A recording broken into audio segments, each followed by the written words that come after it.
So, are you going to be a scared little feminine girly boy? Or are you going to man up and be a masculine, manly man, at least in one little thing for the first time in your life, and actually hop on stream for a nice Israel, Palestine, Yemen, whatever you want debate, where you can explain to all of us with evidence how you're right and how everyone else is actually wrong on these topics of immense importance, where people are being massacred every single day, and you feel this need to weigh in and apologize for those doing the massacring and attack those who are against the massacring. We'd all love to see you defend that live. Rather than just like playing some clips and pointing at them and saying bad like you usually do. And honestly, I'd like to see you trying to talk normally, because the way that you are on your videos, it's like you put on like this ridiculous voice and you make like these really over-exaggerated gestures literally all the time, 24/7. And it is crazy. Like, you literally are like a Disney World animatronic. Like, I'd like to get to know the real Willie Mack show. I'd like to get to know the real you up close and personal. What is it that you're actually like when you're not just like playing Hassan clips and pointing at them and then incoherently ranting while you put like a random thing that you found the first thing on Google onto the screen? That's being very generous. He does it like once every 5 minutes, maybe. Let's see how you do. And quite clearly, you're going to be afraid because, let's be honest, just by looking at you, we all know that you're going to be afraid. But hey, we can all dream, right? We can all dream for a world in which you are not too afraid to hop on the stream and actually have a live discussion where your claims can be refuted with evidence in real time, rather than just you pointing at things and screaming bad as you usually do. Perhaps you will grow a backbone or a spine, which are the same thing, for the first time in your life. So it's not going to happen. What you're actually going to do is come up with some sort of roundabout excuse to avoid you. Because at your core, you are little more than a feminine girly boy, a coward. Someone who is well aware of their own stupidity and their own limits. Hence why you exclusively produce drama slop content.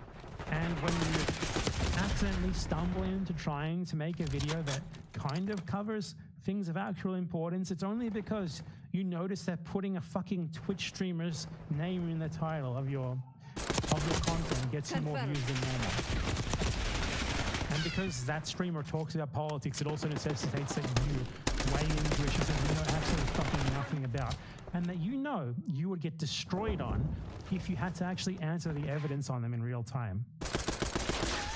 So we already know that you're going to make up some roundabout excuse. We know it's going to be like, Baden Panada is like an anti-Semitic doxer, and I will not be talking to him. As if we all don't know that it's out of fear. It's out of trembling fear. Everyone knows just from looking at you that that's precisely what it is. Hey, but you can prove me wrong and hop on stream if you want. This shit ain't working. We've lost the advantage. Pretty sure that's not going to happen.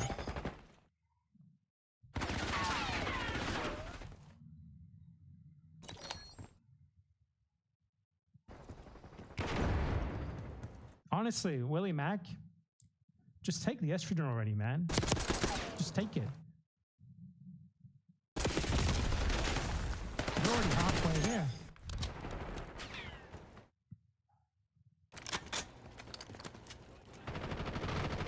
What is like the subculture thing where like weird people encourage other people to be trans and doing that with Willie Mack show? Like, oh my god, you'd be such a hot girl.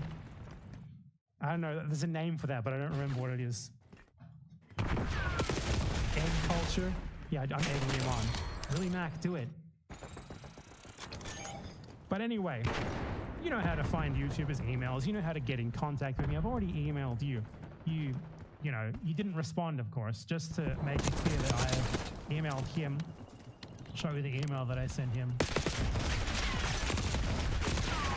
And he, of course, did not respond. He will more than likely just pretend that none of this ever happened. Because he's a fucking coward. He's the biggest coward imaginable.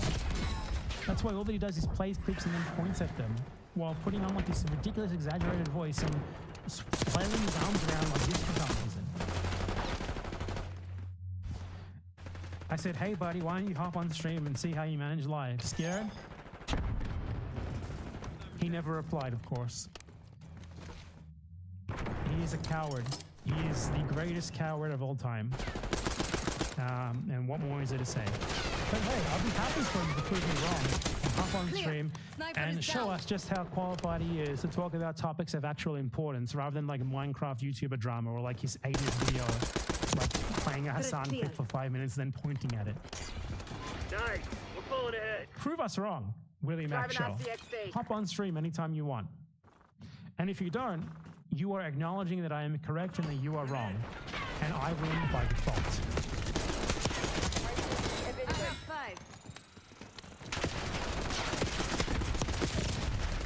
Now, where is all my money? Has anyone even seen the super chat this whole stream? Some guy gifted memberships. That's all. That sucks. You guys just don't give me the money. I need the money. Give me the money now. I've streamed for you. I've entertained you. I deserve to be paid $1 million. At least.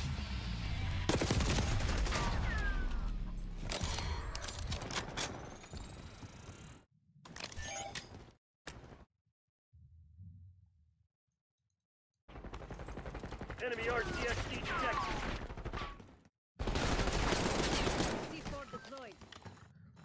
I need a small loan. No, not a loan, because otherwise I'll pay you back. I just need all your money now, please.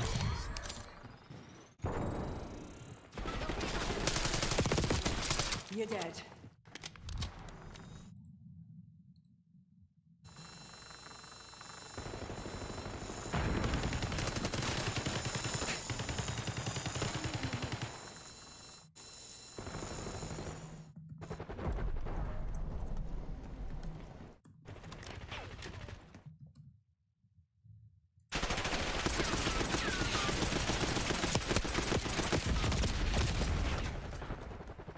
Give me your money. You guys fucking suck. You're American. What else are you spending your money on? Fucking hot dog, hamburger? You're about to be taken over by the aliens anyway. Just send it to me. Come on.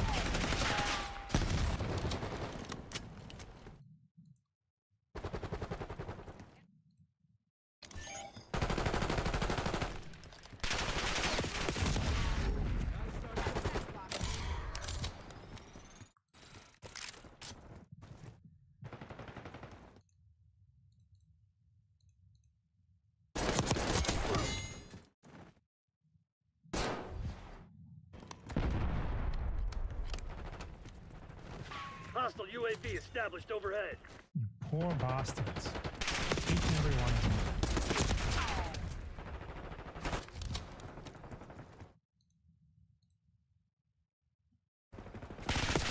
Anyway, goodbye. Problem with your eyes? The merit of the existence of female characters should not be about like how fappable they are, okay? And if that is unironically your political movement, if that's unironically your perspective, you're a pervert. I don't know how else to describe this. Like, you cannot exist in like civilized society. Like, take a shower. We get a W Japan. Honestly, W Japan, dude. That was my favorite comment. Someone had just said, W Japan, dude. Just W. Thanks for existing. Because, like, obviously we weren't just doing a watch party for the Woke Game Awards, but we were also watching Asmongold's chat react to the Woke Game Awards, which I think made it so much more fun. Because, like, anytime I saw a woman on screen, or, like, anytime I saw, like, a non-white woman on screen especially, or, like, a woman with blue hair, they would go nutty mode over it. They were like, L, L, L, L, L, L, L, oh, no. Oh, I need eye bleach. And that's just going crazy. Unprecedented going on in the out there? history I love this brand. I love this company. Oh my goodness, what am I going to do? because there weren't any jobs around here. I think It's like, how do you go about your life having a mental health episode every time you see like a woman or a black or brown person? Like, how the like, that's kind of crazy. I'm assuming that like the Asmongold fan that walks into like a Ralph's sees a cashier and she's a woman, he's like, no, wokeness has ruined the reputation of my favorite grocery chain. Like, what? How the does that work? You go to the DMV, there's a black lady there, you're like, no, the DMV is ruined because of wokes. Like, what do you do when you see your mom in the morning and, you know, you're like, oh my God, my sister, she doesn't have the beautification filter on her face. She looks ugly in this lighting. Woke. My family is woke. My mother is a woman. This sucks. But yeah, I had a lot of fun watching it yesterday. I truly I love that the anti-woke gamers exist. I know it's really annoying for the developers because they sometimes end up like harassing them and, you know, doxing them and then they just like dookie all over their lives accomplishment. And I totally understand how frustrating that is because you're working for this massive corporation. You have these creative initiatives that you want to put into this work of art. This is your baby. You worked on it for years. You're very excited, even though you kind of also know you might get fired at any given moment because every single part of these companies are now consolidated into these like mega merger companies that only focus on live service, only focus on DLC content, only focus on loot boxes. Everything is right? And you're over here just like, I am trying to exist in this space to the best of my ability. This is my life's dream. I wanted to make video games. And then some basement dwelling, neck-bearded loser comes in and is like, you're gay. You made this video game gay. You. You're responsible for everything that sucks. Why doesn't it feel like I'm 12 again when video games used to hit and I didn't have any of these like adult responsibilities? And it's like, dude, that's not the developer's fault. So I get how that might be as a developer, but also on the other side, it is pretty funny to watch these guys mauled, you know? Like they have turned not being able to fap to a teenager into a political movement, okay? Unironically, because that's what the whole Siri conversation is. If you play Witcher 3, you know, one, the Siri segments were a lot of fun, and two, the entire game is supposed to be like gearing up for Siri to be the main protagonist, right? And these guys are like, they made Siri ugly. They made Siri ugly. I can't jerk off to the teenager. And it's like, it's fine. I mean, she's like in her 20s by the end of the game. Okay, but I'm just saying, it's like why are you so mad? You know what I mean? What, like, why?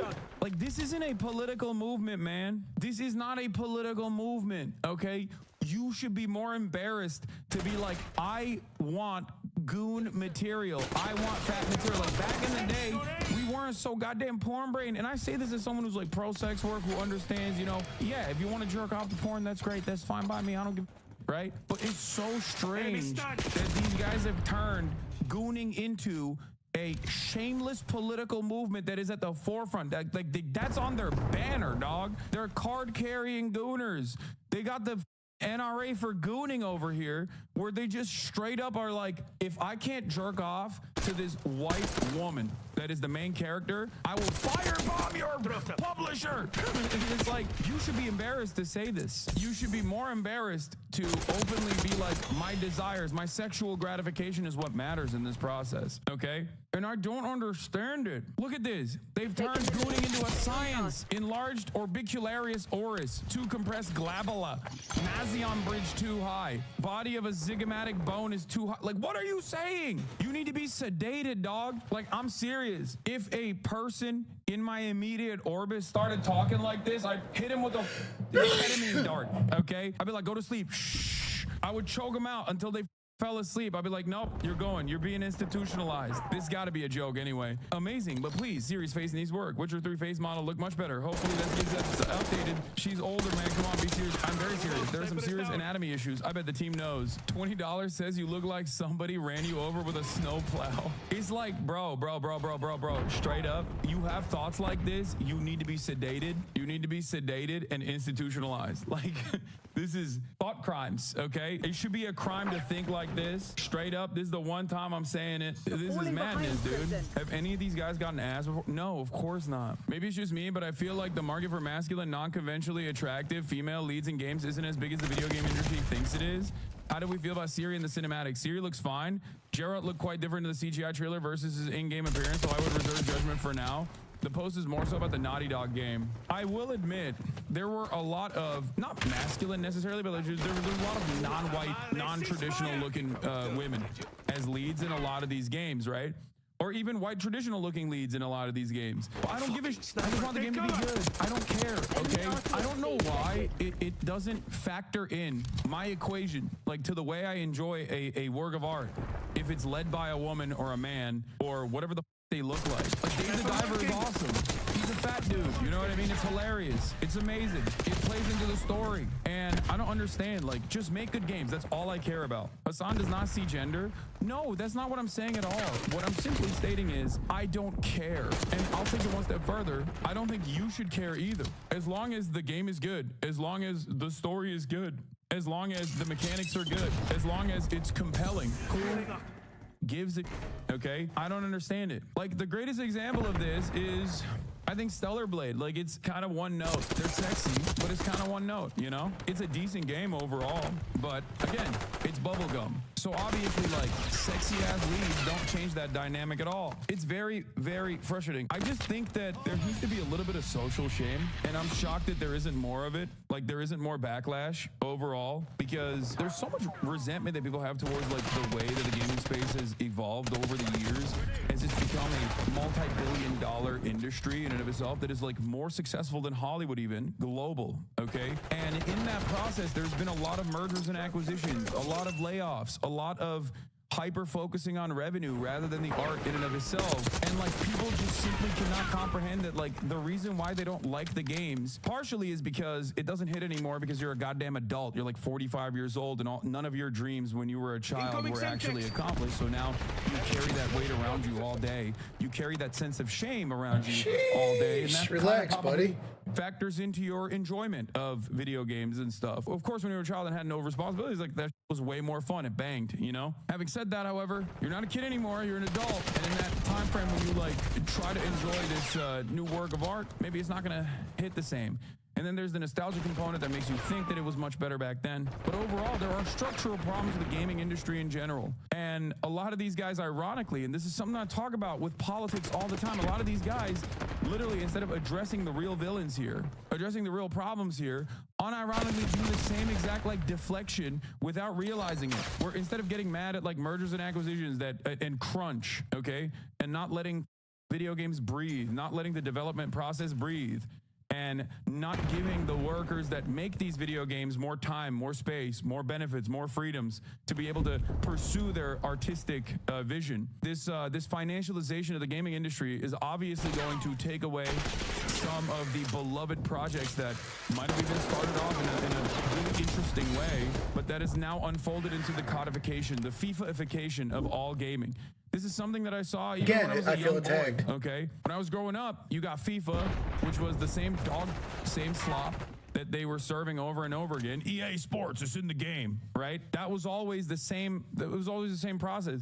Now, as many publishers have folded into developers themselves, as all these developers merge and become these ginormous corporations, there is this EA-ification of all gaming, okay? And all games are turning into Madden. All games are turning into FIFA. Same game over and over again, restructured a little bit, tweaked a little bit, same engines, and it just doesn't hit the same. Getting mad at that requires for you to have a better analysis over the situation, to understand what's really, truly changing the space. But it's much easier to just simply say, ugh, I see women, it sucks. And for the record, this isn't to say that there isn't diversity for diversity's sake in video games, as there is in every single medium. Every single visual medium does this, okay? It's the same principle behind Ghostbusters, but all women, right? And many of those things become box office flops anyway. But hyper focusing on every single new work of art that comes out of this goddamn industry on specifically the virtues of woke or not woke is going to lead you astray. It makes you look like you just hate games across the board. And it's so weird. And it's so entitled. And it's so selfish. It's this notion that, like, no, this is our space. You have encroached upon my space, my good madam. How dare you? No, all video games need to appeal to me. Me, only me. And it's like, okay, well, no, it's not gonna happen. So everyone needs to calm down. Stop making things political. Or if you're going to make things political, I'll use the language that these anti-woke crusaders understand. You come across like a woke social justice warrior when you do that, but in the opposite direction. You're just crying and chirping. And if you're going to actually make it political, understand what actually ruins gaming in general, and not necessarily all this other. And they do respond to that, because remember, the Asmongold audience was very mad about the new Split game that was coming out. Is it Split Fiction? Is that the one? Yeah, Split Fiction, right? Haze Light Studios is very good at making these like cooperative games. So they're making Split Fiction. It has 2 female leads. This was very frustrating for the Asmongold audience. They were like, oh, LLL, this sucks, this sucks. All right, we gotta go to Asmon's chat. Hold on. No one. This is my favorite. L, red flags. I need a strong and muscular guy. L. Zoe writes fantasy. So you will, for every level in the game, Flop at launch. sci-fi. They're losing it. What did the guy say? Joseph Ferris, at the end of it, he turned around and said, and we're focusing on making good narrative-driven games that are fun to play. Only 1 copy is necessary if 2 people want to play it, because we're not in this to do microtransactions, live services, loot boxes, none of that. We're in this business to make good games that, you know, you can enjoy with your friends. And they ate that shit up. Asmongold's audience ate that shit up as well. And as always, with the Friends Pass, you only need to buy 1 copy of the game to play it with your friend online. That's what Haze Light is about. No loot boxes, no microtransactions, and no bullshit. You just get the game. Oh, they're all back. They're saying W base because no microtransactions. That's the frustrating aspect of this. The frustrating part about this is that a lot of these gamers, they hyper focus on the immediate optics of a situation and ironically become the other side of the coin that they constantly rail against, which is diversity for diversity's sake. But that's all you're doing. You're also advocating for diversity's sake, or you're advocating for identity politics for the sake of identity politics. You just want the characters to be sexy, brolic men. And the other side of this is when people cheer when developers get laid off, not recognizing that the very same forces that are laying off those developers are the very same people, the executives that don't play video games, that are simply in the finances of it, okay, that are simply invested in the revenue strategies that ruin your beloved games and ruin the industry that you enjoy. Mighty Keep is like one of the last remaining like anti-woke gaming crusaders out there. Respect to Mighty Keep as always. He's been tackling the weirdos that have just been talking about like how Siri is not enough or whatever, which is crazy because it's like, dog, you do not have to jerk off to every video game. You know what I mean? Like you don't have to, or maybe, just maybe, compartmentalize the masturbation part. There's already a time and place for that. You got Rule 34, right? There's so much pornographic material for you to fab to, but they exist on the porn sites. You know, that's how it used to work. That's how it used to work. Where if you wanted to jerk off to something, you had to go to the jerk off place. You know what I mean? People are not embarrassed or ashamed. Every woman has to be fappable. Every woman on screen has to be instantly jerk offable. And for me, I say skill issue, okay? Because you can masturbate to anything as long as you have motion and lotion and motivation, okay? So that's a skill issue for you regardless. That's number 1. Number 2, not everything has to be instant gratification. You don't have to like hypersexualize every female character. And you should feel a little bit more embarrassed to say like, no, I need to be able to goon, okay? I need to be able to goon while Siri is just like destroying a dragon. While Siri's like cutting off the head of a werewolf, I need to be able to fap to that. And it's weird. That's a weird thing. You should be ashamed to just like even have those thoughts. Them boys are calling Witcher 4 woke. Lamau. They are never to be trusted. I can't imagine being a video game enjoyer and thinking that everything comes out sucks. That's got to be so depressing. Why would you even continue to play games? Siri looking fine. They are so weird, lol. That's the other side of it. Like, she looks hot. Like, the do you mean? There's a time and place for everything. There's a jerk off space online. You know what I'm saying? I just don't get it. I don't understand. She looks like a lot of Pierce. I will never understand it. You will never be able to make me understand it. I think it's because I'm far too normal. You know what I mean? When I see a new video game coming out, I don't immediately go, can I jerk off to the main character if she's female? That's a weird attitude to have. And I think you got to squash that. Okay. If that's the attitude you have in your mind, you got to erase that. You got to be like, man, this is a weird opinion to have. I think maybe I shouldn't think this way. I feel like gamers are gamers, capital G gamers, hard R gamers. They just like slot certain things. They see the optics. They're like, lizard brain. They go, is the video game's protagonist a sexy white man? If no, is it a sexy black or brown man? If no, if it's a woman, is she a white woman? And then it just like, it's the wokeness markers, okay? They go, oh, is she a white woman? Is she sexy? Can I jerk off to her? It's like a flow chart. If the answer is no, then it's woke and I hate it. If the answer is yes, then it's not woke and I love it. It's weird. And at the bottom of that pile, obviously, is any sort of visual representation of like someone in a wheelchair or someone who has a, you know, non-gender conforming haircut, or someone who has like if it's a woman and they're kind of brolic, then oh god forbid, then it's woke and I hate it. Odd situation overall. I think people should be a little bit more ashamed. But yeah, people are very mad about the Intergalactic Heretic project, or the new project from Naughty Dog, not thinking about it like, oh, what a joy, Naughty Dog finally made a new IP. And they've done a bunch of great IPs in the past. Like, they've done a bunch of great games. Naughty Dog makes a new game and people are like, well, there's a bald Asian woman as the main character, so automatically I hate it. And you got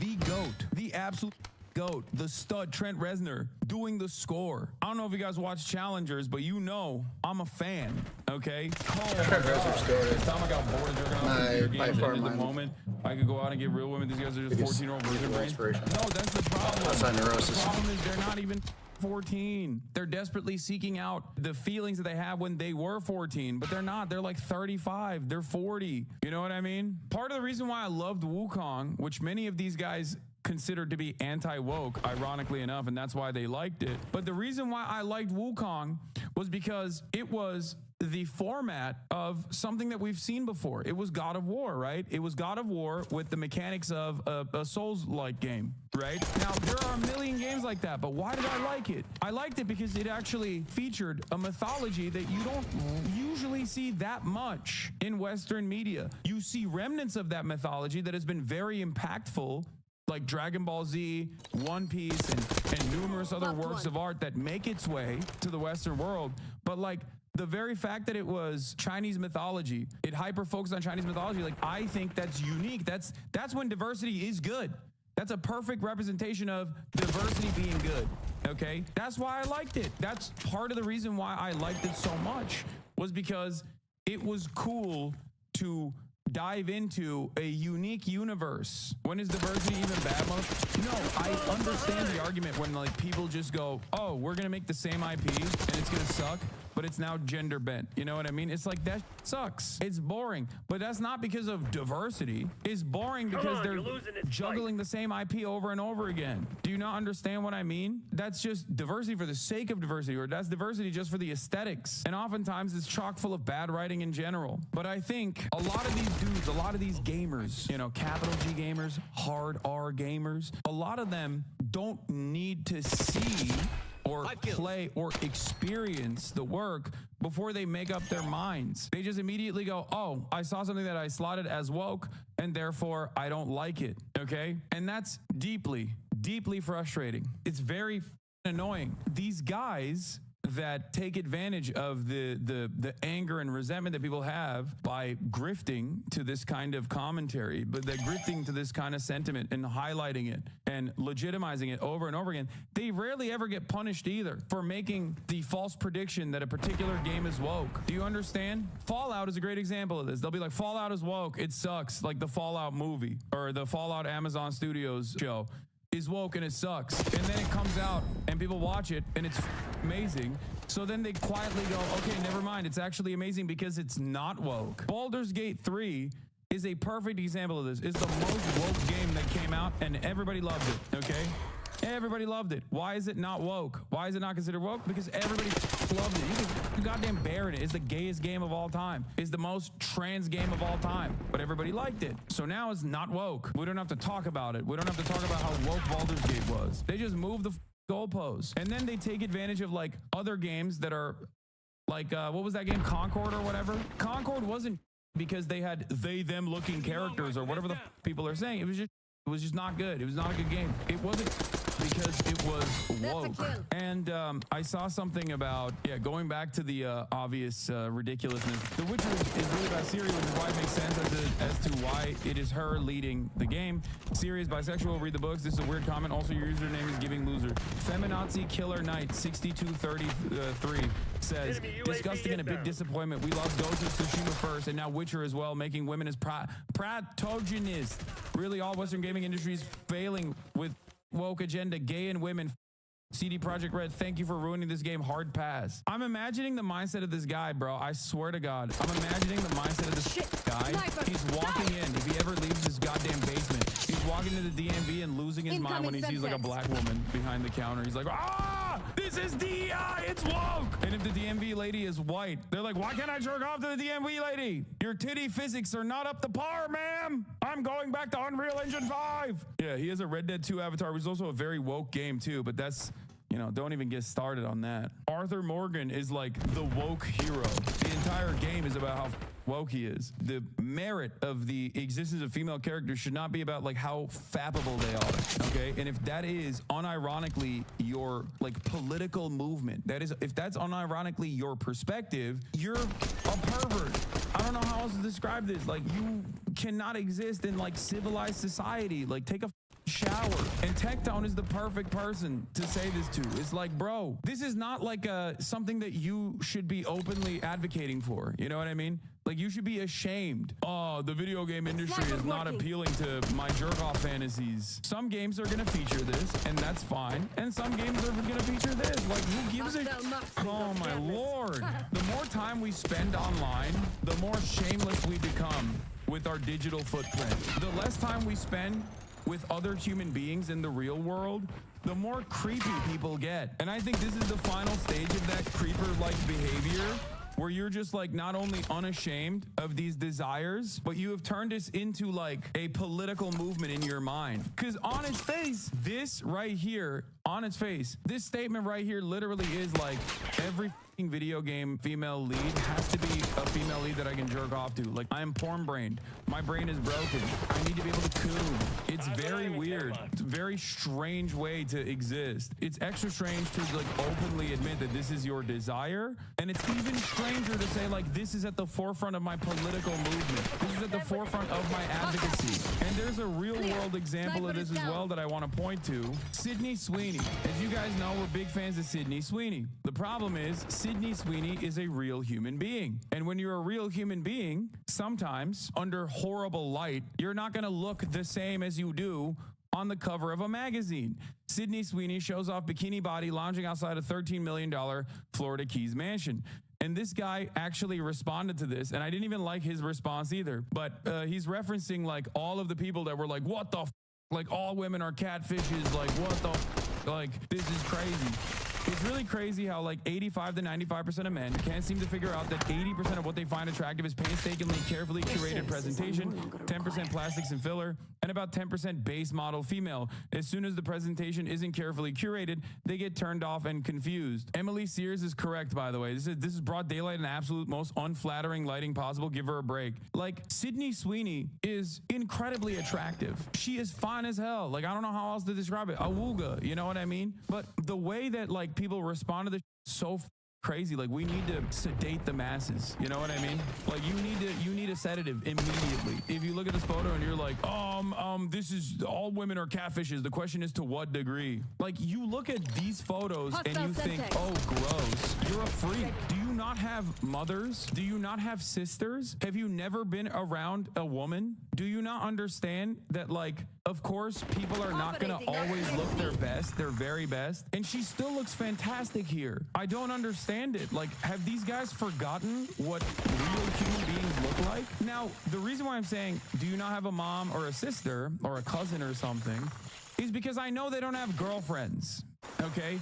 I know they do not have girlfriends, because if they ever had girlfriends, they would know that, yeah, of course, someone being dolled up is going to look different than when, you know, they're waking up in the morning. And it doesn't even matter. It's not even saying, I'm not even saying that, like, oh, when you're not dolled up to your very best, when you're maxed out with the best lighting possible, like, that's the only time you look great or whatever. Like, you're a freak. Just be a human being. Be a normal human being. What the hell is wrong with people? And obviously, the real academic, not to get super like academic on this, but the real reasons as to why people feel this way is because one, their society just like automatically slots women, patriarchy automatically slots women into objects of desire who are and only good for that, or completely worthless.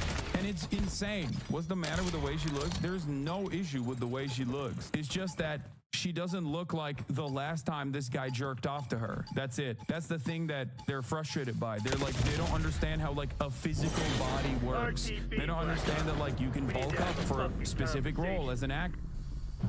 They don't understand how a physical body works. They don't understand that like a creep shot in broad daylight is not going to look the same. But this works in every facet of our lives. This is why so many people at early ages develop body dysmorphia, because they see airbrush photos of like fitness influencers, or they see how people look and they think this is how I'm supposed to look at all times, when that's not how it works. That's not how it works. That's not, you're looking at an unrealistic expectation. I'm not advocating to, I don't know, stop Photoshop or anything like that. Or I'm not advocating to abolish the way that magazines work or the way that media works and where every frame is supposed to be perfect. I'm not saying that at all. But I hope that people can understand that that is not how, you know, that's not how the real world works. And for me, it's like you have to be a complete shut-in, okay? You have to be a complete brain-broken shut-in who is so far removed from having any real world experiences that you think, well, I don't understand. Like, where you're like, I don't get it. What's going on? She's being a catfish, I think. It's craziness. It's actually nutty. I feel like there was some semblance of social pressure that used to exist, where if you had attitudes like this openly, other people would check you. In a group of friends, if you were like, yo, you see that Sydney Sweetie photo, dude? Like, she looks busted in it. Other friends that you used to have in the real world would probably be like, yeah, dude, that's normal. I don't know if you've ever encountered a woman or whatever, or just a human being, not even just a woman, just a human being in general. Like, that's normal. They're not always going to look the way that they do in a photo that you jerked off to. Stop being gay, dog. That would be a normal conversation to have in this situation. I'm not saying I would exhibit this homophobic tendency, but like that's how it would work in a normal situation. But because people are only online nowadays, yes, there is this social degradation. We have become more degenerate. To be fair, the men making these comments are supermodels. Yeah, well, obviously you don't have to be, right? Obviously, for men, they don't have to be. They have to just be successful. And even if they are not successful, that also doesn't matter. Even if they're shut-in losers with no discernible footprint, and the only thing that they're doing is just like yelling into the wind, it still doesn't matter, because as long as they say stuff like this, they get affirmation from other men who are also, you know, losers in the same way. And that makes them feel like they are reaching some level of success. Here's the other side of this. A lot of this stuff stays online. The problem is we are all becoming more online. We are losing sight of what it means to not be online. We're losing sight of like what it means to exist in the real world. And things online are increasingly changing the real world. I am very fearful of what this spells for the future of interpersonal relationships, culture, societal attitudes broadly. Because in the past, like, there was a level of shame that people could enforce upon you, a little social shame. 1000% Skyrim modding created these incel losers. They want to mod women in real life too. What the hell is this? KS Hairdo is a hair pack that contains 983 hairstyles. The Eyes of Beauty SSE, official port of the TOB SSE with permission from Logram. 66,000 upvotes, 5.3 million downloads, 6.8 million downloads. No third places in the US has all of us isolated. That's why these takes aren't just instantly shamed into oblivion, because now instead of shame, they get retweets and upvotes. Yeah, by other like-minded losers. And also, that creates a permission structure for this kind of sentiment to thrive. And that permission structure makes it so that other people look at that and go, well, I don't know if this is a normal person or a troglodyte pervert saying this, but other people seemingly agree with it, so maybe it is the correct thing. And the other part of this is that BlueSky post that I saw yesterday that someone sent me that was really interesting.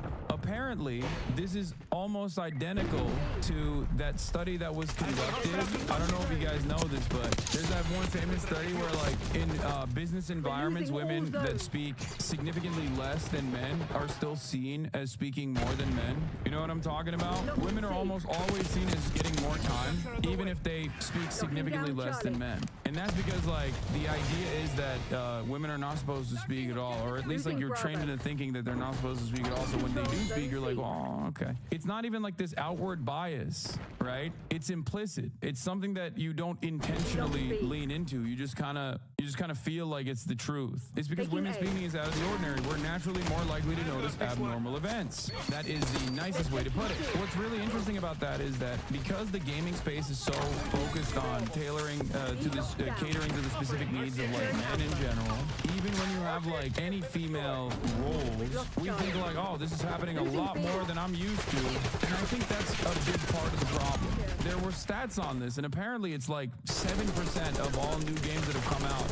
have a female protagonist. And I think, like, the LGBT tag on Steam is even lower than that. It's like 1.3% or something of the new games that have come out. Yeah, this is the Jacob Geller post from BlueSky. Fascinating video on Steam trends, especially these statistics of all the games released in Steam in 2024. It seems that just 2.5% had the tag LGBTQ+, and 7% had the female protagonist tag.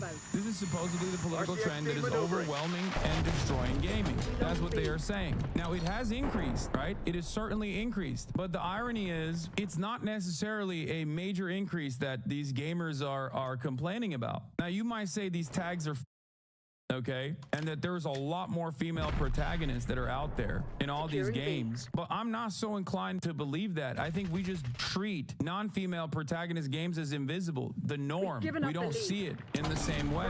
There's that famous study about men perceiving women as dominating the conversation in situations where women spoke half as much as men. These stats are even more absurd. Yeah, this is the video. I scraped the entire Steam catalog. Here's the data. About that half of the top 50 games on Steam are indie titles, or that there are only 4 fighting games with a romantic theme? Here's a fun one. Did you know that the word life appears in more game titles than death? Yet, war is mentioned twice as often as love. Today, we're diving into the data and exploring some fun insights into the game development. Anyway, this is a very nerdy but very cool video from Newbie Indie Game Dev, okay? Basically scoured the entirety of the Steam catalog and created these, like, data clouds, word clouds, like all the stuff to just, like, see where the space of gaming is, like what the space is, what the space looks like. And I think it's pretty valid to look through the Steam catalog. It's the most comprehensive catalog out there, obviously, but I think this is the most interesting aspect of it, you know? The notion that only 2.5% had the LGBTQ+ tag and 7% had the female protagonist tag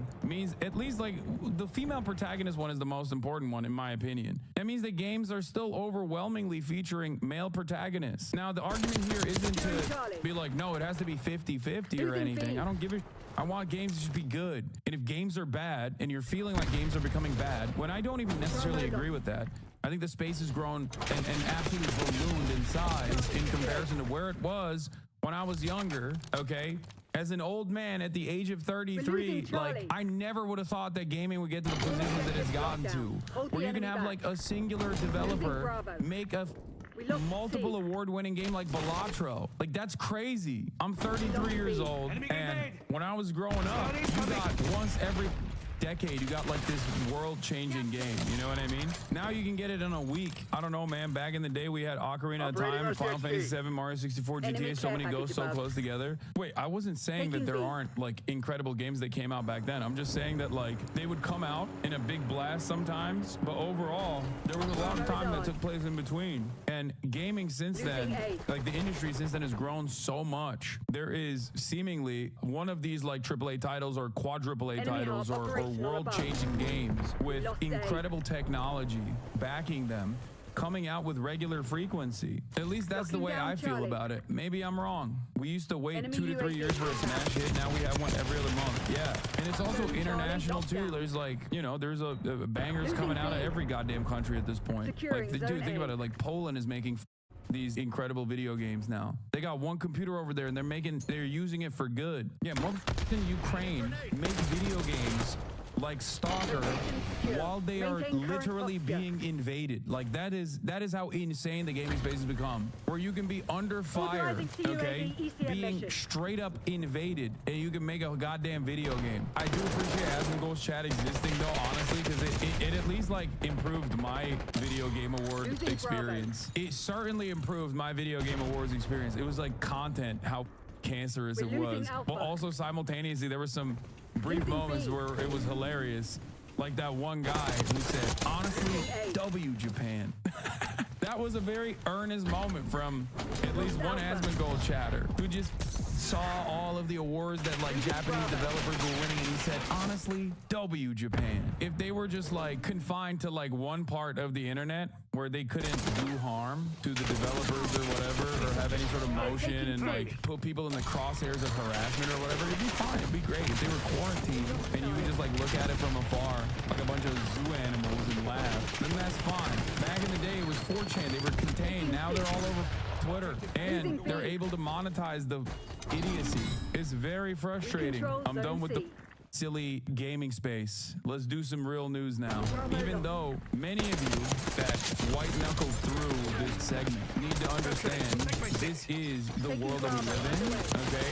And these guys do dominate the online sphere in very meaningful ways, and they are breaking the brains of your younger brothers, your younger siblings, maybe your sons, and it's important to address it sometimes. A lot of the hobbies that young men have online are completely dominated by right-wing sentiment. Taking all zones.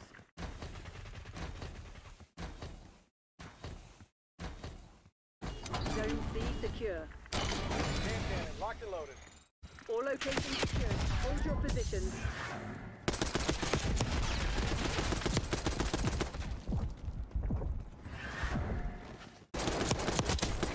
Cinco para abajo.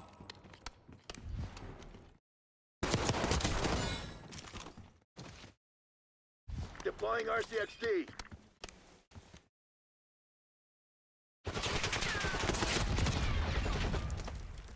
We're losing Alpha. RCXD maneuver. I need eyes overhead. We lost A.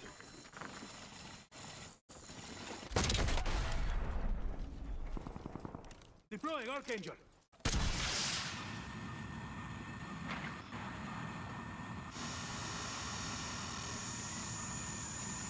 Losing Bravo.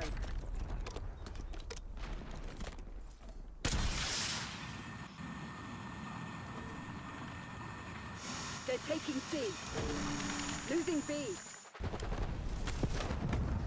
We're losing Charlie. Charge going out. Enemy sentry turret detected in your AO. We lost B.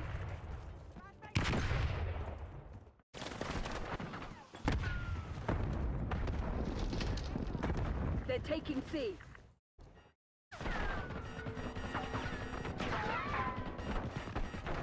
Controlling Bravo. Hold the line, Crimson. This is ours to lose. I've got Securing this B. one.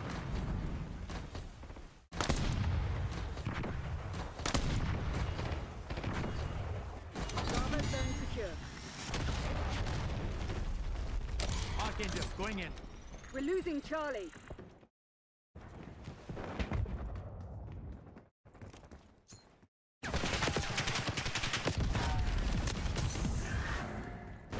We lost Charlie. Securing Charlie. Control.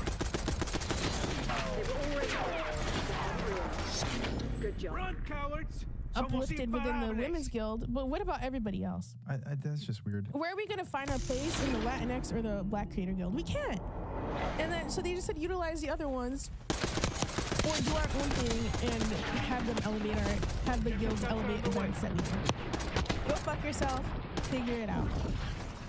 So, is it surprising that Twitch threw 5 Middle Eastern creators under the bus at the smallest pressure? Absolutely not. Because what happened 2 days before we got banned? You're talking about the Asmon thing. That's another thing we could talk about, but I'm talking about how it came out, how people couldn't make Twitch accounts in Israel. And that was Israel- huge news. Israel and But Palestine. people are overlooking the fact that Palestinians can also make Twitch accounts.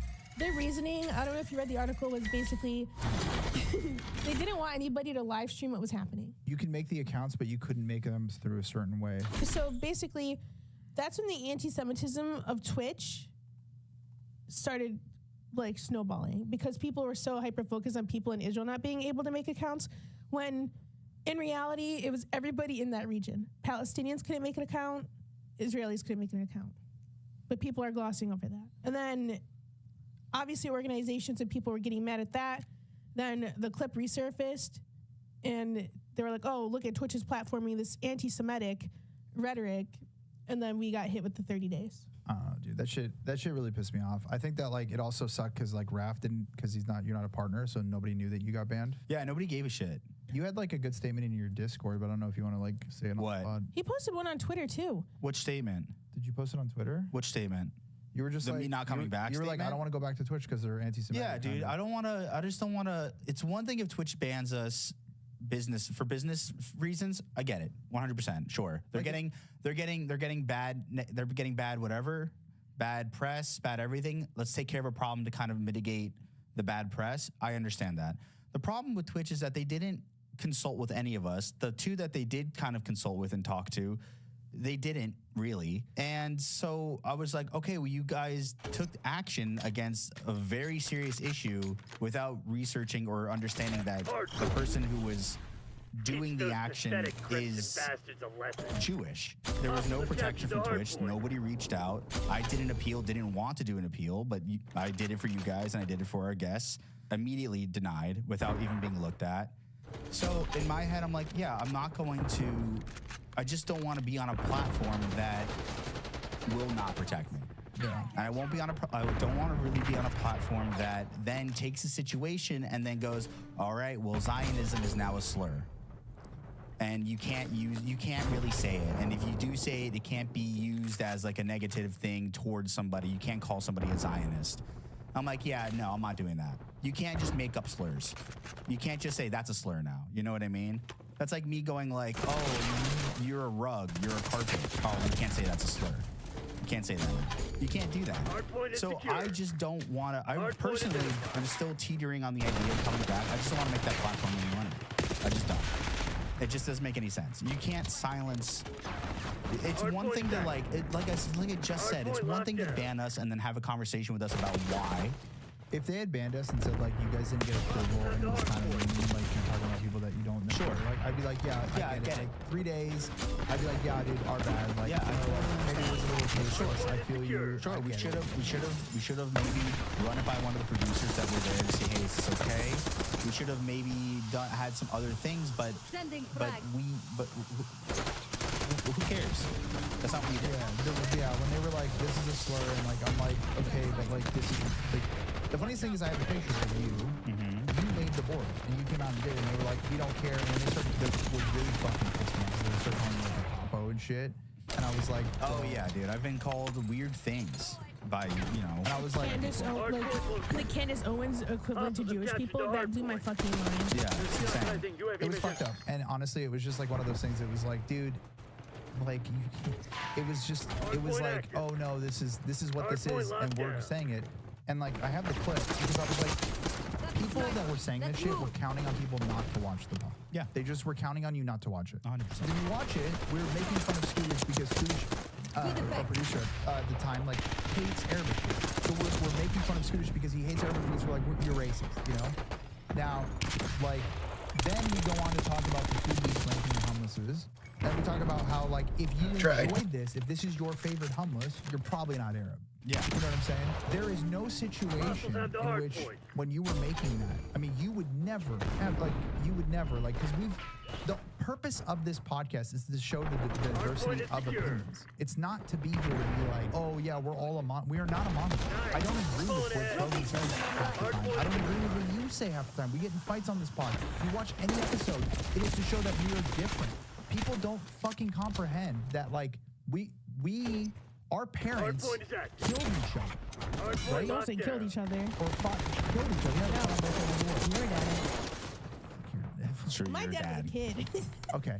It doesn't, but you know what I'm saying? People don't understand that there's like micro issues in the Middle East, and they just wanted to be like, oh, no, you're all Arab, you're all terrorists, you're all Islamic, you know, boom, you're all the same, you're out. You all hate you. And I'm like, what the fuck are you talking about? Like, my family fought with the IDF on my one side, and then they fucking massacred Palestinians on the other side. So what are you talking about? It's so frustrating. I'm like, what are you doing?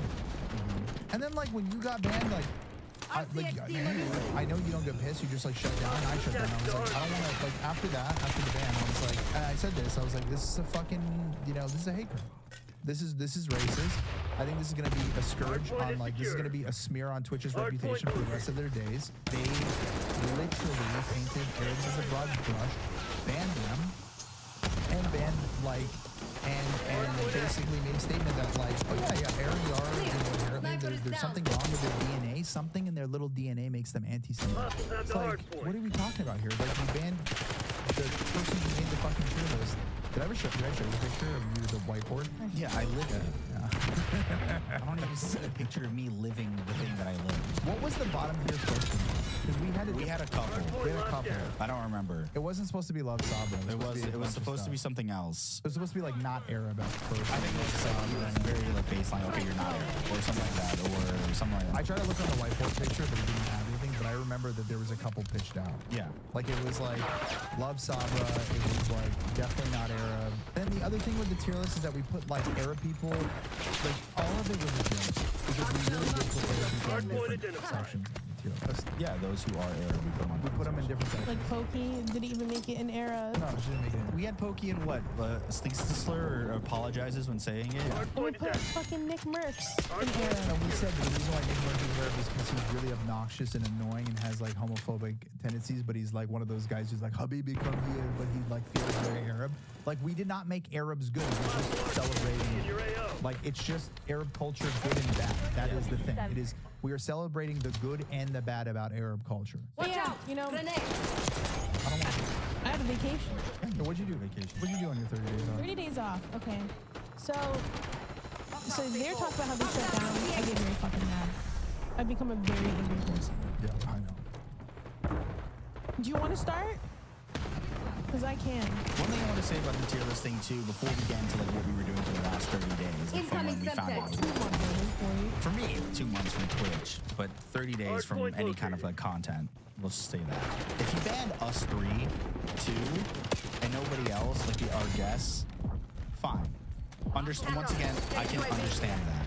But to ban all of us off the panel was insane. Yeah, I felt bad for BO. I didn't even care about what us at that point. I was like, all right, well, we just cost 2 people a month of revenue. That's all they live on. So I was that really pissed me off, and it really fucked us up too. You know, I'm not gonna premeditate like what's gonna happen in the future, but it really makes us very careful about going forward to like even grab a guest for you guys, because it's just like, all right, well then how do we? If they search our names or they search up our podcast, we're kind of fucked a little bit. I'm not going to Twitch next year. We're not invited, sweetheart. We're not invited. I'm not even. Twitch hates Arabs. Twitch doesn't like us, dude. We're not even allowed to go buy tickets, dude. Are you kidding me? We're done, yeah, no, like even before that happened, I was like, I'm done. I'm not going back to that shit. Okay, so you get banned. Your 30 days look like what? I went to a Halloween party at Johnny Gilbert's house. Exciting. He invited me because the All-American Projects were playing, and they're my favorite band ever. So I got to see them in a backyard house party. One of the nicest things anybody has ever done for me in my entire life. Went to another Halloween party with you. Loudmouth's Halloween party. Yeah, Loudmouth's Halloween and Alex's. And then I tried picking up hobbies of like arts and crafts. It didn't work out. I went to concerts. I went to one a week, basically. I went to When We Were Young Fest. That was super fun. I got ghosted. Okay.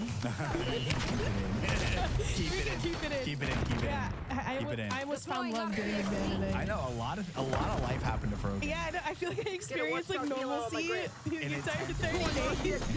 Yeah, it's like, oh my god, I almost found love, but then right after I got unbanned, I was just a fan. So maybe the internet is ruining my life, and maybe I should fucking leave. I think it's a sign, Sugar. It's a fucking sign, honestly. You were doing so much better without the internet. I know. I was like, you were healthier. You were happier. I was happier. I don't know. Life seemed normal, but you know, now shit hit the fan and I'm back to being my depressed self. What about you, buddy? What did I do for the first 30 days? I rotted for a while because I haven't been hate crime since fucking high school. So I was like, What'd they hate crime you in high school? Judaism. Oh, really? Hate crime in Judaism, hate crime about being Indo. What did they do? Both. Jumped. Couple times. I'm sorry, which one? Fought in school. This is gonna be really funny.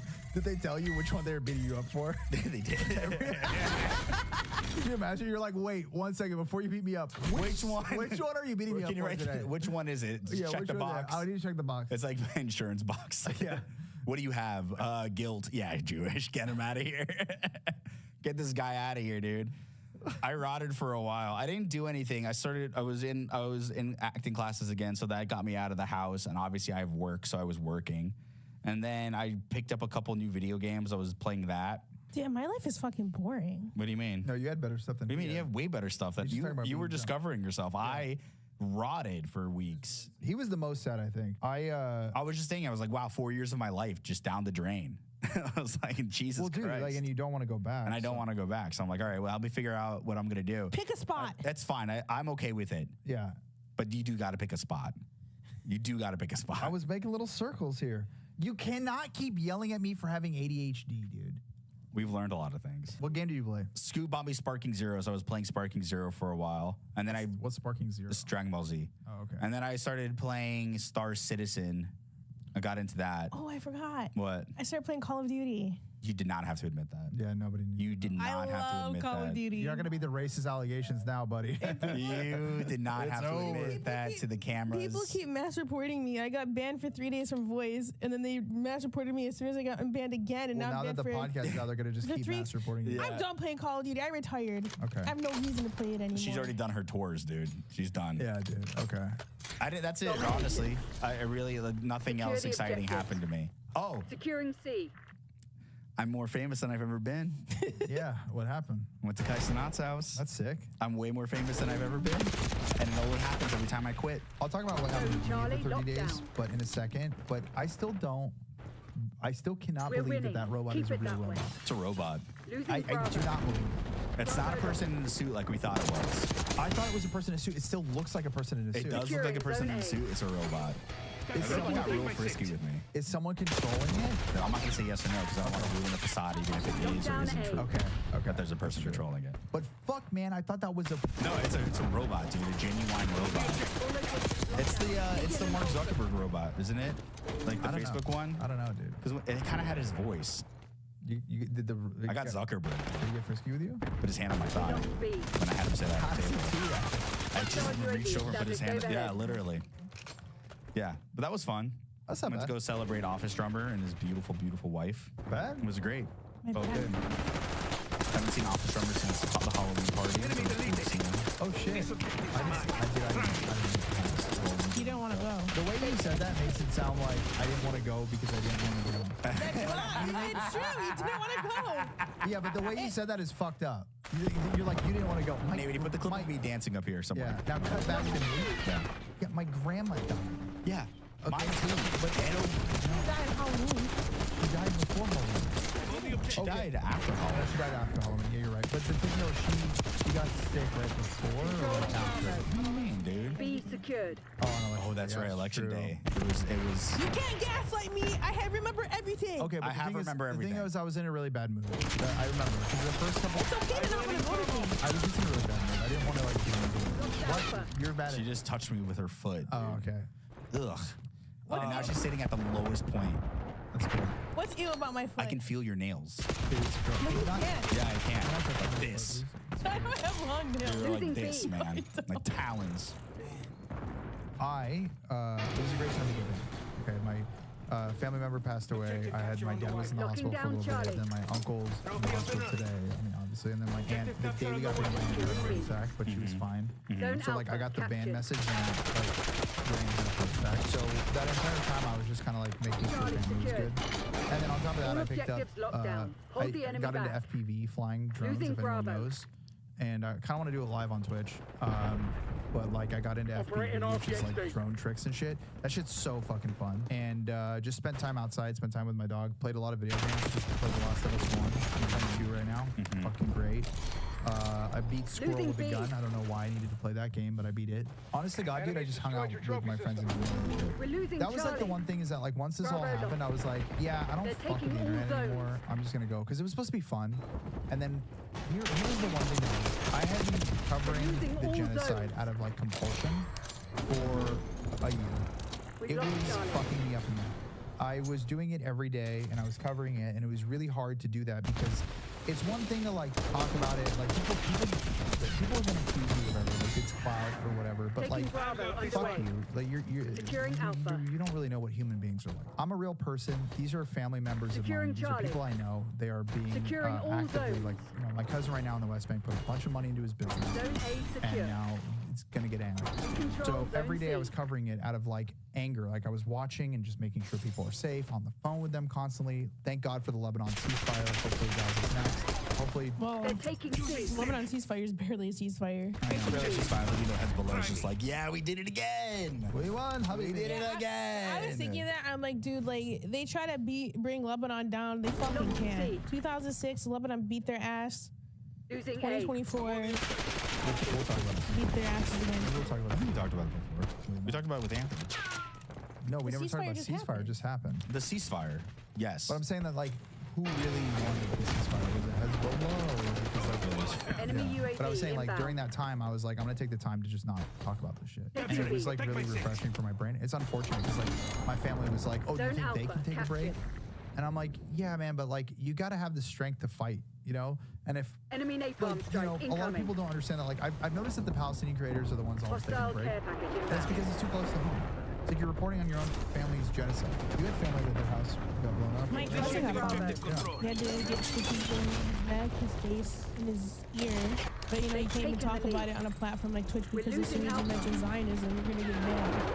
You know what I mean? So it's like now it's like I'm sorry that we're gonna go back to it, but I just had a thought. It's just like this is a way to silence people talking about the genocide that's actively happening in the Middle East.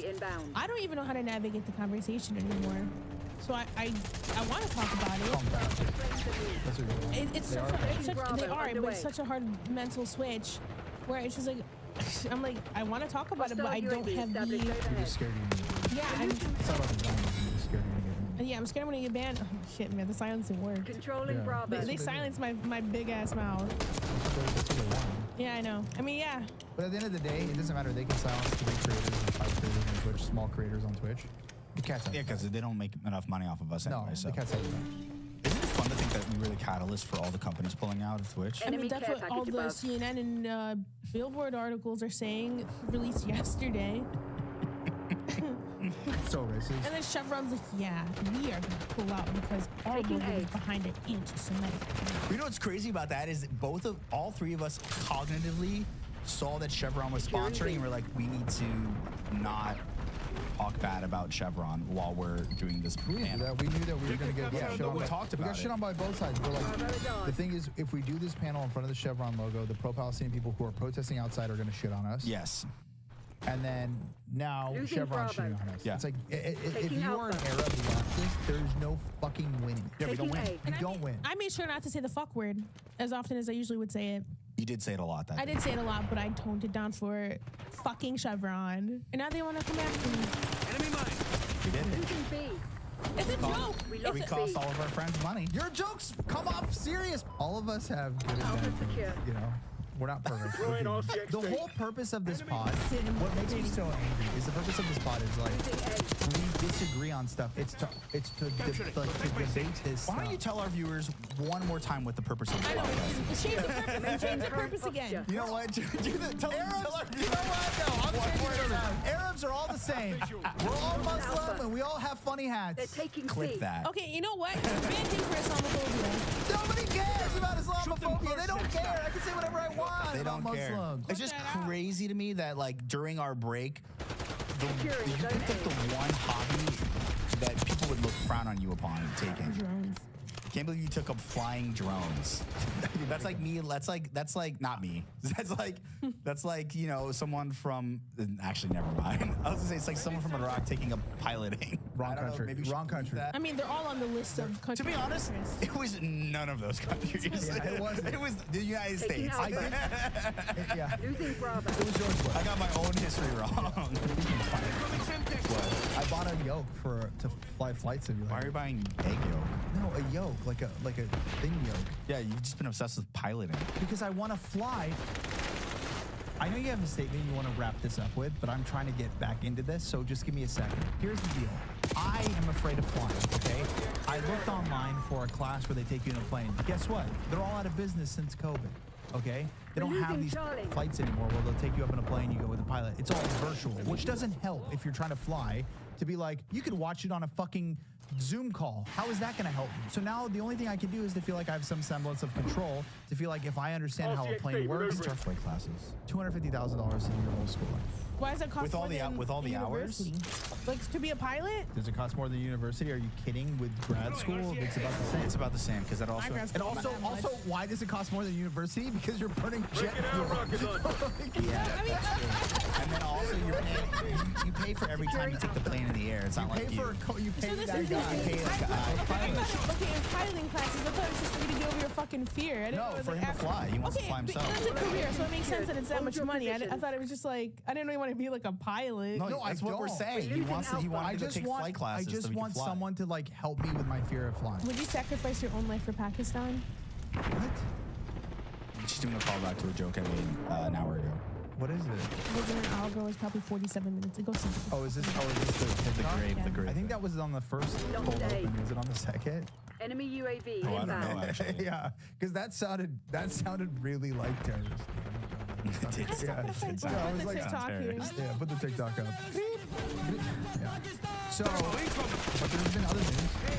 There's been other news. You want to talk about news? I do in a second. Further, you were going to wrap something up. Yeah, wrap it up. I don't remember what I was going to say. All I know is that Feel during that? 30 They're days about of to becoming break. Lysandros. Give them a nudge. You hate man?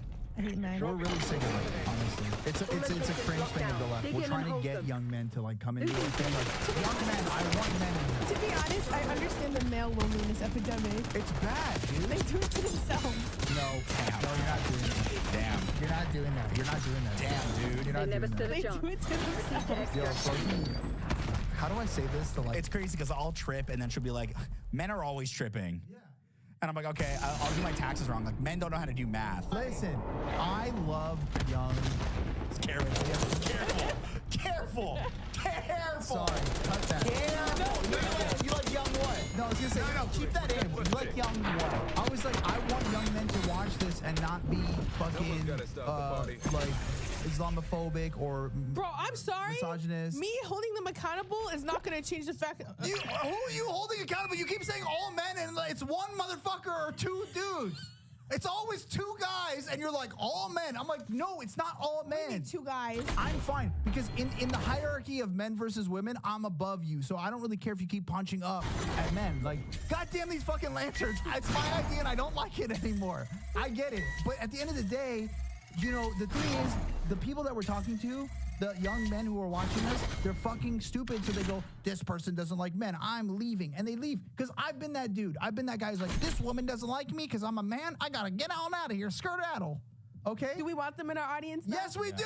We want everybody in our audience. What is our percentage? I think it's mostly women. It's actually mostly Capri men. just wants Is it? people in our audience that agree with him when he cuts me off. Women always make it about Yeah, it's yes! Yes!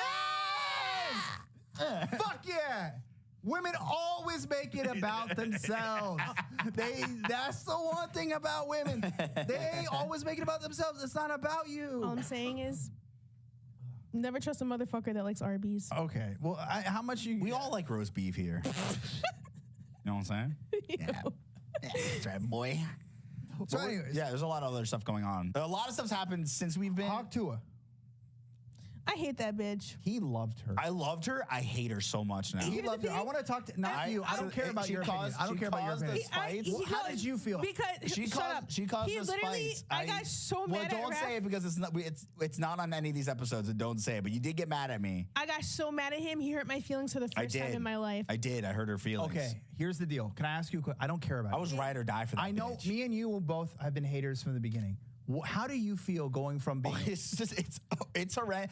It was fun when it was like a meme, and then she was like doing like, oh, I'm gonna take this meme of mine and then use the success to help out animals. I'm like, okay, dope. She's like, yeah, I'm gonna go and I'm gonna like, you know, use this to become like famous or whatever. Fine, whatever. You said something funny, seize the opportunity. I say yes. Start your own podcast, all right? Calm down. I said calm down, but I'm not famous, and I didn't say anything crazy.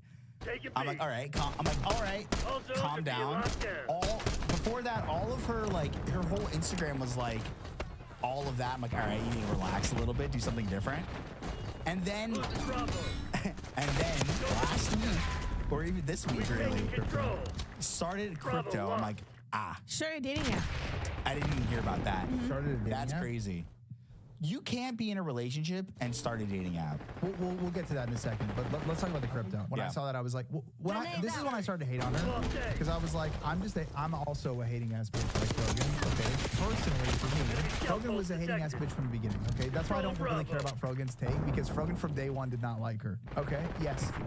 Okay, everyone's shitting on her right now, but the deal is they did the fucking crypto coin. This is allegedly. I don't know anything about crypto. I'm not like a big crypto head. Meanwhile, the past like 3 weeks is like, you gotta get the Doge. I knew it was gonna go. Get into the Doge. He's like, don't tell anybody I like crypto. I need to create this facade on here. I don't like crypto. Do not like crypto. Okay, I'm not giving anyone advice. This is not financial advice. Ugh, this is fucking disclaimers. Go on. But you made me invest in Doge. No, I did not. This is all me. You said you put $70 in Doge right now, I did not. I did. I'm only up $4. You know what's crazy? Whenever I messaged them about Haktua coin, they ignored me. Yeah, because it was, I didn't invest shit. I made a joke to them. I said, we're gonna be fucking rich, boys. Nobody messaged me about it. And you know what? I kind of wish they didn't invest in Haktua coin. You try to get us to lose our money. So anyways, she put the crypto out, and then it basically tanked, and it went up to $500 million, and then it went back to $20 million. So like the value. 20 minutes. Yeah, 20 minutes. So now they're like going in, and CoffeeZilla made a video about it, and yeah. I saw him on the Twitter space. Yeah, did you see that? Did you hear it? Yeah, he was like, you guys rug pulled. You guys are trading within company, because you saw that from the Haktua account. They were like holding and they were like shifting around. And he was like, who gets all the fees? Oh yeah, they charge 10% for each So transaction. they made like $15 million. Apparently she was 50%. These are all allegations because it's Allegedly. not. Yeah, allegedly. It's all allegations that he was saying on the Twitter space. But that's the deal, is that like that shit was going on, and I was like, the minute I saw crypto, I was like, okay. Or like the minute I saw her like kissing Elon Musk's ass, I was like, okay, like it's. Dude, her Twitter's fucking atrocious. It's always chaotic. Yeah, I know.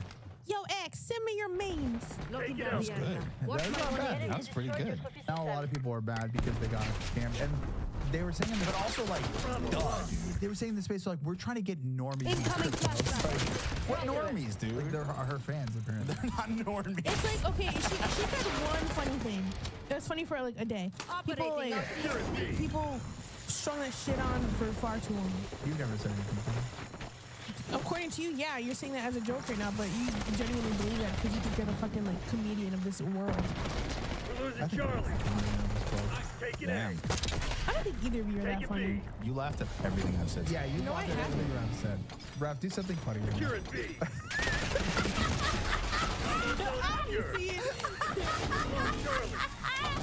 Bro, he just shook his head and you laughed. You're the hot dude of the podcast. I'm the hot dude of the podcast. No, here's the thing. I'm done laughing at shit men say. Spit on that thing. I don't know if you should. Somebody told me recently, they're like, oh, you're laughing at me a lot. Maybe I should become a streamer. And that person ghosted you. While you're laughing, I'm gonna do. No, you're not. Sit the fuck down. I drank so much hot water.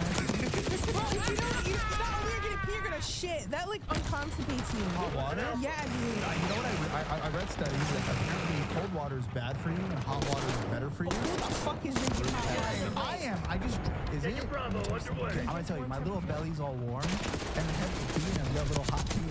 All right. Ew. Hot pea. Hot pee on, pee on Alright, that go thing. piss. Go piss. Pea on that We thing. can do one for every kink. Be locked Spit down. on that thing. Piss on that thing. Shit on that thing. Yeah. If you went viral for a one-liner, what would your one-liner be? I already have mine. I'm not gonna say it. What's yours? Allahu Akbar? Don't let them get close. Securing Charlie. Securing Zone A. You'll never get canceled for that. You can be Islamophobic all day long. They don't care. Archangel prepping fire. It's true, dude. Twitch will never ban you for that. It's true. If you laugh, then I can't. You know. Losing B. I'm trying to win my Judaism points back because I'm a very low rank. Do you feel less Jewish? Securing C. Do you feel like Jewish? It just reminds me Feel of like, less Jewish? No, it No. reminds me of all the microaggressions you get from both sides. Dude, you want to hear micro? You want to hear Yeah, tell us about your microaggressions? microaggression. A microaggression I got Locking down the Thanksgiving, Watch my actually, on running. Thanksgiving. I don't know if you remember. I flamed her. Flamed The girl. No, you didn't. I did. There's more to them being Arab and Jewish. No, I don't remember that at all. I said that to her. Anyways, the microaggression was your brother because he loves to bring it up. Watch out! Grenade! Told the person that I was Jewish, and she's like, "How does that work? What's the dynamic in your household like? What are you talking about?" And then she's like, "It would never work. My parents won't let me marry a Jew." I'm like, "All right." So she said, We were literally on the couch when it was happening. no, I didn't hear it.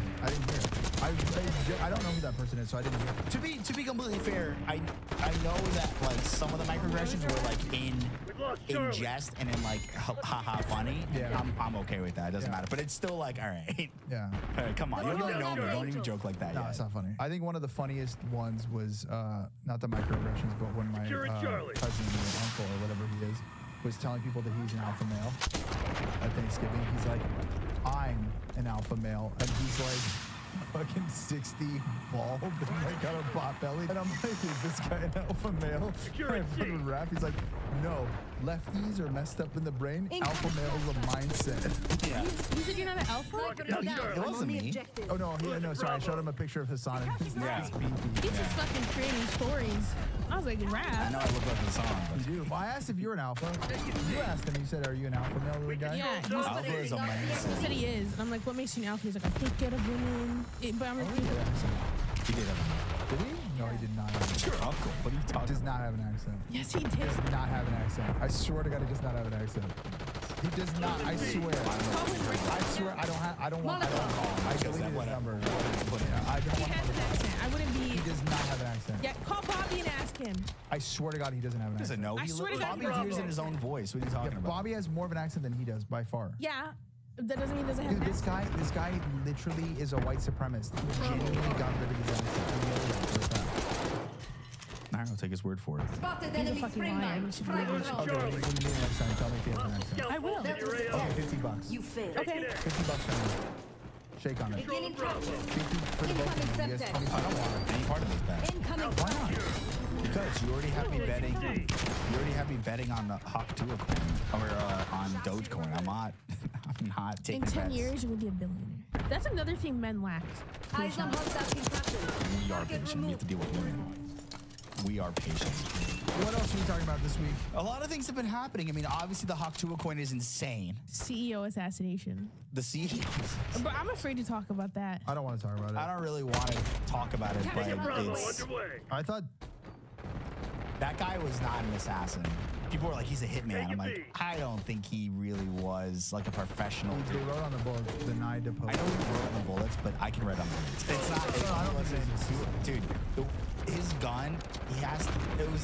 The whole thing was crazy. What I do want to talk about on that is that they put up the photo of the dude, and people are like, "That's not him." People are saying he looks like Jake Gyllenhaal, but like he doesn't look like. I feel like people have facial blindness when it comes to Jake Gyllenhaal. Okay. Any man that has like colored eyes and brown hair, they're considered Jake Gyllenhaal. All locations Yeah. secured. Hold your position. Jake That's Gyllenhaal. based. We lost B. Forget he have blue eyes? I don't know. I mean, it looked like. I mean, in the picture, he did kind of look like a hot man. I'm not gonna lie. I mean, the FBI said that they think the guy fled New York. Take your Bravo on your way. Yeah, because apparently he was staying at a hostel a couple blocks away. Watch my 180. Shot the guy and then did. But he went through Central Park. Yeah. That's crazy. Yeah, that whole situation. I think that like everyone was like inspecting the reaction to the internet, and it was like, and everyone's like, why would people say this? And it's like, I think we can inspect or we can like really kind of think like, how fucked is our system? If people are like rooting for it. Yeah, that was my issue with it too. I'm like, why do we championing this? But it's like it's because the system is so fucked that people feel some type of way, and it's like instead of when the public has a reaction that's almost like universally, like all of them are saying this shit, it's just like, okay, we need to fix this. Like, this is dumb. We can't be doing it. We should not as a public be doing this shit. And if we are doing this shit as a public, that should be a red flag for the elites to go, oh, we need to fix this. Because I think at the end of the day, we all have to live in the same fucking society. Exactly. Like 30+% rejection rate of his insurance company. And then somebody posted his LinkedIn comments from a year ago where people were complaining about how like his wife is stage 4 cancer. Got rejected the chemotherapy she needed for her specific gene, or like their kid got rejected the wheelchair they need. I mean, to be honest, like the insurance situation in America is completely fucked. I've seen so many people cry at pharmacies because they couldn't afford their medication. It's so weird to me when I go overseas and I buy the same medication that I would get here, and it's like $10 without insurance. Yeah. And I'm like, what the fuck? Like in Lebanon, it's cheaper than it is here, and I'm like, what the fuk is wrong with America? Crazy. And to be honest, like, people were like, oh, like we're celebrating the death of a person, and then like Capri and I were talking about it, and I was very conflicted, and not feeling bad for him, but like conflicted about like the death of an individual when it should be like a policy. Yeah. What you're trying to say is like this should not be championed. Yeah, the championing of getting rid of someone is insane when the problem is not necessarily him, it's the policy. Yeah, it should be like a policy change, but then you see how other insurance companies are reacting. Like for example, like Blue Cross that morning or the night before introduced a new policy where they're only covering anesthesia during surgery for a specific amount of time. Everything else is out of pocket. As soon as that happened, that shit got reversed. Oh, really? They retracted that.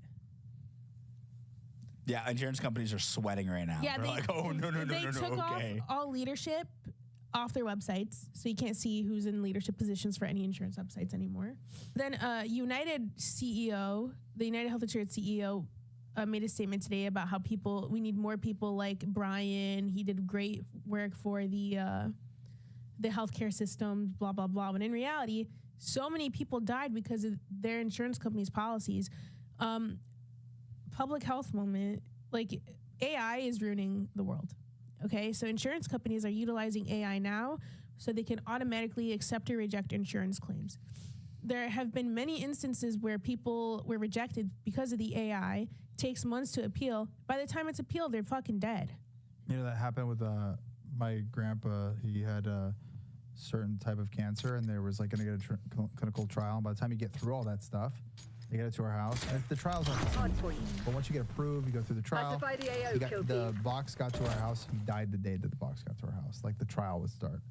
It's one of those things like with insurances. Like I think that like this is a horrific act. It's awful. It's bad.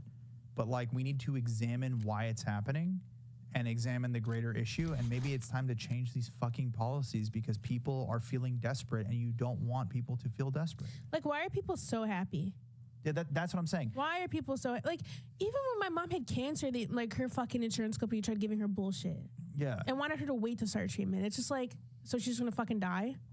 Yeah. Like, you know which one has never rejected people that I've like seen was Medicare, Medi-Cal. Yeah, Medicare is like the best. It's like rated one of the most satisfying. Government insurance is the best to fucking have. You're likely to have like barely any copays. Like for example, my copay for my insurance whenever I go to the ER is $300. Yeah. Specialty visits $70, but urgent care $5. Medications, I never pay more than $25. Yeah. Which it's pretty good. You have good insurance. I have pretty good, like looking at the list that was posted on Twitter of like the rejections, I think I have Ambetter. It was 7% rejection rate. So mine was on the lower end. But a lot of people, especially, like, I feel like I know a lot about, like, the medication aspect of things because I worked in research and I had to actively look for things to make care more accessible for people. Like, Mark Cuban has a website where he gets the drugs at, like, I retail forgot his value. name of it. Yeah, Cost Plus Drugs. Cost Plus. Oh, he has a website for that? Yeah, it's actually really good. A friend of ours was complaining about the cost of their medication. I sent her the website. She was paying $300 a month for her medication. Now she gets it for $10. So if you have a medication that is a lot of fucking money, go to Cost Plus Drugs. It's not sponsored, by the way. We just It should be, dude. But like, I've been championing that shit for like years at this point. There's so many like medications on there. And also, like, even if you want to pick it up like in person, there's GoodRx. It has like coupons. And another thing you could do is the drug companies have coupon specific where you get discounted shit for 2 years. I didn't know. For example, Ozempic out of pocket is like $1,500. If you have insurance and you use the savings card, you could get it for $25 if your insurance doesn't cover it. I think that like it's really crazy to me like how fucked people get, especially like cancer. Like cancer is one that like a lot of people die because they will not cover you. They'll be like, no, we're not gonna pay for that. And okay, so when I was in college, I sat in one of our classes. We had, I believe it was the CEO or the president, I don't remember, it's been so long, of Medi-Cal. And he came and gave a speech. And all I remember from the speech was basically that he said that like insurance is the hardest business to make money in.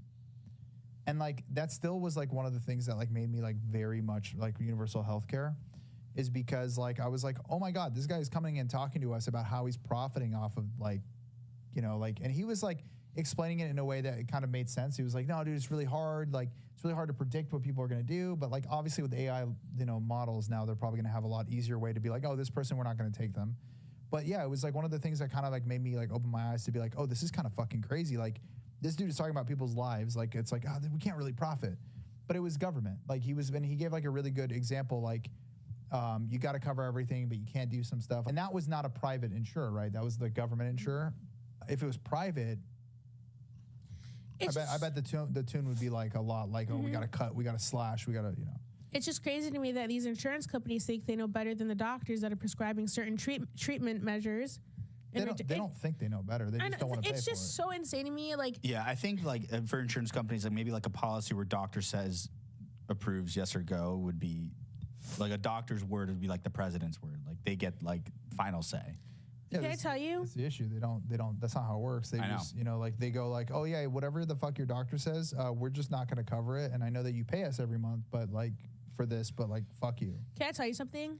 You know why I didn't go to medical school? Because of the healthcare system in America. I was like, I cannot work in a system where I know that people are going to be denied the care they need because they don't have insurance. I was like, I do not want to participate in a system where I'm going to be seeing people dying when they don't have to die just because they don't have health insurance or because their health insurance is fucked. I think one of the craziest things, remember when I called the dog thing the other day? Dude, he's so dumb. What? The poison control. So I'll talk about it in a second, but like I think one of the craziest things is like before you do like any surgery or whatever, they'll be like, oh, okay, so you have to pay this much today, and how are you going to pay for that? And then like I was at the dentist the other day, and some lady was just like scrounging for money to be able to afford her like procedure that she needed, and she was like talking about taking her kids to like hockey, and I'm just like watching this lady like try to get the money to like pay for this, and it was like $600, which is a lot of money, but also like this is a treatment you need. And it's just like I'm like watching this, and I'm just like, this is a family woman.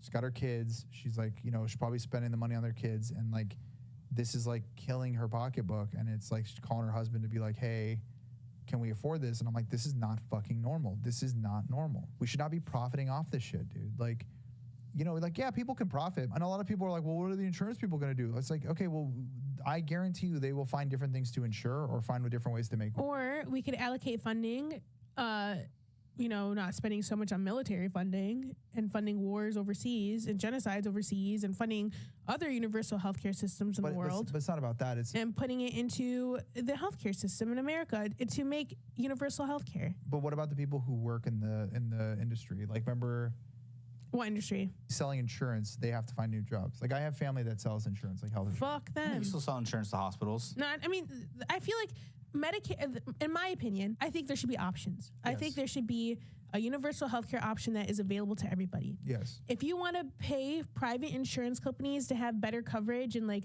access to the better, I mean, I feel like better doctors should be accessible to everybody, but like you want to have that like 100% disagree, Frogan.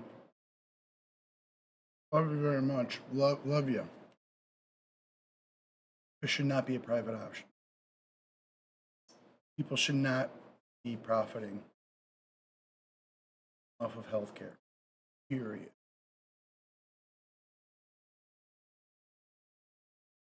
Private insurance should be annihilated and its advocates liquidated.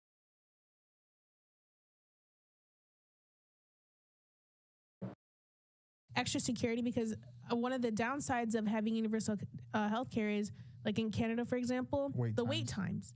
If you want to pay extra and you have access to, and you want to have access Fast to pass. Yeah. Go ahead. So I don't think insurance people lose their jobs. I just think Medicare for all should be an option for people that don't have lose it. their jobs. But they just need to move into something else. They need to just find something there's so much other insurance for everything else, dude. House, home, which is the same thing. And to be honest, like people's health is far more important than jobs that they can No. Like, there's just considerations when you do this shit. It's one of those things where it's just like there's a lot of old industries that really have a stranglehold on like us advancing because people want to keep their jobs.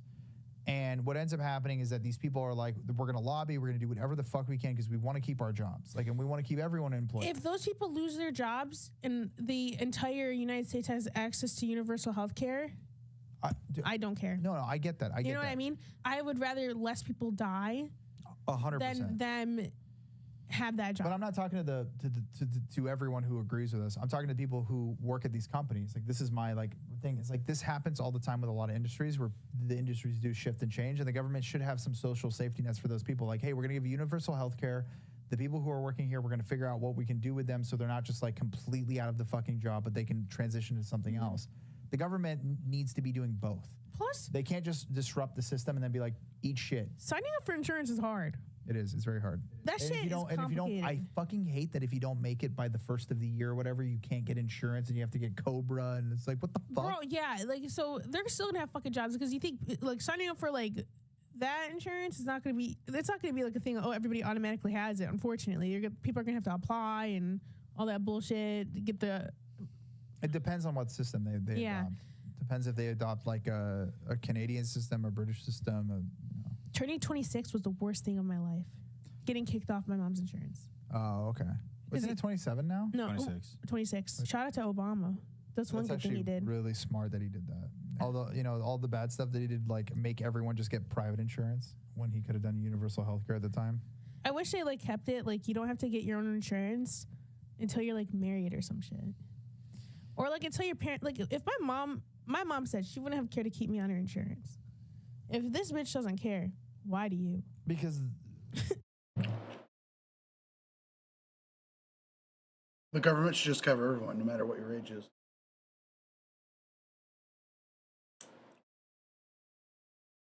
Cradle to grave, the government should take care of your health care. There's zero reason why it shouldn't.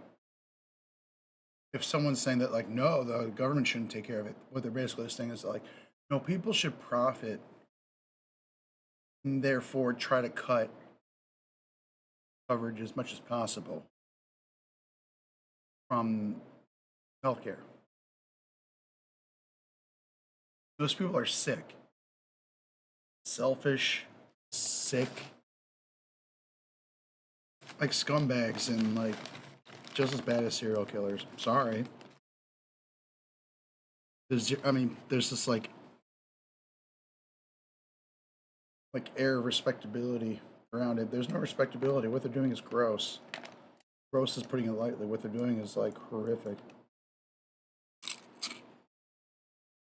and unnecessary.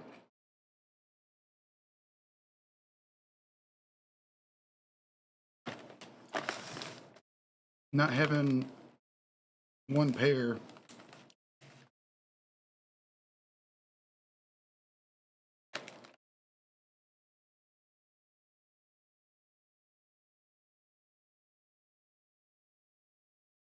It's not inherently fair or good.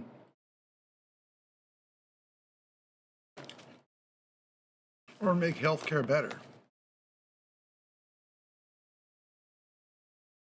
If private healthcare is better than the government healthcare, it's only because the private healthcare exists, and it shouldn't.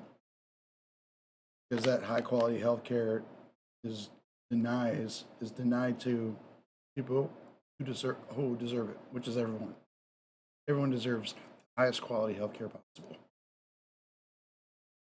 Period. If you don't agree with that, you should fucking fuck off forever.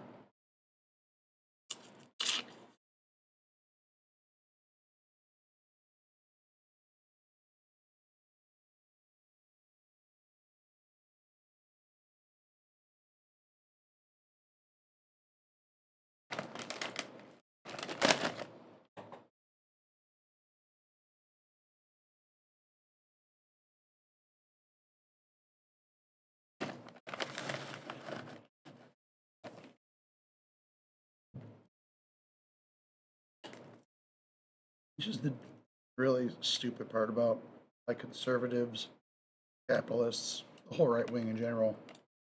When you treat people like shit, you make the world worse. You make your world worse. We should treat everyone good so we can make our world / your personal little world better. So what the fuck are you thinking?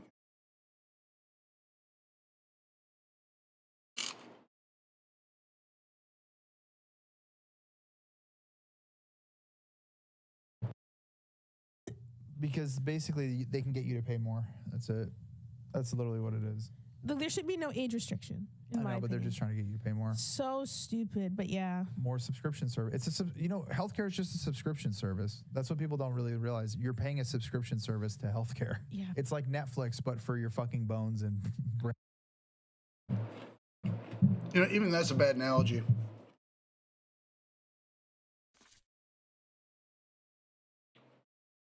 Because at least when you like have like Netflix or something, like you get something from it. You subscribe to Netflix, you get to watch fucking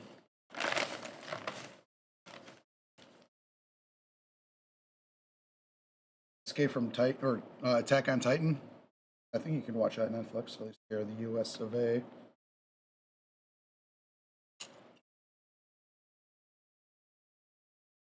When you pay into insurance, you might not get fuck all. You might not get. You might get denied the things you need. It's kind of like what's I'm gonna hold on. I can't think of what's hot on Netflix at the moment. So let me see what's going on here. Give me a second.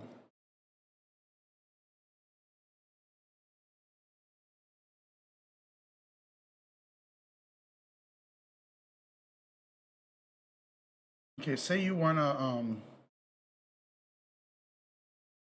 say you never saw Better Call Saul. No, better yet. Say you never saw Breaking Bad. Right? I never seen it, so I'm gonna pay Netflix so I can watch Breaking Bad because they say it's right here in the service. Like it's available, but it'd be like, all right, I sign up for Netflix, I pay the money, and then they're kind of like, I'm sorry, you don't get to watch Breaking Bad. Why? Because as they will find the most arbitrary reason, because it's like, well, this last show you watched, you didn't finish, so how are we gonna know you're gonna finish this one? Or like there's not even a comparison. It's an absurd thing. It shouldn't be a subscription service. A subscription service, you usually get what you're paying for. The difference between that and healthcare is that when you pay for healthcare, there's a lot of times you don't even get anything. Therefore, you don't get what you pay for.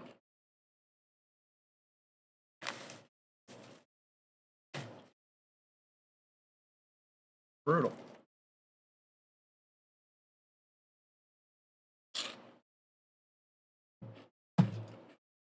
Right back. Brain. I wish you could like roll over funds for that you didn't really use it. I didn't watch this month Netflix this month. I'm gonna roll that over to next month. Bro, I know it's just so much goddamn money. It's a lot. And then like $500 a month. Dude, there's a point in my mom's life where like her insurance lapsed between jobs. Her and my sister got the sickest they've ever fucking been, and she had to pay out of pocket for the doctor visits and like the antibiotics and all the testing. And that shit, like my mom, thankfully, she was well off enough to pay it. Some people don't have access to do that. Yeah, it's crazy. We're at an hour 18. Do you guys want to jump into the Patreon for all the patrons that have been supporting us? Thank you, patrons, so much. Babies. Little babies for supporting us during our time off. It significantly helped us out. We actually got a new camera. That's not all we got. Oh, we also we redid this. We didn't even mention that we redid the set. Yeah, we redid the set. It's beautiful. It's Capri was like, oh, I don't want to sit on the ground anymore. I really didn't want to sit on the ground anymore. I kind of feel good right now. Yeah, he wanted to cross his legs like that. No, but thank you guys, patrons, for supporting us. I know that we've been gone and everyone's. Sorry to bring this up again, but like, I wonder if you can hear me peeing. Left the mic on. I wish health insurance was like some subscription service, like, because it's so much more important, and subscription services work so much better. Even though subscription services suck ass, and I hate them, and they're absurd, and they add up, and it's just dumb. It's just so bad compared to, like, I mean, cable was expensive. I don't even know if cable still exists. But, like, you know, it was a flat fee. Now it's like you have to sign up for these different things to have their own individual payment systems, and you like forget what you got, and it's like it all adds up to way more than cable ever was. You want to see all of the most popular things on the internet, most popular shows and or movies, or stand-up specials, or whatever the fuck.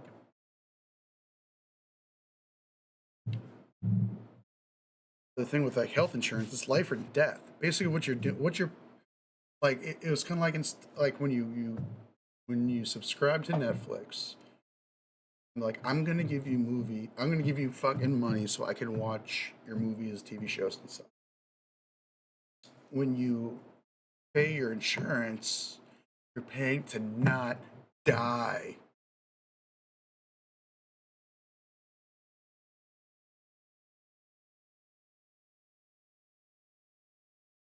And if the service that provides movies and TV shows is better than the system that's supposed to keep you from dying, problem. Not really any excuse for it. There's zero excuse for it. Like no humane excuse, no reasonable excuse, no excuse that should come out of someone's fucking mouth and be taken seriously. That wasn't pure parody. Or just a fucking joke.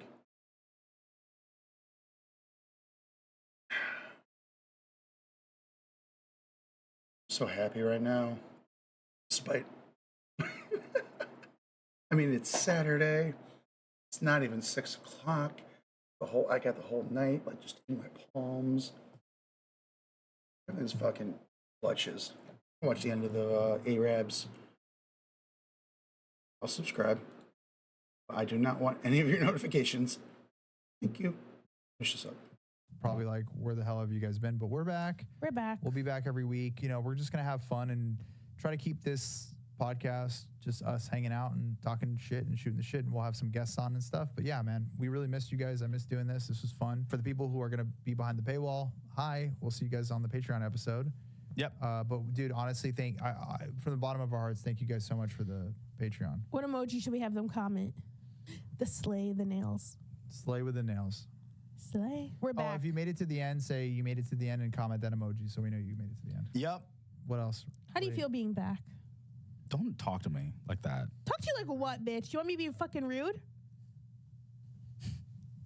Do I want you to be rude? Because clearly you want me to. I don't want you to be anything than yourself. Yeah, thank you so much, because your funds helped us, redecorate the set. Helped us get another camera, which we needed because we don't have a producer right now. And it is just me. Raph is a one-man show. It is just me. And yeah. So we needed that other camera because obviously we needed it because one of the cameras did just cut out. Yes. And so, yeah. But it helped us out a lot. It allowed Fro to live for another month. Yeah. And it allowed us to kind of clear up some debt that we had with people who were working on this pod. Yep. So it really does help out. And we hope you guys continue to support. And if you guys, that's it, really. We can't make this podcast without the patrons. Obviously, we've been absolutely just bodied by the internet. So welcome the fuck back in. Yep. And we're going to have fun. It's going to be, so if you guys are new to this podcast, it's mainly like social commentary. It's mainly just talking about culture, talking about shit that's going on, breaking news, and just having fun. Also, the Patreon, I know we've been posting clips. We usually post full-length episodes, so we're back with that. Yeah, you'll get a full-length episode. Yeah, I guess we should talk about what we do on Patreon for those who don't really know. Yeah. When we took a break, Yeah. on everything. We've been posting clips on Patreon because you guys you paid us. We want to make sure you guys have stuff to watch, especially stuff for you guys, especially if you didn't want to go through every single episode. We have stuff that you guys can kind of watch to kind of catch yourself up. But now that we're kind of back in full swing, we'll really be kind of sticking to the tiers and what the tiers actually advertise that they're going to be getting. And we hope you guys just continue to support. We do, after every episode, we do record an extra 30 minutes to an hour of bonus content that we talk and do other stuff. So that's what you guys will be getting on Patreon if you guys haven't. So this Patreon episode, we're going to talk about what we're doing after. Well, we know what we're doing after this, but you guys don't know. And that's what we'll be talking about. Yeah. It's weekly weird news. Yeah. And honestly, the existence of this specific show becomes less and less relevant with each passing week, considering how weird just about everything has gotten. The whole world is weird. Now, this week, we've already covered New Jersey's little UFO problem. Yeah. The American woman who thought she could just bring a loaded gun into Australia for protection while she attends clown college. The fact that Trump may have consecrated the newly restored Notre Dame Cathedral by shitting himself in it. Mm-hmm. And, oh yeah, the whole hero assassin saga. Yeah. You'd think we'd be scraping the barrel at this point, but no. Mm-mm. And we do have some updates on the Luigi Mangione situation for you today. But rather than put his face on 3 thumbnails in 1 week, yeah, let's start with some news from a genre that we always enjoy, vandalism. Yeah. Out of all the categories of criminal activity, the one with the highest likelihood of earning our proprietary cool crime distinction is vandalism. Whether it's spray painting the phrase penis man all over town, writing fuck Elon on several dozen brand new Cybertrucks, or duct taping dead fish to ATMs all over the world, we love them all, folks. And this week, up in Oregon, a new vandal has emerged. Here's local outlet KOIN6, Coin 6. The city of Bend is asking for a vandal who has been putting googly eyes on statues in roundabouts to stop. The vandalism has happened to 8 statues so far. That's really cute. They should just forgive this person. This is really cool. Placed on the This is various awesome. art pieces around town might give you a chuckle. It costs money to remove them with care to not damage the art, the city of Bend said in an Instagram post. According to the city, the adhesive used to stick the googly eyes onto the statue's surface is what can cause the damage. Officials said removing the googly eyes has so far cost the city over $1,500. They're calling it the lowest city expense of all time. I'd like to audit this. Yes. I'd like to see an itemized list of every one of those $1,500. Yeah, well, the problem is, Elliot, we had to buy $1,495 worth of scratch-offs and then 1 bottle of Goo Gone. That's right. Yeah. We were hoping this would pay off for us. It didn't this time. This time, but, unfortunately, there's always more scratch-offs. We thought that we were going to double the city's budget. Look, you got to spend money to make money. We weren't gambling with city money. We were investing it. That's right. So, okay, yeah, the fact that this is supposedly costing the taxpayers of Bend thousands of dollars definitely loses this vandal a few cool crime points. Still, one of the smallest expenditures, I'd say, for a city at all. $1,500. And yeah, you can't argue with the results. These otherwise forgettable pieces of public art have been transformed into something eye-catching and conversation-starting and any conversation about something other than the sad state of the world is especially welcome at this moment. That's my favorite so far. I'm waiting for more. People are really into it, based on this article from the Oregonian. Someone or several people have placed the oversized plastic items on 8 public art installations in an apparent attempt to draw some laughs. But officials wrote on Instagram the stunt risks damaging the sculptures, and separately said removing them has cost the city $1,500. The post is drawing a mixed response on social media, with many people responding in all caps that they like it. These things endure all types of weather and temperature swings on a daily basis. One commenter wrote, "A little bit of adhesive ain't gonna damage it." Another commenter added, "These googly eyes give me the hope to move forward each day." Also, this is art. Yeah, it's more art now than it was before. And it gets the people going. Gets them talking, gets them activated in their local community. It's doing everything that the original art should have done, and it just needed a little bit more. I've never been to Bend. I have multiple friends who live there now, which is weird, but apparently it's a beautiful town. Yeah. And what better way to show how beautiful the town is by making sure all the public art sculptures are always like wide-eyed. Oh my God, can you believe we live in heaven? Yeah. Most sculptures throughout history are very sad. Yeah. Very angry. Sometimes scary on purpose. Sometimes scare the birds away. Sometimes they're about the millions of animals who died in World War I without any choice of their own. Yeah, they weren't making the decision. But then you go have someone make a fun, turn a sculpture into something fun that really lifts the spirits of the people in Bend. And you got these busybodies down at City Hall that need to go scrape all the glue off of it. Like it isn't getting shit on by birds every day. Yeah. Just do it all at once. Just clean them all at one time. Save some money. But yeah, looking at the actual Instagram post, the official City of Bend account is getting absolutely roasted in the comments. And you know, they're typing in all caps. That is legal. That becomes legally binding for the city to accept. Yeah. Yeah. Everybody dislikes the fact that Ben is trying to remove these eyes. Here's a few examples. Scott Cape will damage this art that endures summer weather and winter storm. Y'all are gonna get roasted on this one. Nah, the googly eyes have to stay. Read the room. Leave them. Can we please be allowed some joy this holiday season? The art looks better with the googly eyes anyway. Long live the googly eyes bandit. All right, we do have a cool name for the bandit. That was the last item on our checklist that we needed to officially certify this as a cool crime. Yep. Every year, instead of burning down a giant goat, the city of Bend, Oregon goes and makes pools of all their statues. Yeah. I like it. You know, much to the original artist's chagrin, I'm sure, because everyone seems to be saying, well, these things suck, until someone did a very Yeah, but who the fuck knows who the artists are and who gives a shit? They should be lucky that like, their art is getting attention paid to it. It's a job. You take the job. It's essentially supposed to be background noise. It's not supposed to stand out in most cases. It's like the one we have here in our local traffic circle, the human eggs. Yeah, those are terrible. And someone's always toppling them, tagging them, just give them. Yeah, take them away. Give them googly eyes. That might work, actually. Well, although it might cause some accidents in the traffic circle, which people already don't know how to use. Yeah, no one in America knows how to use the traffic circle.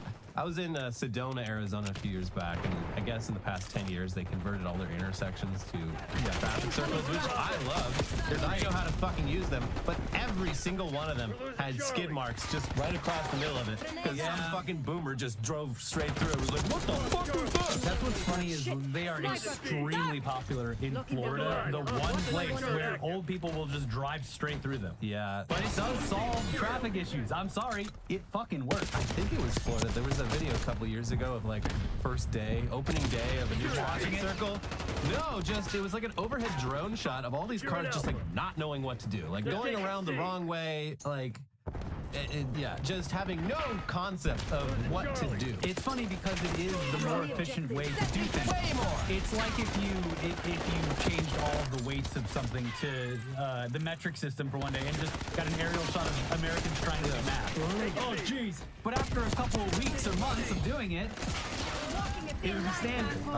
Yeah, when I traveled in New Zealand and in Ireland, I'd be driving like 6 hours a day and never have to stop. Even though I was going through dozens of intersections, the brakes barely got tapped. It was incredible.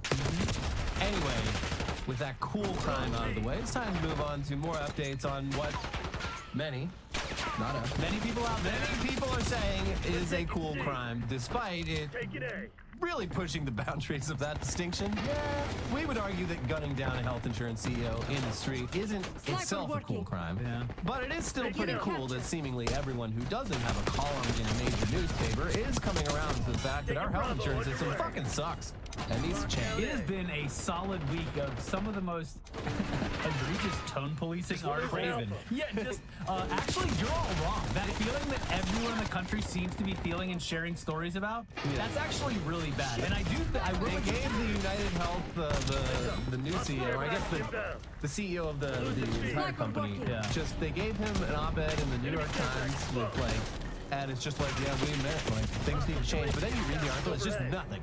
Just puffery. Yeah. It's no statement being made whatsoever. We see you, we hear you, we're not going to do anything about it. Yeah. It's bizarre.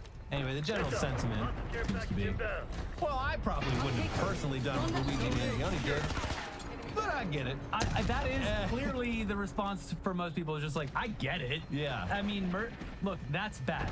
As everyone can say, and I believe this with confidence, so like, wishing harm upon another person is bad for the soul. It is. But you can understand why people are like, here's what it is. Yeah. And we don't really have any updates on Luigi Mangione himself today. Just some weird odds and ends from the cultural ripple effect that this has had on American society. I guess we should first start with some news about the search for the assassin. We joked at the time that there were potentially millions of suspects, considering how many people absolutely loathe the health insurance industry. But it sounds like the folks at TMZ took that approach quite literally and just went looking online for whoever had publicly talked the most shit on it. Here's the Washington Post.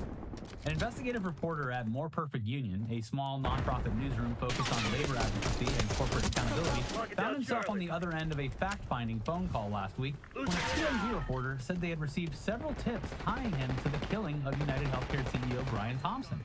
Sean Morrow, 36, who has covered the healthcare industry and insurers such as United Healthcare, shared the story of the phone call on social media Wednesday, only after authorities had arrested Luigi Mangione, who has been charged in the killing.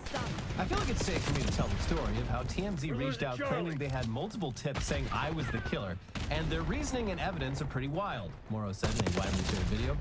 In the audio of the call, the TMZ reporter says that they had received information saying that Sean Morrow of More Perfect Union is the killer. That's very strange, Morrow replies. I am a reporter who covers health issues. The TMZ reporter, whom Morrow did not want the name because he said she was just doing her job, referenced his More Perfect Union reporting about the healthcare industry on YouTube and suggested that authorities were considering anybody who had been critical of healthcare companies to be a possible suspect. Okay. I mean, that's insane to me, Morrow says in the call. Could be any of the 350 million people. Yeah. And okay, I mean, I guess based on the grainy images that we had of the shooter before the arrest, could say that Sean Morrow looks like the killer. You squint hard enough and you really want to believe. Take off your glasses, yeah. But seemingly what put him on TMZ's and potentially NYPD's short list of suspects was a video that he made last year specifically about United Healthcare titled, "This company makes billions by rationing your healthcare," which YouTube's algorithm started recommending to a lot of people last week. Some people in the comments joked that Morrow was the assassin, and I guess the NYPD had so few leads on the case that this was enough to make him a suspect. Pull some of those guys out of Central Park. Have them start watching YouTube videos. Yeah. So Sean Morrow, by the way, was the one who made a fake, verified Eli Lilly Twitter account announcing that insulin is free now, which directly affected both Eli Lilly's stock price and Elon's ability to bring in ad revenue. One of the greatest hits of the Elon era. May have, in part, actually lowered the healthcare costs of an entire nation with one tweet. Yeah, the one good thing that came out of Elon Musk's takeover of X. So yeah, he's got a long history of antagonizing the U.S. healthcare industry, but the idea that made him a suspect is ridiculous. As he told the Washington Post, my main takeaway from this is that if a journalist calmly and truthfully explaining the problems of an industry or the problems of a company with no embellishment, if explaining what the problem is directly to the camera comes off as a threat or comes off as a motive, then perhaps that industry is the problem. Let's move. Yeah. Anyways, just for the record, neither of us is the googly eyes band. Yet. It's just a story that we talked about on the show. And that in no way means that we personally taped big googly eyes to a bunch of sculptures. I would use Gorilla Glue so they would never come off. Yeah, I would ensure that those guys stay. But moving on to how the assassination of United Healthcare's CEO has affected some of the people unfortunate enough to be paying the company for health insurance, or just paying any company for any health insurance. Dealing with a claim denial in the midst of all this might make you think about getting a little bit fresh on the phone with the ghouls who are denying you healthcare, despite you paying them for it. But we would strongly recommend against it, because the ruling class is taking that shit very seriously right now. They are looking for examples to make. And one Florida woman just found that out the hard way. Here's WFLA. A Lakeland woman was charged Tuesday after police said she ended a call to an insurance company with the words delay, deny, depose. In an arrest affidavit, the Lakeland Police Department said officers were contacted by the FBI on Tuesday, December 10th, regarding an alleged threat made over the phone. Brianna Boston, 42, had reportedly placed a call to Blue Cross Blue Shield regarding recent medical insurance. Initiating objective control.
Insurance claims she was denied.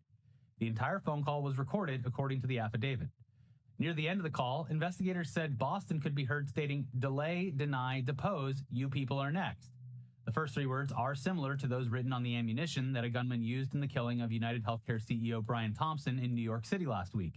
The affidavit noted the similarities between the incidents, stating that those words have become nationally recognized as a phrase directed against insurance companies. Excuse me, those words are what you do to other people. Yeah, that's where they came from. They weren't invented by Luigi Mangione. Yeah. It's if you it is your 1000%, Jesus fuck, ensuring that profits remain sky high. If you This is like Zionists saying that like Zionism's a slur. Don't call it Zionist, even though we are like rampant Zionists. And everything we believe like lines up with what would generally be accepted as Zionist ideology. But don't you dare say deny, depose, excuse me, delay. It's a slur. You, in the wake of this, will not hold a mirror to your own industry, then how are you going to get mad at other people for doing it for you? Well, they're going to do it. They're going to try. And they're going to use law enforcement to fucking stop all that. So anyway, yeah, I mean, listen, it is understandable that they would treat this as a threat. Yeah. Even though it is a far cry from her actually saying she's going to murder anyone. But they're really throwing the book at this woman in a way that seems wildly excessive. Look, Your Honor, this is just locker room talk. It is. Yeah. She's been charged with making terroristic threats, and the judge set her bail at $100,000 because, quote, I do find that the bond of $100,000 is appropriate considering the status of our now, country you actively. assholes, quit. That is And an then insanely high just bail, quit. especially Good compared jobs. to what bail costs for stuff like DUIs and domestic violence in Florida. It is a fraction of that. Also, so if you just bumping it up to be like, well, this is what you're going to pay for your premiums anyway. So you might as well give us the $100,000. Yeah, so unsurprisingly, people online quickly rallied to raise that money via GoFundMe. But actually, it appears as of Friday night, at least according to the Polk County Sheriff's website, that she had been released without charges. So it sounds like sanity might have actually prevailed here for once, and in Florida of all places. Actually, sanity has not prevailed. From WFLA, update, Brianna Boston has been placed under house arrest after she was granted a pre-trial release with bond. Court documents show she is also under GPS monitoring. Her house arrest allows for various conditions, such as once a week shopping and the ability to attend medical appointments, church, and work. Meanwhile, up in New York City, the scene of the Fuck off. crime. New York City! It had too much salsa in them. Someone, or multiple someones, have decided to take the sentiment that maybe it's good if health insurance CEOs fear for their lives a bit too literally for the NYPD's liking. Though once again, the response from the authorities feels way overblown. This is part of it. We got yet another vandal this episode, and this one has been putting up wanted posters all over New York City with the pictures and names of the CEOs of other major health insurance companies, as well as a poster of Brian Thompson with his face X'd out. Brutal. Here's Fox 5 New York. As Luigi Mangione, the man accused of killing United Healthcare CEO Brian Thompson, fights extradition to New York, wanted posters targeting healthcare executives have reportedly begun surfacing. The posters, which have drawn... Is Trump going to embrace the sentiment? That's the question of the fucking century at the moment. Is Trump going to embrace this? What's basically a movement at this point? Is he going to come out in support of Luigi? And is he going to attempt to You're falling behind, Crimson. replace the healthcare system Hardpoint located. with something that might possibly actually be better, marginally? If Trump goes full Medicare for all, I would, I would still hate him, but I would like laugh, like, and have be full of pickles for a very, very, very long time. Significant intention were highlighted in a TikTok video posted Tuesday. Not universal healthcare, single payer. I am an advocate for single payer. Thank care you. for corporate profit, and healthcare CEOs should not feel safe. Printed in bold capital letters alongside their pictures. The NYPD says they're aware of the posters and advised companies to increase security measures for their executives. We are aware of the posters and are investigating these incidents. A spokesperson from the NYPD's Office of the Deputy Commissioner of Public Information told Fox Business. Unfortunately, there's simply no way to actually enforce or look into laws that are broken here in New York, so our hands are tied. Most surveilled city in at least the United States, we can't figure it out. Yeah. Hopefully someone from a McDonald's 2 states over will let us know who's putting up these posters. Yeah. In the meantime, I got a lot of Candy Crush levels to beat. I'm going back to the subway. I'll be underground. Where it's nice and warm and I can play my Candy Crush. And if I do happen to see someone come into the outdoor, they will be shot. Yeah. Along with anyone standing near them. Because we're the NYPD. And we get things done. Hey, we do the executing around here. Yeah, that's right. But in their report, they even blurred out the face and name on their photo of one of the posters. Come on, it's kind of silly. This is publicly available information. But yeah, based on the only image of these posters we could find that is actually legible, you could definitely interpret them as a threat. It's just less of a specific threat and more just a distillation of it. They should probably be taken out for the simple fact that they're like atomic level pussies. All your money, you're scared. You're scared. Fuck you. Fuck you, you rich cunts. Fucking kill yourselves if you can. What a whole lot of average people have been saying about our nation's health insurance profiteers lately, it's probably very cathartic for people to create art like These this. posters, like, they do definitely cross the line over into threatening. Stars have captured the hard point. Cry me a fucking river. Preferred they maybe pulled back a little bit. Yeah. Like, wanted, a wanted poster.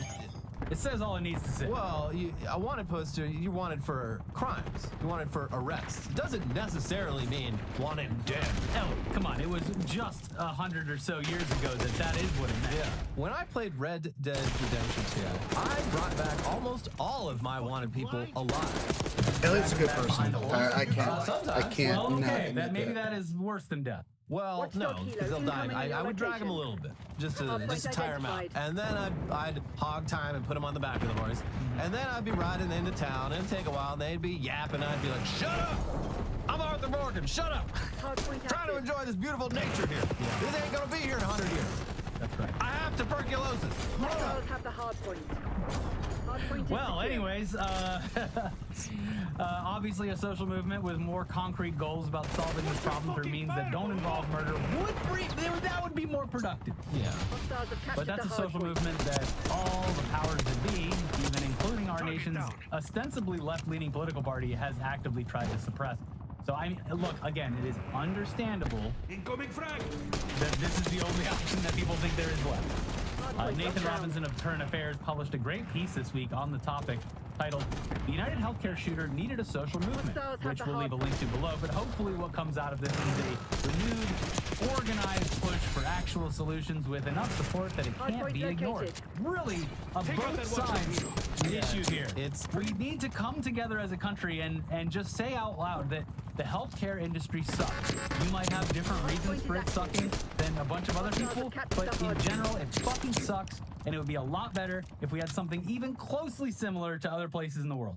Yeah, yeah. I mean, even there's a lot of different examples of how to do this. Pretty much no country with healthcare has the exact same system, and there's a whole spectrum of it. But even in places where there is like a hybrid system, it forces the private companies to have to compete because they can't really get away with it as much as they can in the U.S. Yeah, where it's just a free-for-all. There was a bunch of articles this week, obviously. One of them was talking about how just the perception that Americans have about access to healthcare is so broken that when the people who visit another country and get sick there, the hell worlds, they will not seek care because they're so used to just toughing it out. There was one specifically that talked about a trip to Iceland where they got an upper respiratory infection. And they're like, we're so sorry, because you're not an Icelandic citizen, we do have to charge you money. $25. Yeah, and they won't seek care because they're like, well, this is something you just don't go get fixed in America. Yeah.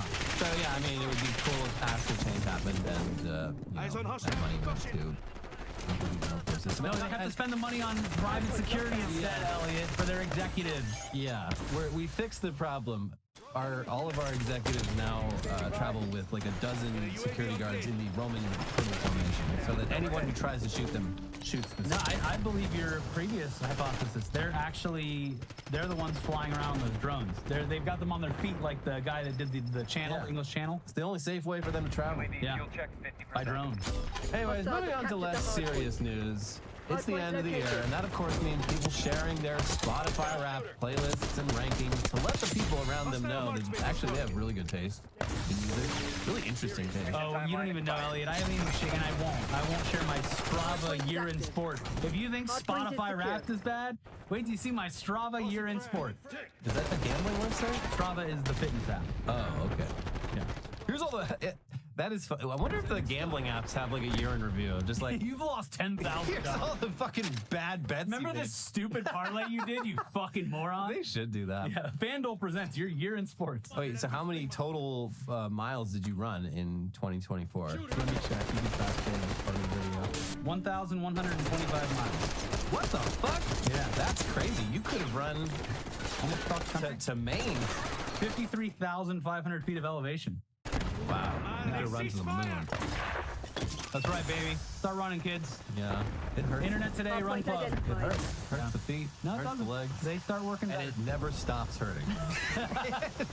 Hey, that's kind of true, but anyway, yeah, it's nice to get a little summary of your music listening habits over the past year from the most predatory fucking music streaming app on earth. But it's really not that deep. It's certainly not the kind of thing that you would fake unless you're a real freak. Yeah. But one of our nation's elected officials just got caught this week sharing a counterfeit Spotify Wrapped. Unbelievable. And it has lots of folks, including his constituents, feeling tremendous secondhand embarrassment. Wow. New Jersey House Representative and candidate for Governor Josh Gottheimer, a Democrat who exemplifies a lot of the problems the party has and totally sucks for a number of other reasons that we won't even get into, shared a screenshot of his Spotify Wrapped top songs list to Twitter last week with the caption, "No surprises here. Fun fact, my first ever concert was at Meadowlands to see the Boss." And yeah, his top 5 songs are all bangers by Bruce Springsteen, which is certainly appropriate for a New Jersey politician.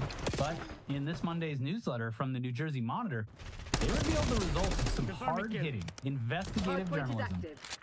Speaking of Gottheimer, the Bergen County Dem on Friday released what looks like his Spotify Wrapped, the streaming giant's annual Here's What You Listen To roundup. Gottheimer's top 5 streamed songs in 2024 were all, apparently, Bruce. But is it real? When I compared his to one I know is legit, the fonts and spacing are all wrong. Did Gottheimer's campaign fake a Spotify Wrapped to curry favor with fans of the boss? The things you do to win an election in this state. I asked the campaign about it, but did not hear back. And yeah, it is plainly obvious that this Spotify Wrapped is a forgery, and an amateur one at that.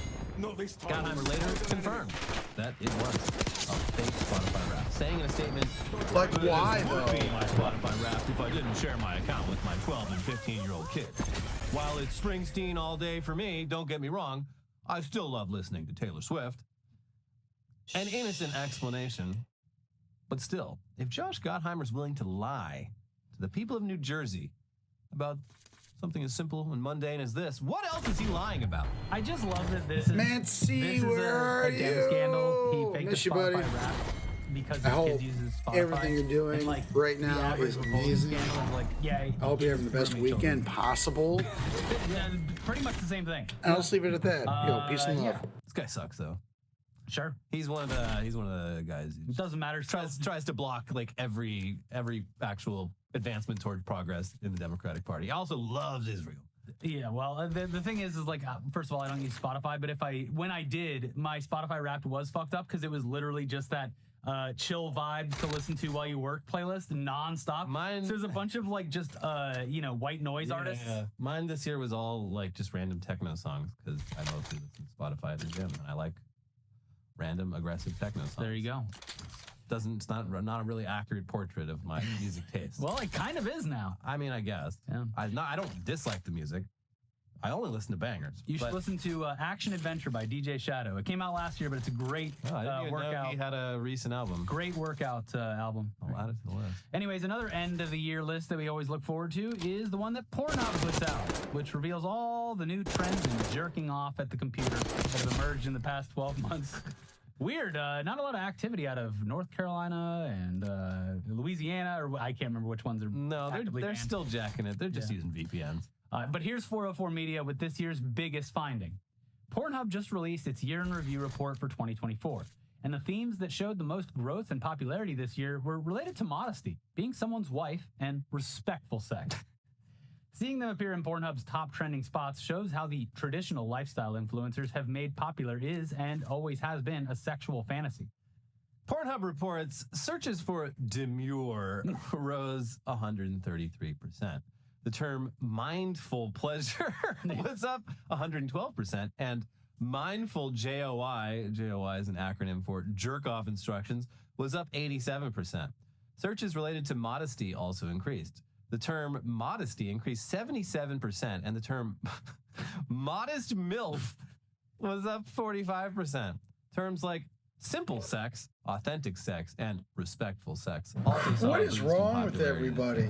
They attribute this to the very demure, very mindful. I'm still TikTok searching trend for that big went tits and viral earlier femboys. this year. The platform also said in its report that wives are way up and attributes it to the secret lives of Mormon wives. While wives are already hot on Pornhub, the show, in addition to the interest of traditional aspects like authentic couples and authentic sex, seemed to ignite a spark into a flame, the report says. In general, the interest in wife and marital searches spiked, with amateur wife up 21%, traditional wife up 34%, and trad wife up 72%. You know that trad wife that Searches does for porn? Mormon wife, Mormon sex, Mormon missionary, and Mormon threesome were also way up. I mean, it's Mormons. Why stop at 3? Yeah, Mormon, as many as you can count. Anyways, most of the rest of Pornhub's year in review is pretty much the same shit as any other year. But here's something that is very 2024 and hopefully something that stays in 2024. If you weren't living under a rock this year, you no doubt heard the phrase "talk to her," an instant viral hit that took pop culture by storm. Sexually charged, pleasantly shocking, and all around fun.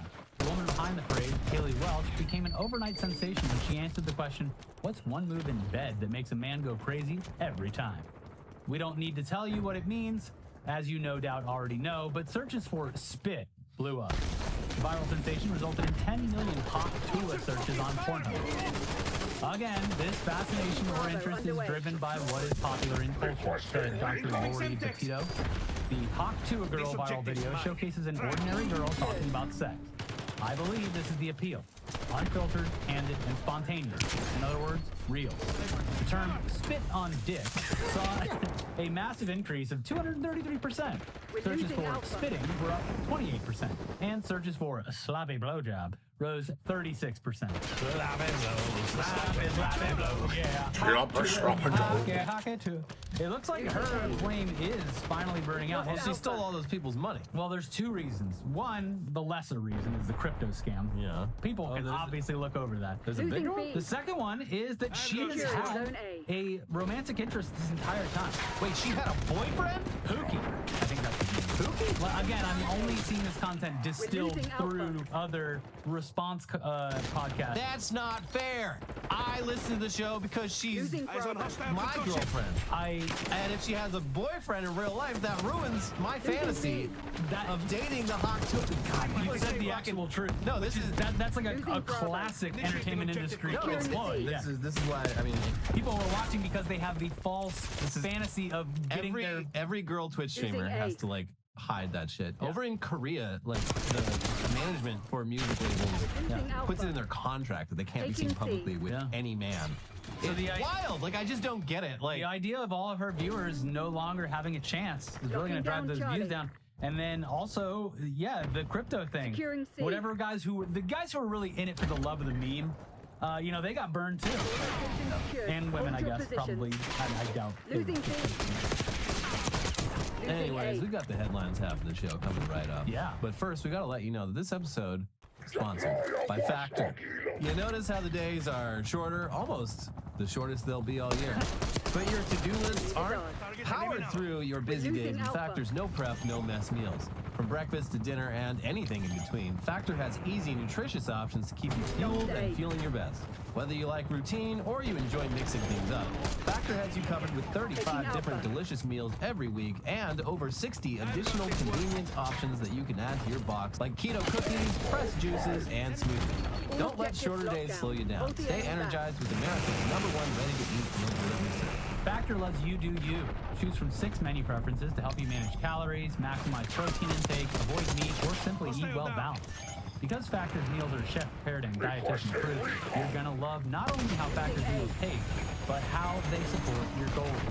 And Factor is cheaper than takeout and dining out, so you can put that extra cash you save towards holiday shopping. Find guilt-free comfort foods like home-style chicken and gravy and loaded mashed potato pork chops. Feel good vegan options like sweet potato and crispy curry, and globally inspired flavors like Peruvian shrimp and red pepper collie rib. Stay on your A game with quality ingredients you can trust and quality you can taste in every one of Factor's fresh, never frozen meals. Use your time more efficiently. So important during these dark months. Let Factor take shopping, prepping, cooking, and cleaning up off your daily list of things to do. Head to factormeals.com/50weeklyweird and use code 50weeklyweird to get 50% off your first box plus free shipping. That's code 50weeklyweird at factormeals.com/50weeklyweird to get 50% off your first box plus free shipping while your subscription is active. Thank you for sponsoring the show. Now it's time to get into the weirdest, wildest, craziest headlines. Starting with some holiday headlines. Yeah, you hear those jingle bells? You hear those footsteps on the roof? It's Christmas time. It's holiday time. And it's time to start out with some weird holiday headlines. Elliot, take it away. Grandma actually got run over by a reindeer in New York. As the prophecy foretold. Yeah, I guess there was a fun run in some town, and a deer came out of the woods and just knocked over a bunch of old ladies running. So grandma did get run. It wasn't a reindeer. I think it was just. That's it. I'm buying a lottery ticket there. Yeah. This made me think of that song. That is like the most bizarre song to manage to get into like the Christmas canon in this country. It's a song about grandma getting fucking soused on eggnog and wandering into the street and Santa doing a hit and run. Now it's genius. Now we all get it. Like his grief over his grandma being dead, but also like the excitement at finally having it double confirmed that Santa is in fact real. It is been canonized, and it's the same thing as singing Jingle Bells, Batman Smells. Well, that's like taking an I know, but what I'm saying is like it was like a joke song of the time that is now a traditional Christmas song. I mean, beloved. They shouldn't have made it slap so hard if they didn't want it. It's like the what's his name? Paul McCartney song. No, people actually like that because the 80s were fucking weird. Yeah. Well, look. This woman Heck wasn't off, killed by the millennial. reindeer, like the titular grandma. There's probably like at least one guy was participating in this and was like, well, that was fucking weird. Grandma literally got run over by a reindeer. He comes home, Santa's fucking his wife. Yeah. You made it look easy. That's the other one. I saw Mommy kissing Santa Claus. That's what I'm talking about. Yeah. That's a weird one. Yeah. Can we just all agree Anyway, that Christmas is weird in general? Sarcophagus of Santa Claus, possibly discovered in Turkish church. Report. Oh God! I'm sorry if any children were watching. And Santa was Turkish? Someone call his son. Well, he's gonna arrive in a couple days. So. Yeah, they should open it up. Yeah, see what happens. Let all that Yuletide scent out. Yeah. The zombie smells Santa like Claus. pine. I love that. Like the Pine smells good, bro. Saint Nicholas he was a Turkish guy. Yeah. Probably before he came up with the Probably whole presents Muslim. thing, he'd just go from house to house with a scoop of ice cream, tricking kids like, "Hey kid, it's Christmas. You want this ice cream? Too bad. Not for you. You're gonna have to fight for it." And it just goes on for way too long, and the kid starts getting mad and crying. He's like, "Oh, you're being naughty. I don't know. I don't give ice cream to naughty boys. I give ice cream to patient boys." And then there's poor kids just checking the clock. He's never gonna show up, is he? Because he's just over there He's fucking with taking kids. so long. He never gets through all the kids. No. Because he just can't help himself. He spends like 10 minutes hiding the ice cream. And then the Grink comes up from behind and grabs the cone and leaves with it.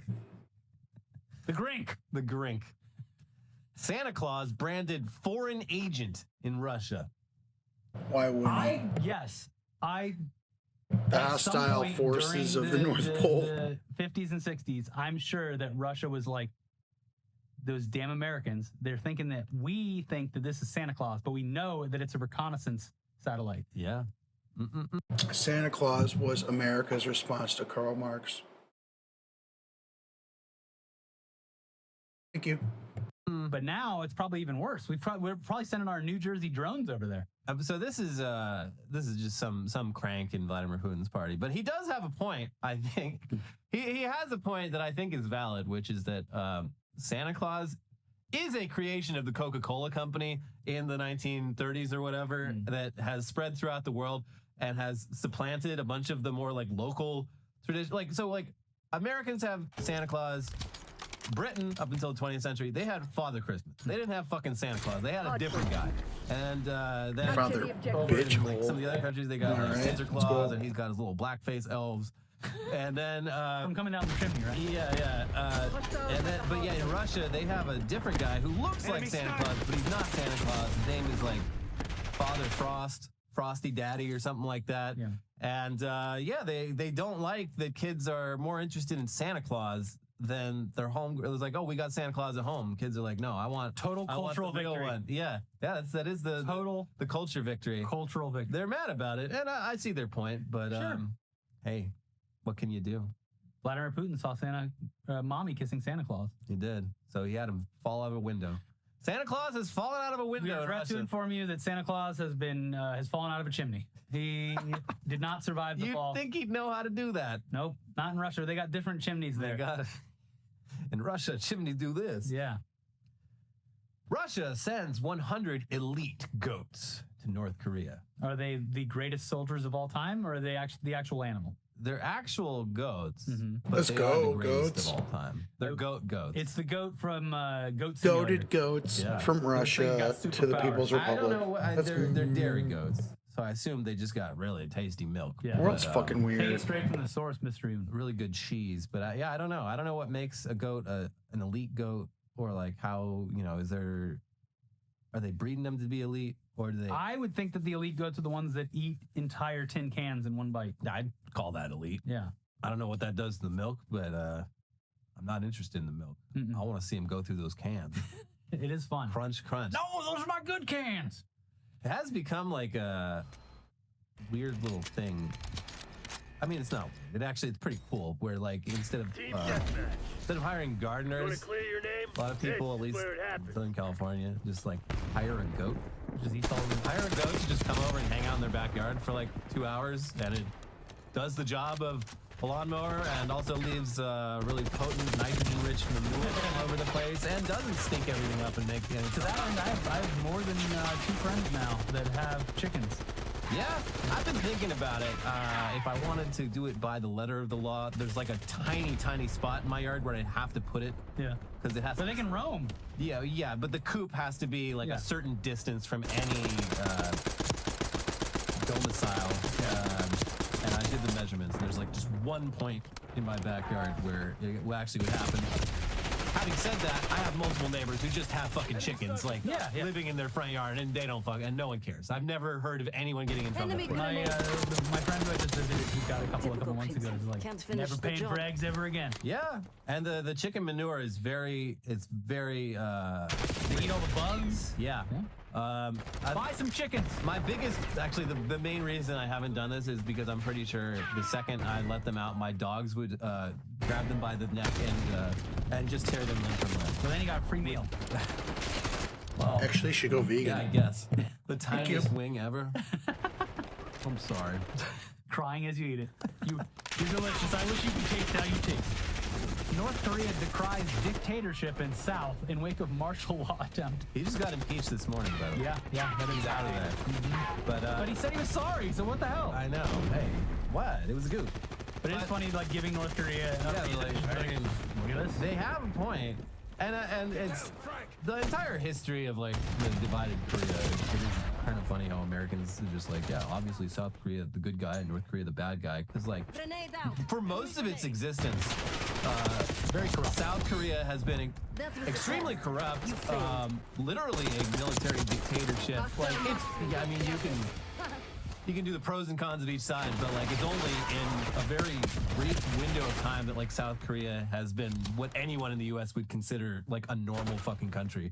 And even still, they're impeaching like every other president they have. Well, they're gonna find the right one, which is honestly what we should be doing too. Yeah, if you don't follow the law, you get around. I'm so jealous of other countries that like actually prosecute their lawmakers. Like that's so fucking cool. And we just can't do it here. It's just not gonna happen. When you get elected to office, you're allowed to do whatever the fuck you want. They even made that into a law recently. They did. A Macy's employee who hid $151 million in delivery expenses was trying to mask initial mistakes, sources say. Oh, Butterfingers. We talked about this recently, and it was so confusing. It was like, why? And yeah, it sounds like they fucked up a spreadsheet and then noticed their mistake later and was like, do I tell my bosses that I fucked up, or do I simply do a little voodoo mathematics here and make it go away? And then they like come back later like, oh no, I made it worse. Yeah. Well, anyway, I'll just hide this, and I guess it just snowballed into $151 million. Things happen, guys. Yeah. Oops. Oh well. Yeah. And to be fair, I mean, this is clearly a crime. But for the company, it was beneficial. Well, they really it kind of cooked their books. It wasn't. I don't know if it was a crime though. I mean, it was because they didn't steal the money. They just made the money disappear from the books. But it benefited their bottom line. Yeah. But I mean, like obviously the SEC is going to be very interested in this. But from the sound of it, it was just this one rogue employee. Oh, it's like they're not going to, but the employee. Yeah. And I don't know. It's interesting. I think this time I have really learned my lesson. Cork man with 59 previous convictions tells judge. Now let me get one more. I think this time I really have learned my lesson. Now we need one more conviction. 60. Nice even number. Yeah, throw that man in the jail, but they spell it G-A-O-L. Gal. It took me so long. I was like, what the fuck is a gal? I'm like, that's just how they write jail. Fucking weird. A gime? Oh, a gime. Okay. Why you should take a fart walk after a meal. Hey, cool, I'm already doing that. Yeah, I take a fart walk after everything. There's a lot of cultures that go on walks after every meal. Yeah, they said it's not just great that you're not stinking up the house. Every walk for me is a fart walk. Right? Yeah, no, it's really good for your metabolism and digestion. It's good all around. You should take a walk after a meal. And the best walk whenever you want. Is you get all the gas out. Yeah. You can clear it out. It's not going to sneak up on you later. Nobody's the wiser. Yeah. Yeah. Just go on walks in general. I have like really, really bad ADHD, so even when I'm here writing, I'll just go out and walk. It's like taking a dog on a walk. When I walk, farts like push me forward. Extra energy. And then you're peeing on the bushes. Yeah, on the lawn. My day will come. But I'm on a walk. I will be in a Weekly Weird News headline about shitting on something at some point. It got real close during the marathon last week. Yeah, you do long distance riding long enough. Eventually. There were no porta potties on the course. It was like every fucking 5 miles. Maybe that on purpose. There was like one every 5 miles. Some freak fetishist did that on purpose. I was about to explode. I got to one just in time. And still did under 4 hours. Jeremy Allen White joined Star Wars film The Mandalorian and Grogu as Jabba the Hutt's son. I don't know what to do with this. Like, it's so funny and so like franchise brained to cast like one of the hottest. First of all, a great actor, a great actor who like people find extremely attractive, who's like in great shape, a real performer. And just cast him as the voice, apparently, of just a blob. A blob who, like... I'm sure he's happy to take that check. Sure, I'm sure the money's great. They always, like, so many great actors and directors, they're like, yeah, you know, whatever. One for me, one for them. But, like... This has been around for so long. Like, in the 90s, it was called the Disney Retirement Plan. You'd be a comedic actor who would hit their 40s or 50s and start doing family movies because A, the paycheck is consistent and great. B, your kids can watch you in what you're doing. Yeah. So this makes sense. It's just obviously weird to be like, yeah, you're a fucking blob. I'm just wondering, like, because when Disney bought the franchise, they retconned away all of the extended universe stuff. So, like, I haven't been following this stuff too closely, but, like, have we seen any other Hutts? Like, it would be a great reveal if they just revealed that Jabba is personally just extremely obese. And every other member of his family looks normal.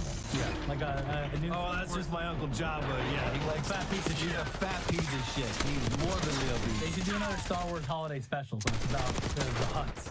Yeah. But they still talk and there's no closed captioning. And you have no idea what they're saying. The funniest part of that entire special is just the fact that when it aired, people must have been saying, what are they saying? Why are there no closed captions? Oh, the Chewbacca's. Chewbacca's family. The Wookiees, yeah, no just talking to each other. Well, I'm sure they're having a really interesting conversation. Would love to know what's going on. Yeah. But I'm glad I don't. You're a slut. Judi Dench reveals Parrot's pet name for her. Dame Judi Dench. It's Dame, not slut. Yeah, she adopted this African gray parrot a few years back, which is, I believe, the most talkative species of parrot. They also live fucking forever. It's got the gift of gab. Yeah, she just finds it delightful. The bird just calls her a slut all the time. Why aren't we getting these birds for retirement homes? Yeah, I think they'd crack people up. What? Hold on. Why are we spending so much time, energy, and effort on artificial intelligence when we've got birds who will sit there and talk to Just old finish the people? battle pass. Yeah. That's cool. Bird can be Ready just for the as next much of a season, I friend guess. as an AI. Probably more so because it has eyeballs that actually look at you and react and appear as though they might have a soul behind them. And it makes cool sounds. And the bird's not going to shut down when the company becomes insolvent. No. The bird might fly away. Well, you just keep the wings clipped. Yeah, guess so. But yes, we should start putting birds everywhere instead of... Cool birds. I mean, look, Los Angeles is already full of parrots. But they don't talk, they just squawk. They just squawk. They're loud as hell. Yeah. I think that started with just like one pet shop, like accidentally releasing some birds. It is funny. One of the only like lounges in LA, like the Amsterdam style lounges where you can go smoke, has talking parrots. Oh, what? The funniest possible thing to have at a weed lounge. Oh, damn. Yeah. Yeah, that's wild. It's all outside, so it's not like they're sitting in smoke all day or anything. Yeah, It's a big outside area. But yeah, people just go up and just stare at them, and they'll be like, "Hello."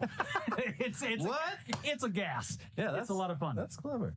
Anyways, that's it for today's episode. We will be back very soon for some more news.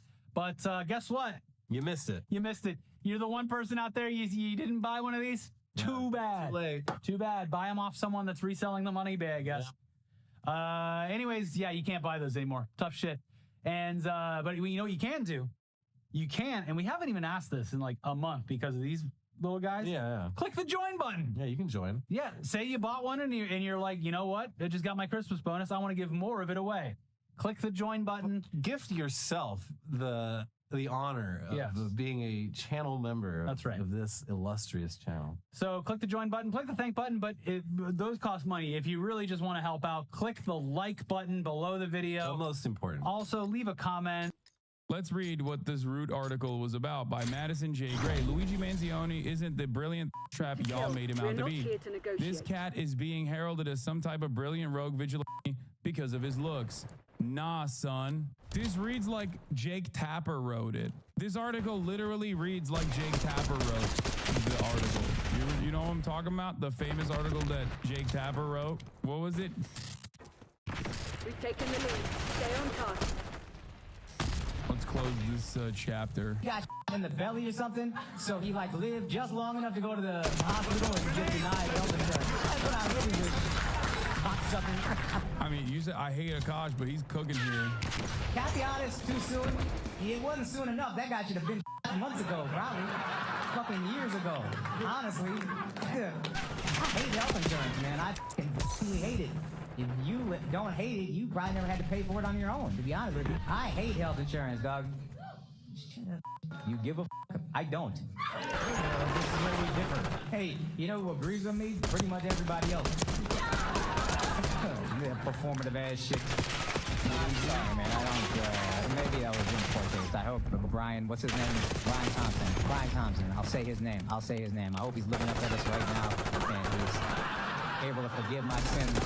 That guy, dude. That guy, right in his face, right in his dead face, right in his rigor mortis face. I couldn't give less of a shit. Why are you sending me this? Like, even people with large platforms like Hassan the Hun have good leftist politics. There's little they do to connect viewers to community organizing. It seems like they actively avoid it. Is this person actually from Atlanta? Because if they are, they would know that not only have I talked about the Stop Cop City protest, I've also personally given money to the Stop Cop City protesters. So even directly on Atlanta-related politics, like I've been there. And my job also personally is to offer light to this sort of stuff. We don't need influencers. We need community organizers. I agree. Political education. I agree, which is something that I try to offer. Unions. I agree. Neighborhood councils. I agree. International solidarity. I agree. And proactive organizing. These influencers just build platforms and boil important discussions down to quick talking points.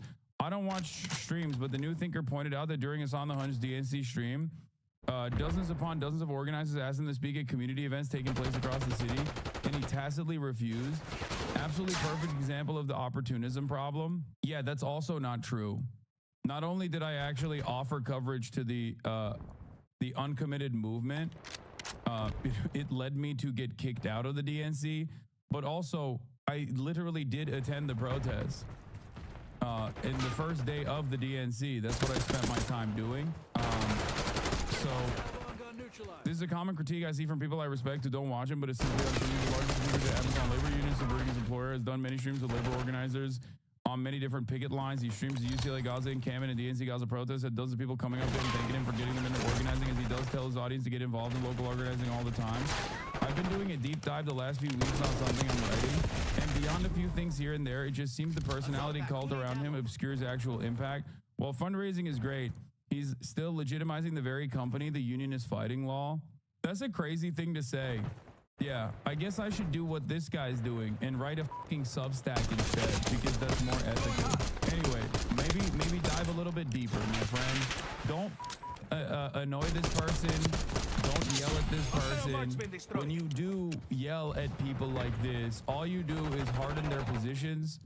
Okay, it's just stupid. I'm sure this person has done wonderful work. Okay, so you know, I hope that in their deep dives they will be able to develop a broader picture. But yeah, if you do that, I hate you. If you go after this person and like yell at them and try to defend my honor or whatever, I hate you. Do not harass or bother this person. But yeah, I'm pretty familiar with how much privilege that I have, and I personally try to use that privilege for good. If people are concerned or confused by what I do, my goal is to educate, but also agitate, but also most importantly, entertain. In the process, I try to dumb down a lot of these dense theory-based ideas, and I try to apply a materialist lens to why things are happening in the way that they are. And also on top of that, you know, yeah, I try to do valuetainment like my goat, Patrick Bet David. And yeah, that's it. And I think that it is false to say that, I mean, it's not my impact. My impact in and of itself is nothing. But this community is comprised of many community organizers and you know, many people that have been able to successfully and sometimes unsuccessfully unionize their labor, unionize their workplaces. So, you know, maybe this person is a little confused, but you can shit on me all day, every day. That's fine. But don't assume that this is a community comprised of dullards who don't know their ass from their elbow. These are people who are very impactful. So I think it's very stupid when people say shit like that without watching.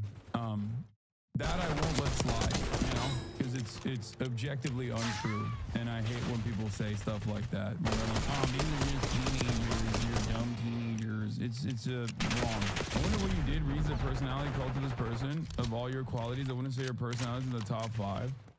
Yeah, I mean, I actively try to, even when I engage in like parasocial aspects of content creation, I try to use that as an educational moment.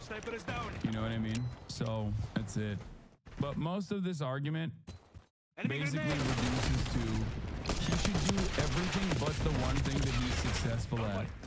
And I always find that very funny when people are just like, hey, I recognize your place in this space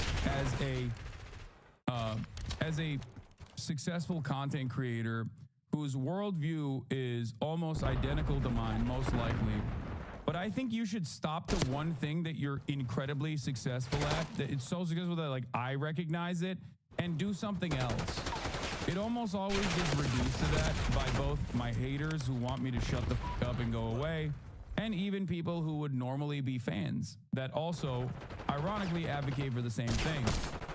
The unfortunate reality for you guys that want me to shut the f up and go away is that I'm not going to do that. And I also don't know why you think you have any say in this process. You can try to write a convincing argument on your Substack or whatever. I have yet to see it, but you know, overall, stay in your lane. I'm gonna stay in mine, and I'm gonna keep doing what I'm doing. Many people have come and gone. Some who have said Hassan is secretly a reactionary, maybe even, dare I say, a fascist. Hassan is this, Hassan is that. And it seems like my opinions on, or my commentary has not changed. And yet many of those other people who used to say I'm secretly in the pocket of the DNC or whatever, those guys have actually left the Democrats and left any sort of socialist organizing. And half of them now straight up advocate for Donald Trump. So, I don't know. You can call me anything, but you can't call me inconsistent, okay?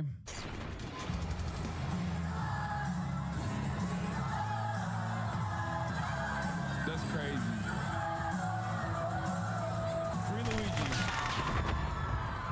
They gotta give the people what they want. Long live Luigi, free Luigi. That's right.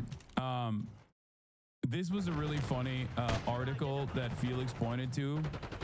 I completely forgot about the root, Felix says. This article is so funny. Every other paragraph is like, Luigi had enough stands to make Taylor Swift blush. But if he tries using his likes and retweets in prison, he'll have a certified bruh moment. And honestly, at first you're like, come on, no way did the root go that far and did something so ridiculous. On this article titled, Luigi Mangione isn't the brilliant thirst trap y'all made him out to be. And apparently it's the third iteration of this article. Like they tried it. Like they tried different versions of this. Yeah, it says, Is the cold-blooded United Healthcare CEO killer getting this much love because he's a white man? Why the anti-DEI United Healthcare alleged shooter isn't the woke icon you thought he was?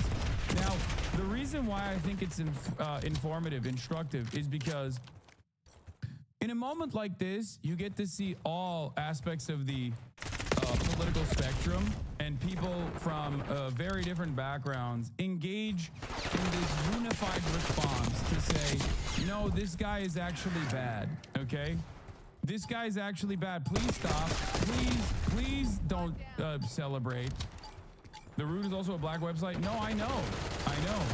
And they hold an important role in this process. I've often talked about the angry, violent black man trope and the permission structure that liberals gain from having black academics or other, like from having black writers write articles that basically imply the black community has a misogyny problem, the black community has a homophobia problem.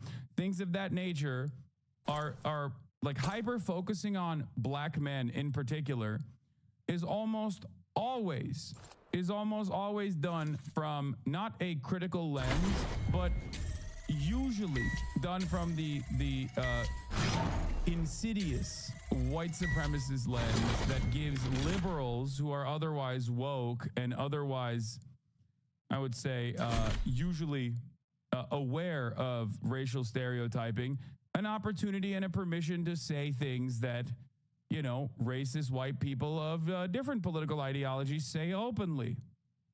Okay? This isn't to say that, like, there isn't homophobia, queerphobia, or misogyny in the black community. It's just that it exists in every community, and hyper focusing on black people in this way oftentimes is done with this nefarious purpose. Anyway, we saw some versions of this in terms of like identity, like hyper-focused rad-lib identity politics being utilized against the solidarity shown by every group towards Palestinian emancipation, when people will be like, where was the watermelon gang at when BLM was happening? Or what do they call it? Watermelon Twitter? They talk about like the Palestinians like that. Now, it's just wrecker shit. Yeah, it's just wrecker shit for the most part, just so you understand. It is not done with honest intentions, in my opinion. It is not done with honest intentions, but rather with a nefarious purpose to say, yeah, no, the real victim here are not the millions of people that have been fucked over by their private healthcare providers, but instead it's actually CEOs that contribute to this problem. Please, that's it. And there is no better example of that than this right here. Oh yeah, don't make no mistake. It's because he's a white man. That's why people love him. And oftentimes, what's really interesting about this is that it does come from like a valid assessment, because white supremacy is real. And yes, it plays a significant role in the way that we analyze society. So when someone says like a black person wouldn't get this level of appreciation from broader American society, yeah, that's true. Except you are not saying that. This is not the time and place to say that. And you're only saying that because you want your readers to basically turn around and not celebrate this act because you are afraid, because you have a different goal here. Okay? It's this. The goal is to finger wag. That's the only reason. The goal is to finger wag and use every orifice of media to tell the broader American public that how they felt in that moment is wrong. Okay, that's it. This is a perfect example of identity politics used for the explicit purpose of obfuscating class instead of combating existing injustice. Yes.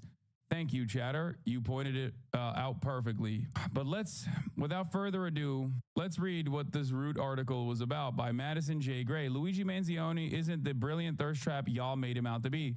This cat is being heralded as some type of brilliant rogue vigilante, because of his looks. Nah, son. This reads like Jake Tapper wrote it. This article literally reads like Jake Tapper wrote the article. You know what I'm talking about? The famous article that Jake Tapper wrote. What was it? Gang banging in the Rust Belt or whatever. The best line from the Godfather saga is from the second movie in the series.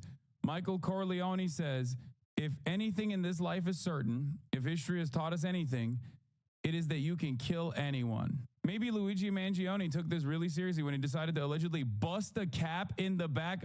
I don't know what to say about this. Okay.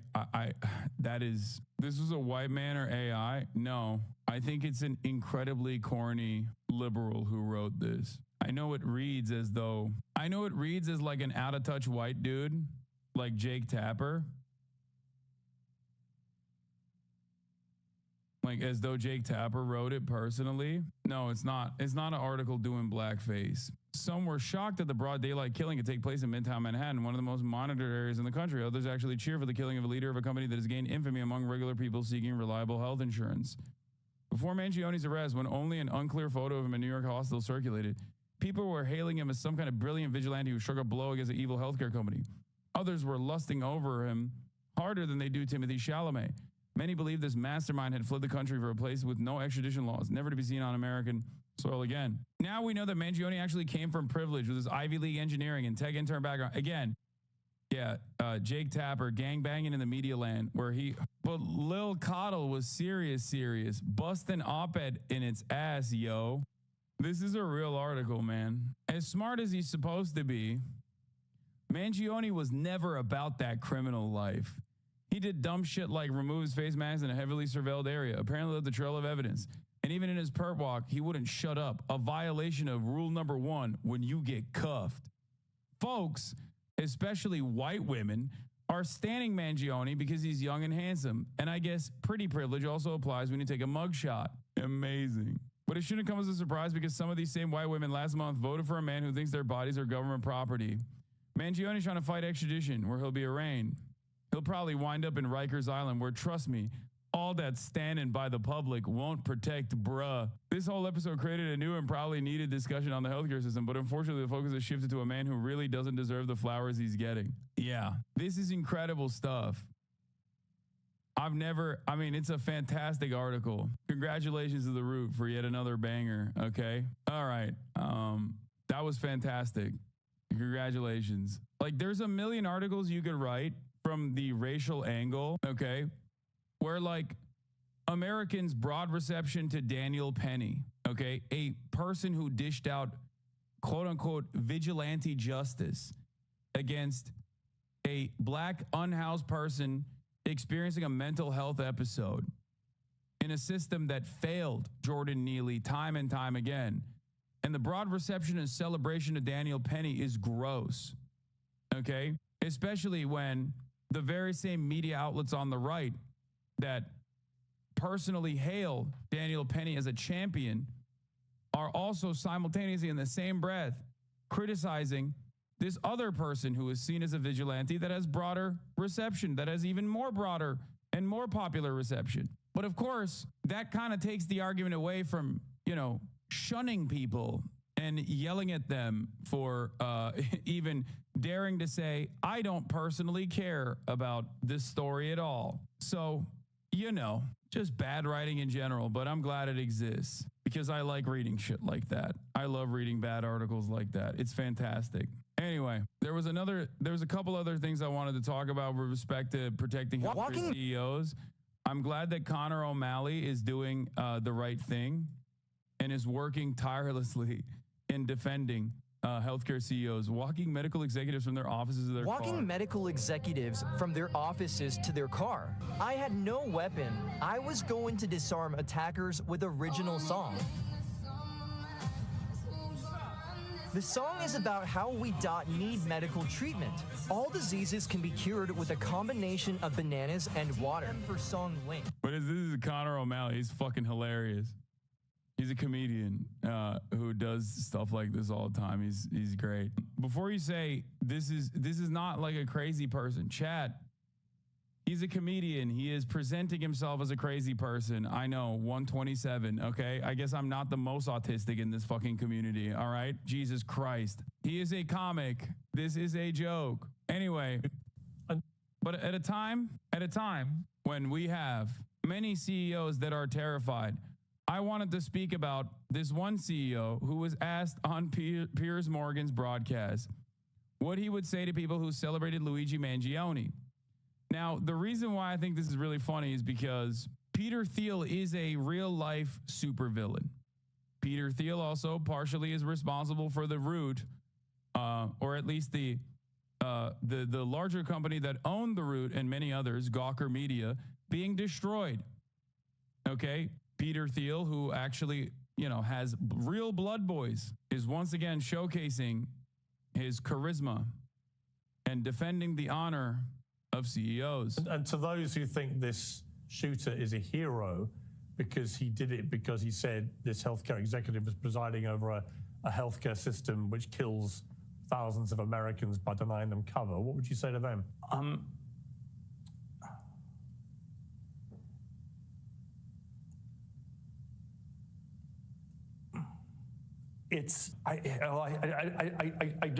don't know what to say. I still think you should try to make an argument, and I think this is there may be things wrong with our healthcare system, but you have to make an argument, and you have to try to find a way to convince people and change it by that. And this is not going to work. And I don't know. Yeah. It's that's cool, man. Okay, like why is Peter Thiel always panicking, dude? This is the most nervous, most anxious man I've ever seen. He's trying to make public appearances thinking that people like him like Elon. It ain't working. Yeah, I mean, I mean, there are all sorts of things one could say about it, but I don't think, and I think I think the motives feel. I don't want to go into all the particulars here. Does he really like this self-awareness? Or does not how dumb he looks right now? Nice, man. Nah, he did it. If you ever seen Peter Thiel in any sort of conversation, this is how he operates. Like, this is just what he comes across as. It's fucking crazy. I don't know why he looks like that. He always looks like he just dunked his head in a vat of oil. He just, you can see the nerves popping out of his dome. Obviously, people will say, oh, he's neurodivergent, but it's like, this is also an incredible time for Peter Thiel as well, considering all the play that surveillance technology is getting, especially artificial intelligence-backed surveillance technology, which is what he does. That's his job. That's what he does for a living. So congratulations to Peter Thiel. He will be the one that wins the most from this process. Hold on. Jesus Christ. Delivery drivers that got the fucking cop knock freak me the fuck out, dude. Delivery drivers sometimes come in and they just they don't come into the house, but like when they're delivering and they just like knock on the door for me to see that there's a package. It is straight up fucking terrifying. It's like, bro, what are you doing? Like, you're knocking on the door like I've done something severely illegal and you're here to arrest me. The fuck is wrong with you, man? It's madness. Kapıya birisi delivery. Kapıya vurdu da korkuttu. 3'te yerim. Şimdi yapmaya başlarsa 2.5 gibi.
kitty's not feeling well. And it's breaking my heart.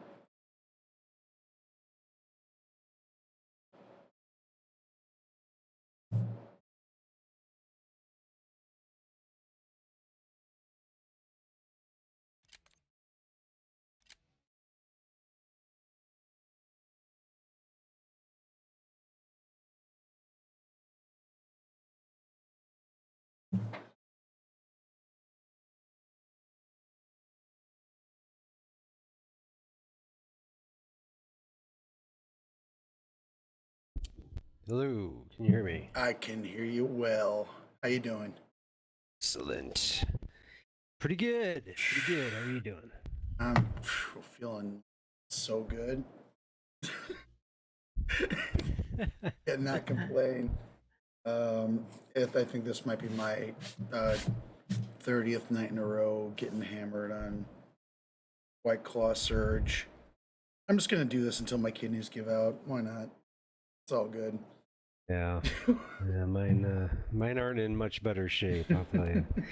Hey, I'm streaming. Is that okay? Yeah. Cool. Cool. I haven't. Before we get started, I wanted to ask you a question. Yes.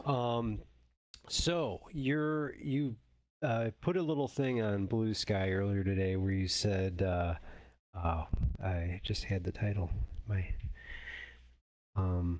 The fuck didn't I print it out? I hope it wasn't too it was unhinged. about the terrorists will win if we reform healthcare. Yeah, That line, right? Well, I got a couple questions, but first is, did you read that somewhere, or did you just make that up? Because that was brilliant. Oh no! I was watching. I don't know if you remember that Hassan Piker guy. That I think I sent you something about it after. I think I sent you one of his videos after Kamala Harris lost, and about people blaming the left for losing. Yeah. But I was watching his stream, or like one of his highlights, and he kind of alluded to that, but not in that exact, not in the exact way that like 9/11 was kind of referred like that. We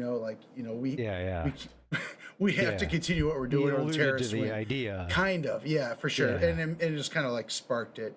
So it's like it wasn't cool. It wasn't 100% original, but it was. It's kind of original. Yeah. I could probably get away with saying it was original if I wanted to. All right. Well, either way, it doesn't really matter. But when I read that, I was like, dude, this is 100% like a McSweeney's headline. That is a headline for McSweeney's piece.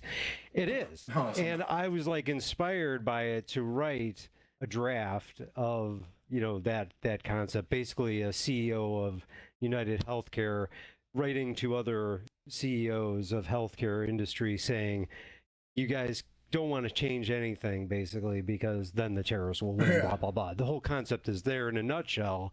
And I wanted to ask you if you would, read the draft and then give me any feedback, and work if you want to work with me on making this piece, we could submit it together. 100%. Since you inspired it. 100%. And this would be a great way, if it gets published, it would be a great way to get more followers on BlueSky. Because when I was on Twitter and I had that library piece go viral, that got me a ton of awesome. followers. That's awesome. I mean, for me, I never had a ton like real people who know social media do. But since you're interested in doing comedy, it would be a good thing to get your name out there. Oh, yeah, totally awesome. Yeah, for sure. So when send it my way. Whatever. I'm gonna send it your way. Whatever is the easiest for you. But I'll give you feedback. ASAP. Yeah. Cool. Yeah. Just like tomorrow, we have to move kind of quickly on it because it's a timely piece. Oh yeah, for sure. So I would say tomorrow, if you could set aside some time to both edit it, give me suggestions, write some extra stuff, because right now it's coming in at a page, which it's fine in length for McSweeney's. They don't want long stuff, but it could be a little bit longer, and I'm sure there's some other humor aspects that you'll come up with that I hadn't thought of. So yeah, send them feel my free way. to write Absolutely. some new shit. 100%. Cool, Yeah, man. I'll look over Awesome. tomorrow. No, I got saw that plenty headline. tomorrow. I'm like, what the fuck? This is a fucking McSweeney's piece, man, right here. It's like it writes itself. I don't even have to do anything. I just have to fucking use that as a jumping off point. It was so awesome. Sweet. So cool. Cool, awesome. Badass. All right. Yeah, I just, whenever I'll something do pops that in my after we're head, done. I slap it up wherever anyone Yeah. might be able to read it. So yeah, awesome. Yeah. Sweet. I'm glad that Yeah, I'm glad that was something cool. that helped you out and inspired you to write. That's fucking excellent. Yeah, I was just like, I got to do this right now. I can't not do this now. Yeah, and you're right. It is Good. pretty time But, sensitive. So yeah, send it to me tomorrow. Yeah. I'll have it read and anything added or suggestions Cool. by the end of the day. Awesome. Yeah.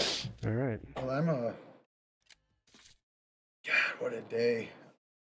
Doing absolutely nothing. My cat's not feeling well still.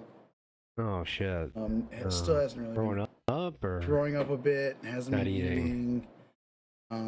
Yeah, the vet's boy. closed tomorrow, but I'm gonna message Anna, like, yo, my cat's not doing well.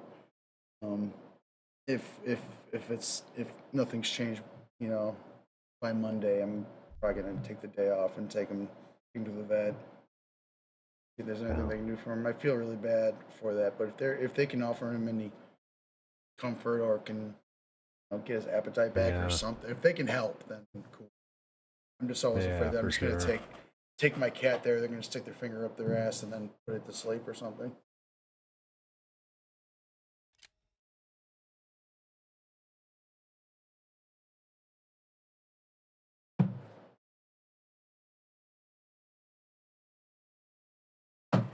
I'm not emotionally prepared for this, but when are you? Right. The thing about pets. Great companions. And it hurts when they pass. It's the worst. I mean, this cat's been around a long. Like before, my mom had this cat before I moved to Chicago in 2004. Oh wow. Wow. That's like well over 20 years old. I'm not sure what that is in cat years. Family member. Oh yeah.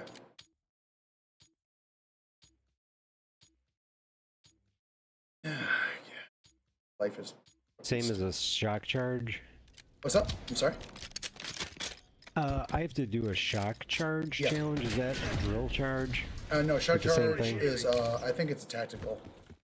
Like you can like. Oh, it's a Yeah, tactical. you can freeze up Oh. enemies with it. I wonder I didn't see it. Okay. Ah, crap. I'll have to wait till the next match. Oh well.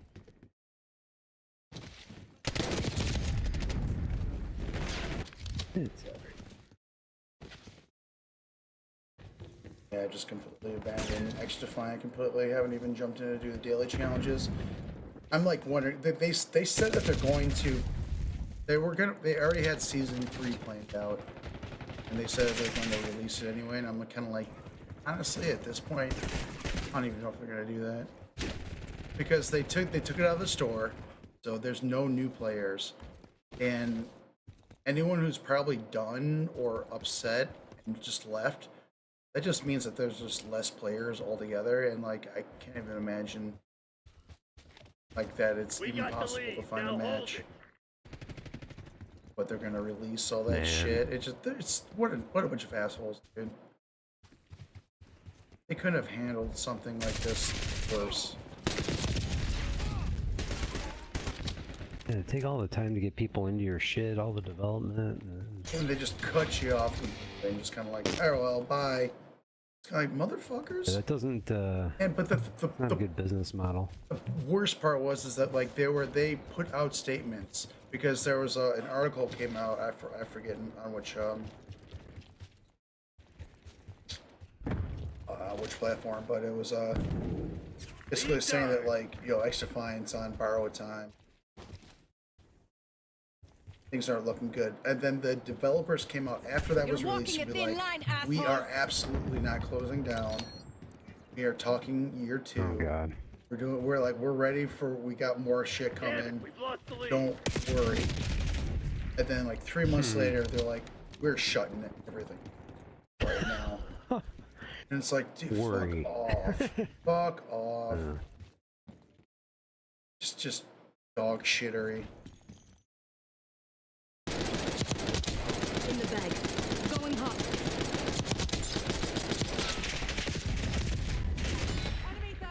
It just like just really sucks. This is a solid game, and like there's no other like as far as like the Call of Duty type game, there's no competition, and competition is needed.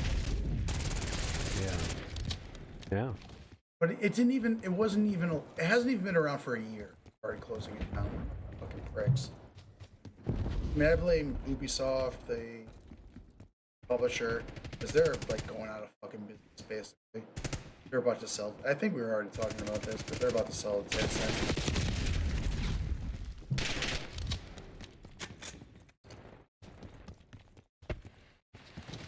It's just so disappointing. It's my worst most aggravating and upsetting experience I've ever had. Yeah, it takes a lot to get you off of Call of Duty. So having something, you found something that did it, and then they swipe it away from you. Yeah, it's kind of fuck. So I'm going back to the hardcore, like finishing everything in Call of Duty well before it's over and having nothing else to do. That's a kill. Maybe I can use this as a chance to play some narrative games. Which is no. Say that shit. Say that shit for years.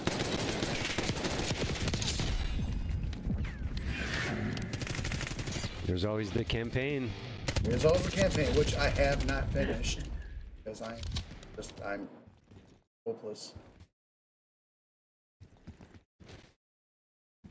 Well, if it was making you feel sick, I understand.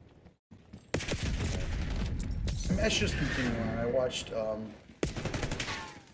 this basically a whole run through of the safe house, just like underground mystery stuff, and it's just like the war doesn't seem super worth it. I just might press on with try to get through the campaign.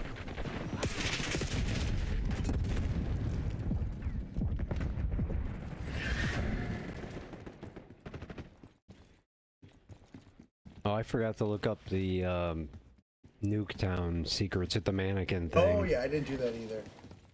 If you want to do that, Tomorrow's another day. yeah, well, give me the word if you want, and I can search. TACOM, launch a No problem. UAV. But if you're like, yo, I want to do that tonight, let me know. I'll make sure we're ready. No. Or not tonight. We don't tonight, have to but do like, it if you tonight. said that tomorrow, Oh, like if oh. tomorrow you're like, yo, let's do it Oh, tonight, I see. let me know. So I'll get us ready.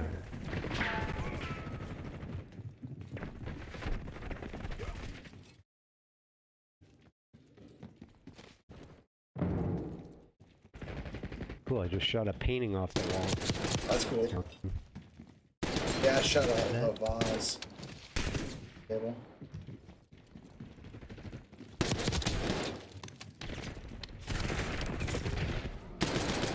I was shooting the TV screen. Put hole, I think it must be a projector because it just put holes in the screen. Right?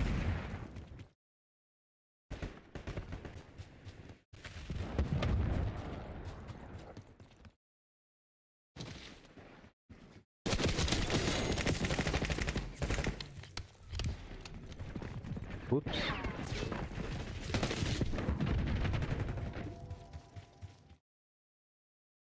Hostile scout pulse in your AO.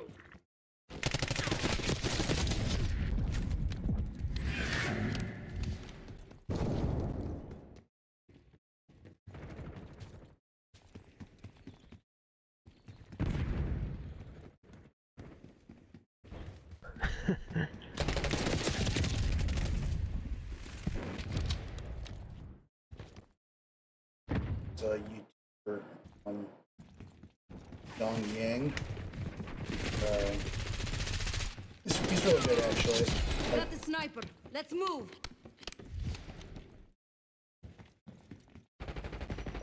a serious like video game journalist or whatever. But he put out a video the other day about how there's basically been 4 really huge games this year that just cut down. How it's kind of signaling towards like a crash in the market. What happened back in like 4 with Atari and stuff. Companies, the large companies, like just money, shutting everything down and kind of just crashing. Huh. Wonder what's the. It's. I mean, behind there's. That's a great question. I think a lot of people. For a lot of people. I think it's the live service model. They're free to play. Then you pay every month, and they add stuff to it. Like it's just it's only successful once in a while, but every company's trying to do it. Just fails over and over. Like there was like, so X-Defiant was one of the games. And there's this huge game that Sony was putting out called Concord, which was like a hero shooter, and they shut it down in a week because just no one was playing it. And they put hundreds of thousands of dollars, I mean hundreds of millions into it. We got the lead. Now hold it. There's a couple more that just shut down this year too. So this is like kind of like a large year for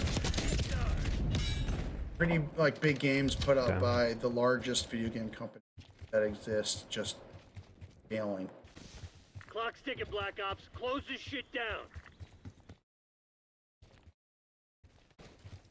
And I'm super afraid for Call of Duty because it's on Game Pass now on Xbox. But the thing about Xbox Game Pass is that like it doesn't make enough money. And like they basically like take that fact out like on the games. Like they like there's a game that was like pretty successful. It was an Xbox exclusive. I don't remember the name of it right now. It's a different kind of game. It was kind of like a rhythm game. But whatever. It was good. It was pretty much like universally accepted, or like hailed as being pretty good. But Xbox shut that studio down, despite the fact that like they had one of their best games, because like they're losing money from Xbox, from X-Pass. I'm sorry, Game Pass. And it's the whole situation is so absurd, and like this could affect Call of Duty since now it's on Game Pass, and like if they're not making enough money, they're just gonna cut stuff or like overcharge for things, or just do more and more shady kind of practices. You know what I mean? Mm-hmm. Yeah, which could ruin the game, which will push people away from playing. And then they'll eventually just shut it down. Can you imagine Call of Duty shutting down because of like they're not able to milk as much as they want out of it? Live service model, like of people basically just renting the game monthly instead of just paying for it. Yeah. Everything's so fucked.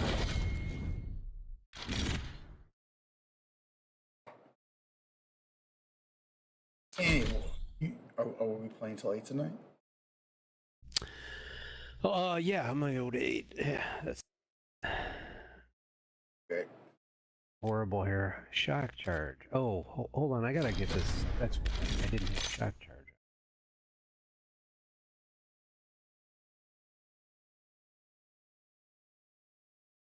Yeah, I was running around with that stupid drill. And have a turn.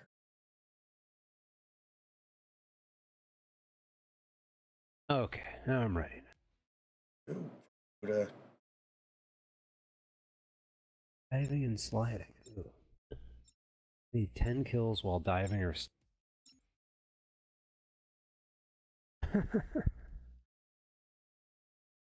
Right now.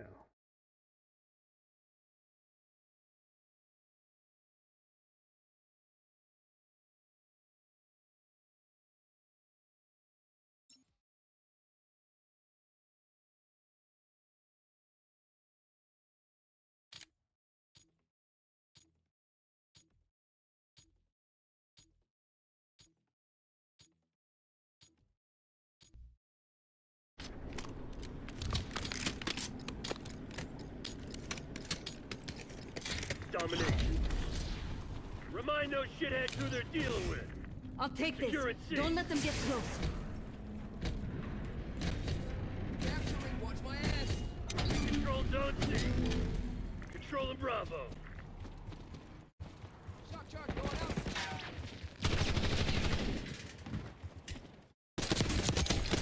Let's go. Bravo Adar. We've taken control. Here comes somebody. He's dead. They're all still sitting spawns and just come off. Maintain current posture. Oh, shit. I have a feeling we're gonna creep Real these. is the worst.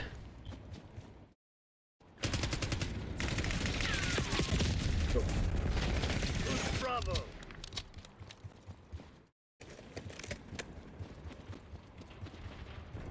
Bravo lost.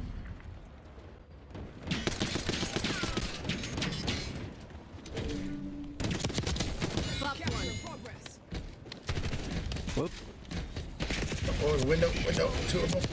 Got him. Ah. Clear. Sniper is down. Authorizing care package drop. Requesting recon above. They're taking C. RCX deactivated. Sending frag.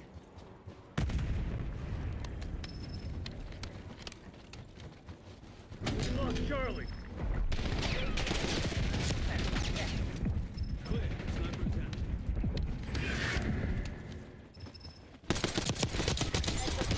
Get this show on the road. Thanks for the work. UAV overflight terminated. Seb authorizing health storm. Hellstorm is low.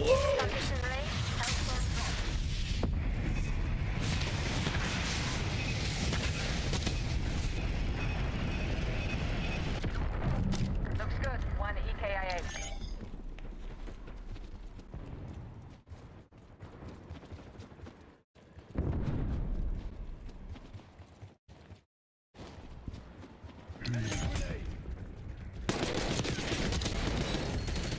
I'll take this. Don't let them get close. Capturing. Cover me. All locations locked down. Dig in and hold them. Hostile marksman got careless.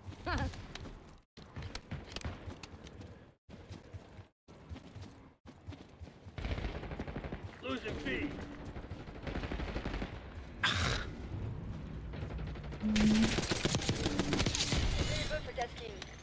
We're losing Charlie. Get the UAV on grid. UAV in the turn. We have eyes on. TACOM, launch a UAV. They're taking C. Clear. Sniper is down. UAV fuel check 50%. Okay.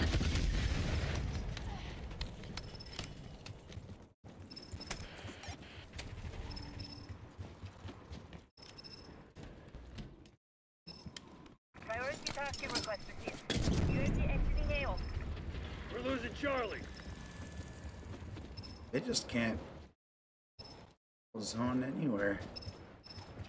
Hey, they're on Alpha. They're on Charlie. They're on Alpha. They're on Charlie. Never taking it. Keep down. They're taking C.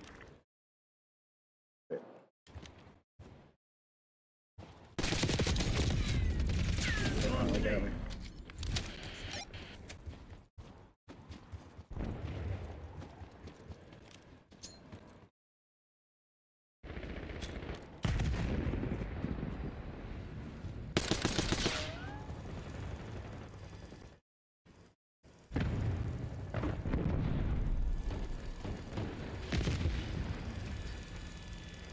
Hostile RCXD in your AO.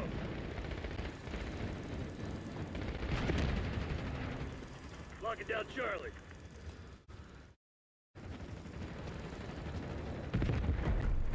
Ah.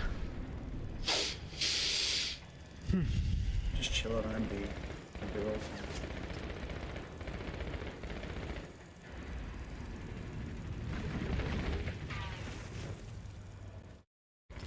Living that stress-free life. R&B. You need to fill this thing up with water. Oh, that'd be fun. Oh, like a hot tub. There you go. Like a hot spring in the middle of the... Middle of all the snow? Yeah. That would be exquisite.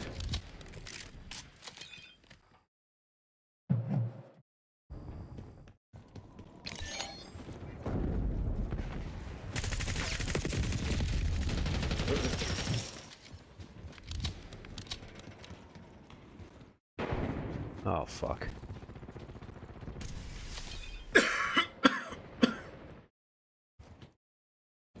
Archangel prefect fire. Archangel. Locking down Charlie.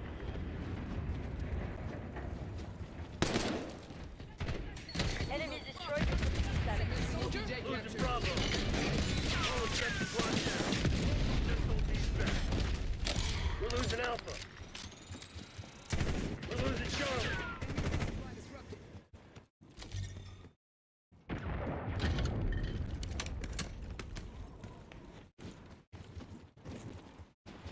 We lost C. Losing B.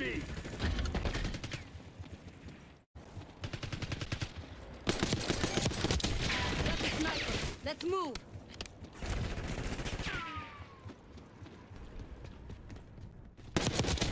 That's done.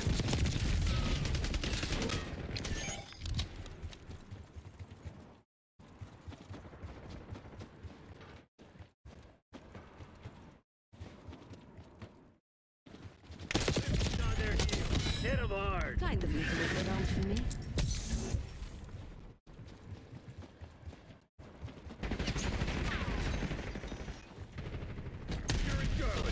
So I've been streaming every day. Protect my six.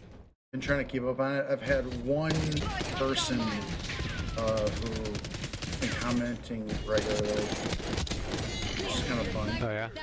Yeah, there's, that's cool. Their name is Matt C. Do you think they enjoyed that And I as much try to as I shout did? them out constantly just in case they're watching. Cool. Hey, Matt. All right, hey, there you go. Let's see. Getting low around. I'll let you know if he comments.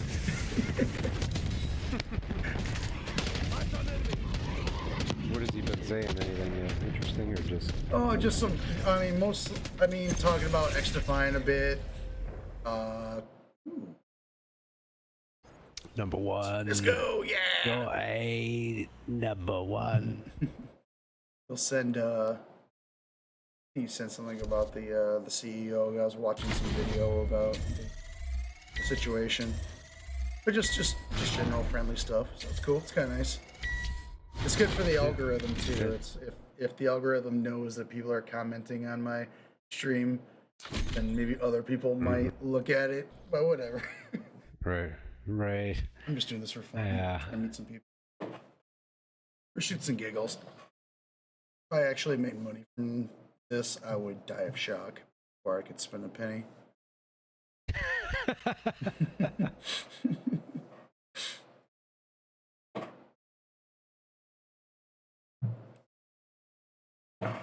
You been watching anything with Rachel? Any shows? Any movies? Anything interesting going on, or what?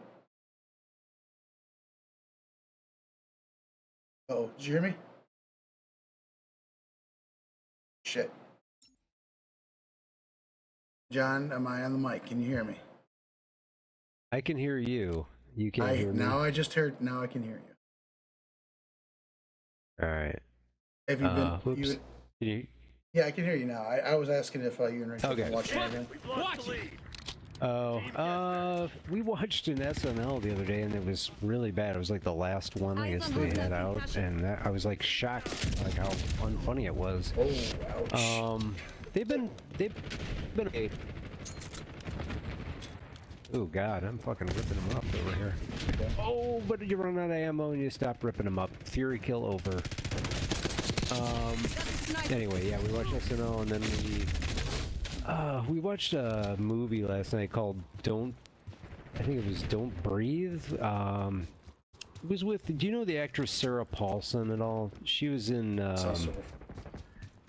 Incoming yeah, front. she was in, fuck, what's that series? It's like a horror series. It's like it keeps going and going. And now I totally can't remember the name of it. Is that American Horror Story? That's the one I can think. Yeah, that's it. That's it. Yep. Different stories, but same franchise. Yeah, so she's a really good actress, always and everything. We watched the movie with her in it last night.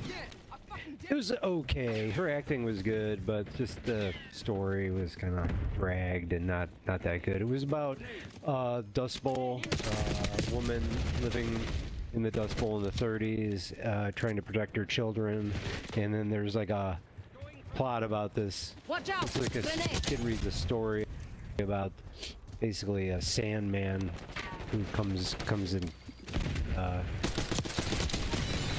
Can make you do bad things or whatever, and kind of creepy at times. So he comes out of the dust. It was a good kind of concept, but yeah, I have to be honest, I was like just zoned out and most of it. It wasn't that engaging. Wasn't able to grab you. Needed more action. Yeah. I don't know what we're gonna watch tonight. I'm not sure. Yeah, I need to do some hard research. Oops, sorry. No, it's okay. I need to do some good research on horror films released in 2024, because apparently this was like one of the best years in a long time for horror movies, and I have not watched a single one. It's a start. There's one, I think it's called I Saw the TV Glow. Something like that. That one was pretty well acclaimed. And I feel if I don't watch, I mean, if I watch at least one horror movie that came out this year, it should be that one. The review. I have no idea what it's about. I couldn't tell you a single plot, or anything.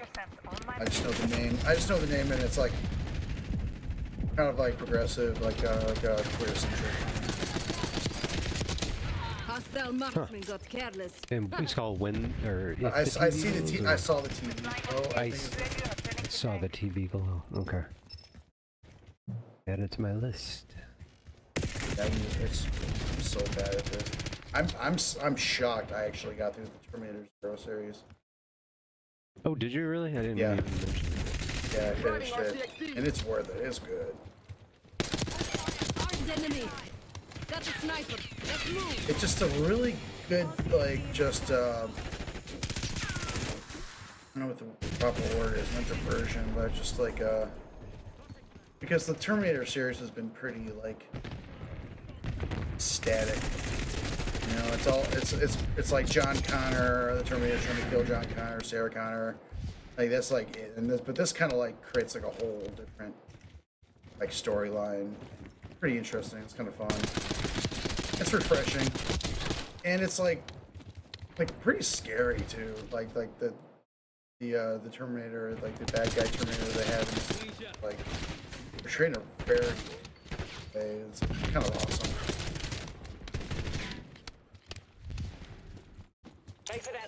Cool. Yeah, recommend it. That was animated, right? Yeah, it's like a straight up Japanese. It's set in Japan.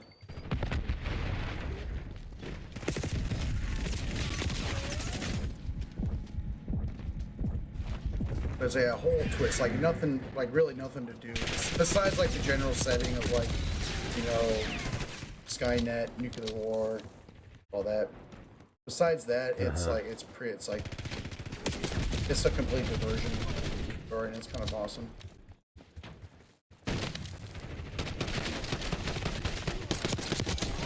Hostile marksman got careless.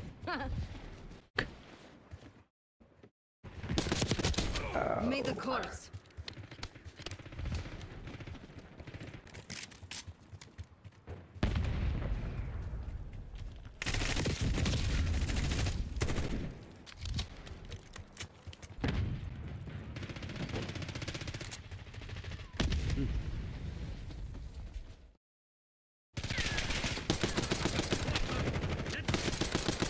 Sorry for this person valley attack. I've been annihilating the person.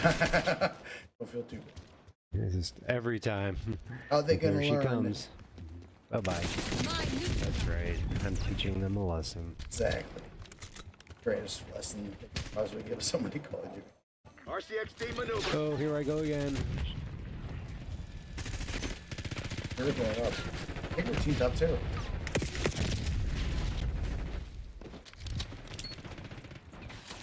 Hostile counter UAV established above. Crash. Come on. Yes. Let's make move.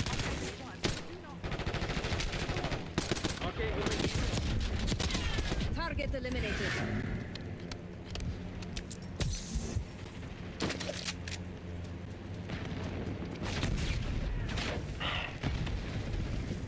Drop a mover.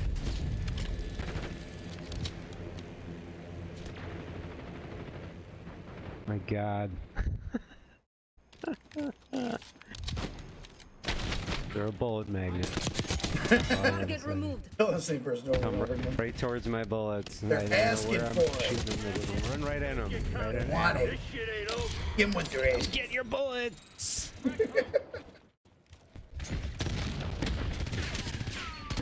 Bullet bartender is now serving.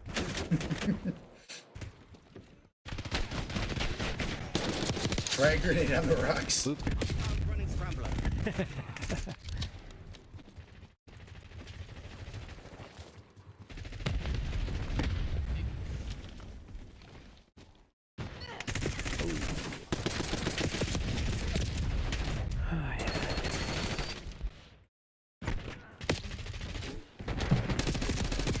Oh my God.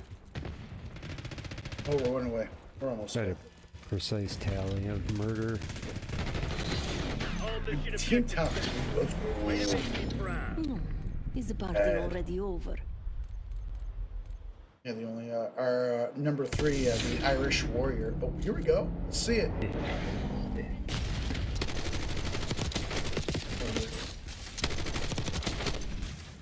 think this was the third Fury kill. Get murked.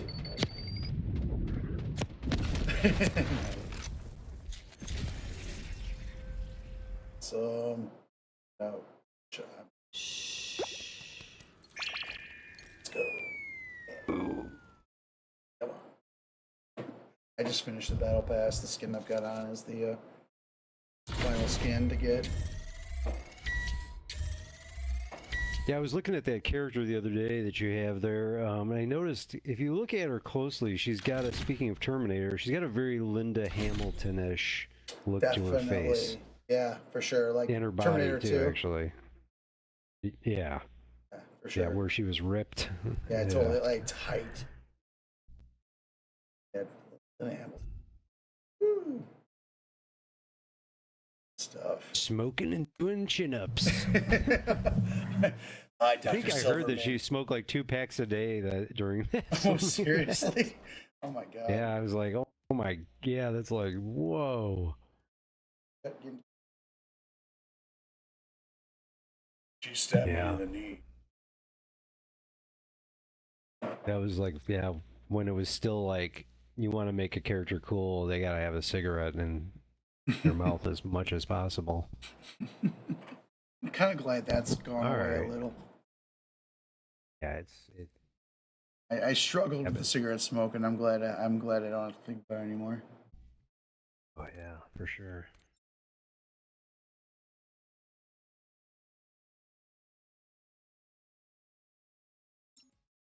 Yeah, I got a lot of friends that still smoke. Seriously. When is this gonna end? I mean, Jesus, you're I not mean, it's 25 anymore. when it comes to shit that's addictive, the only But, way to get you know, rid of it is like some people, it's just like such a primary enjoyment. and they kind of make it part of their personality and whatnot. Off is not easy. Domination. Secure the objective. Capture underway. Secure it. And it's absolutely something to do. I remember when I would smoke, and I would think, like, if I didn't smoke, what the hell am I going to do at the bus stop? Charlie, secure. What's going on? I missed. When I would smoke, I would like, I would literally like have the thought, like, if I don't smoke, then what on earth am I going to possibly do while I'm waiting for a bus at the bus stop. Like, I will go insane.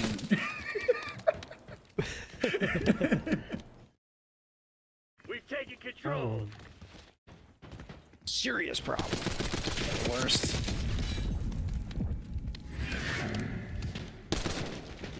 Well, in a way, cell phones, if you want to say they did something good, it's probably they gave people something to do with their hands. That's true. Which is the main thing cigarettes always took care of. Yeah, totally. That's actually we were just sitting here. Actually, I haven't made that connection. That's really good. Lost Charlie.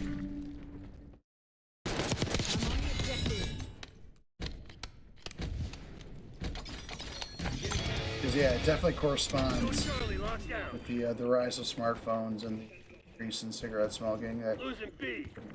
A huge factor.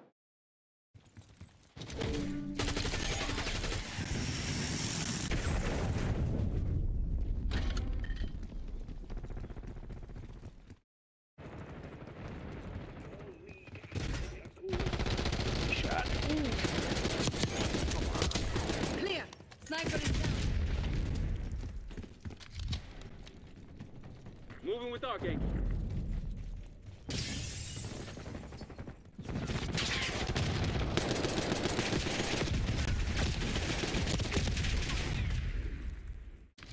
Hostile UAV established overhead. There's a guy camping by a bank of payphones, like on the outside of the building, just doing nothing except. That's how the building kind of might be. Yeah, down. Oops. Losing Bravo. Lost C.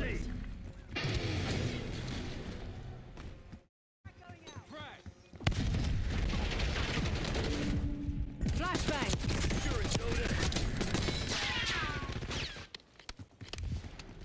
Alpha secure. Beginning capture.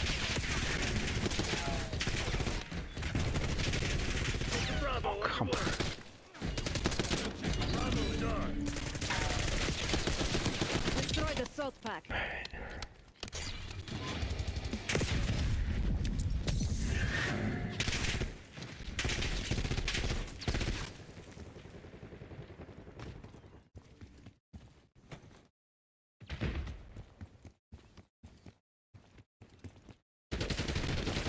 Oh shit, I'm with you. Where is he?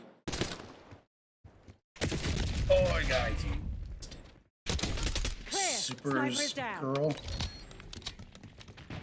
79? Is that 1979? What's up, girl? Losing B. There he is, this guy. Take it C. Alright, I marked the guy. This guy who just hangs out by these payphones. Okay. But he'll be back. He'll be back. I'm just gonna chill him. I know. I can't do it. I'm not a camper. I get bored. Better run. Yeah, it's boring. I try camping for like about 15 seconds. I can last. I'm kind of like, I'm gonna go somewhere else. I kind of move from this camping spot. OBJ knockdown. Let's move. You're born to run, just like the boss. And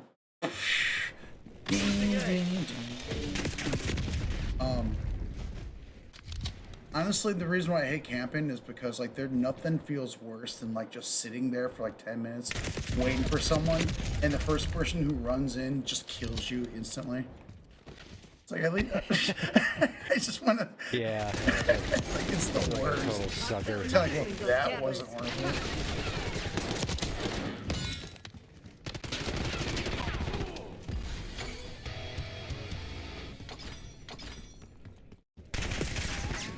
Using stim. Losing Bravo. Or not. Alright.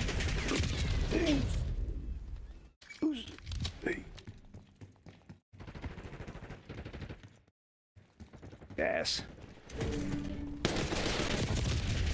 Alright, around This is A or C.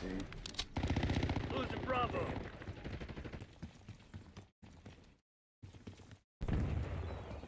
Losing B. Bravo lost.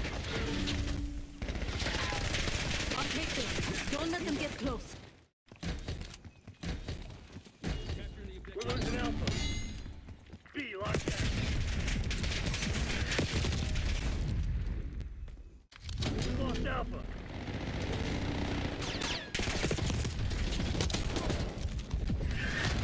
Locking down Charlie.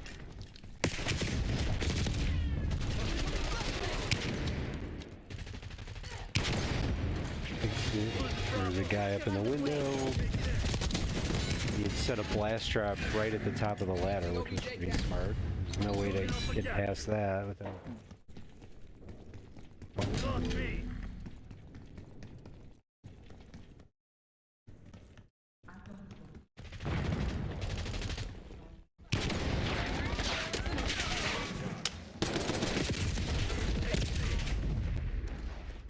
That's super annoying. Like I read Discord a lot, and looking at the X-Defiant stuff, and like obviously, like, you know, a lot of discussion around the game lately. But a big chunk of it is like, what's everyone gonna go play now that this game's shutting down? And like, there's nothing. I mean, I don't understand some people, because some people are like, I'm gonna go play this game, and if the game's nothing like Call of Duty or a 6v6 kind of game, you know? Like a lot of the people who are playing X-Defiant are moving this game called Delta Force, but it's definitely more of a Battlefield style kind of game, like a large, you know. I don't even know if you've been able to jump into any of those Battlefield games. It's just basically Call of Duty, like on a gigantic map, and like large. I think like 100 players on there. It's a respawn game, but like you, it's a large map, and you can use vehicles and stuff like that. It's kind of like Call of Duty's like ground war mode, but it's a whole different style. It's not like 6v6 small map, you know, fast action, you know, not boring. Like, so Battlefield's not like that, but everyone's going over to like a Battlefield game, and it's just so it's not a good replacement. And there's basically like 3 styles of first-person shooters. I mean, more than that, but like the main ones, most mainstream, there's like the Battlefield type where it's like large scale, you know, respawn games. There's a game called Counter-Strike. It's a lot like, you know, the Search and Destroy non-respawn mode kind of games. Does that make sense? Yeah, like not a respawn. Like it's a 5v5 kind of thing, but like you gotta either get an objective or kill the whole team, but like there's no respawns. So it's kind of its own kind of game. And so there's like Counter-Strike, Valorant. I don't know if you've heard of that one. That's kind of that style. Capture underway. You're walking a thin line, asshole. Bravo. But now, this is what people are gravitating but towards. There's I mean, with X-Defiant. But it's just I don't understand why anyone would gravitate towards those kind of game modes if they're Call of Duty fans, because like it's just a different vibe. And it's just like, I don't We've lost Charlie. Fortnite just came out with a new version, a new kind of shooter outside of Battle Royale, but it's in that CSGO, Search and Destroy, no respawn kind of thing. Very nice, Marshall. So the only game that was really like Call of Duty that had modes like Team Deathmatch, Domination, Hardpoint, stuff like that. Like it's just Call of Duty and was X Defiant. Now X Defiant's gone, and now it's just Call of Duty. So it's like, Hostile marksman destroyed. I'm on the objective. so if Call of Duty screws with us, there's no alternative. We're just gonna have to swallow the shit sandwich. And like, there's not any competition out there that might like offer, you know, the same kind of game experience, but giving you what you want. You know, it's Pepsi and Coke. That's all it is. Yeah. Great. Healthy for it's as good as you can get under capitalism. Cool, man. Well, I'm gonna have to hang it up here, but I'm gonna send you my draft. Oh, please do. In a Please moment. do. I guess I'll. You want me to text it to you, or You can do that. My Gmail is SeanEP666 at Gmail. Or you can send it to my work email if you got that one easily. No. Let me write it down. Sean EP 666 at Gmail. Yep. Or if I you didn't know you were a Satanist. yeah, totally, bro. Satan's real. Satanists are friends. So real. It's like, yeah, I worship. Learn something new about you every day. Wow. No, you can forget that one.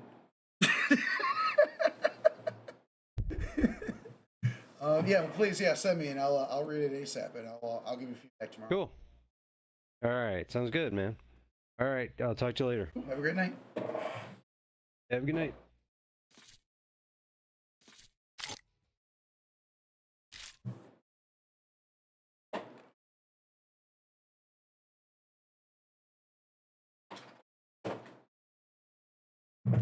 Okay.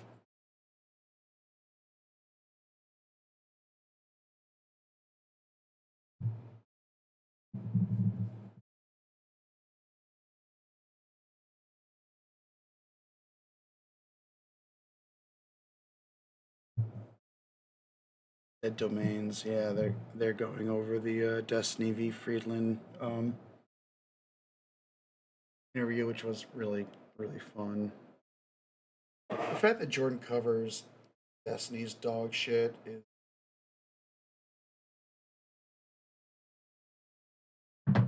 Jordan's the goat.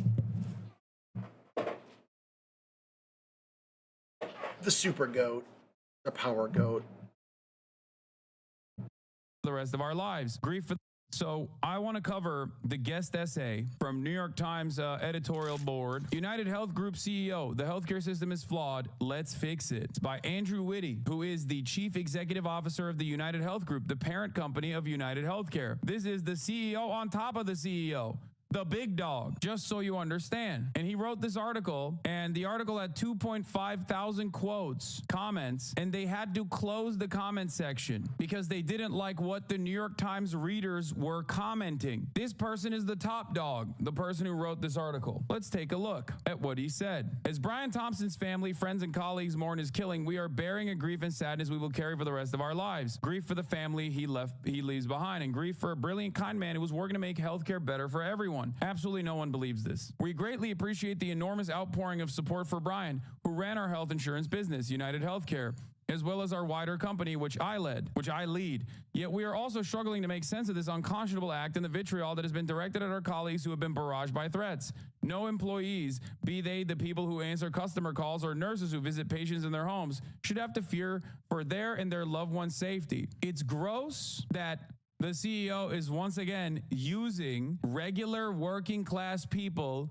who also are ironically getting fucked over by their own healthcare companies while they're working for the healthcare company as a way to try and soften the blow. It's not the nurses, and it should never be the nurses, and it shouldn't be the customer service representatives either. This anger is directed towards the CEOs and the people who play a role. You're using them as human shields here. You're hiding behind them. We know that the health system does not work as well as it should, and we understand people's frustration frustrations with it. I want to look up how much United Healthcare has spent on lobbying. Just real quick, lobbying expenditure. I wonder if this is like something easy to find. United Healthcare has spent $5.8 million on total lobbying expenditures in 2024. Well.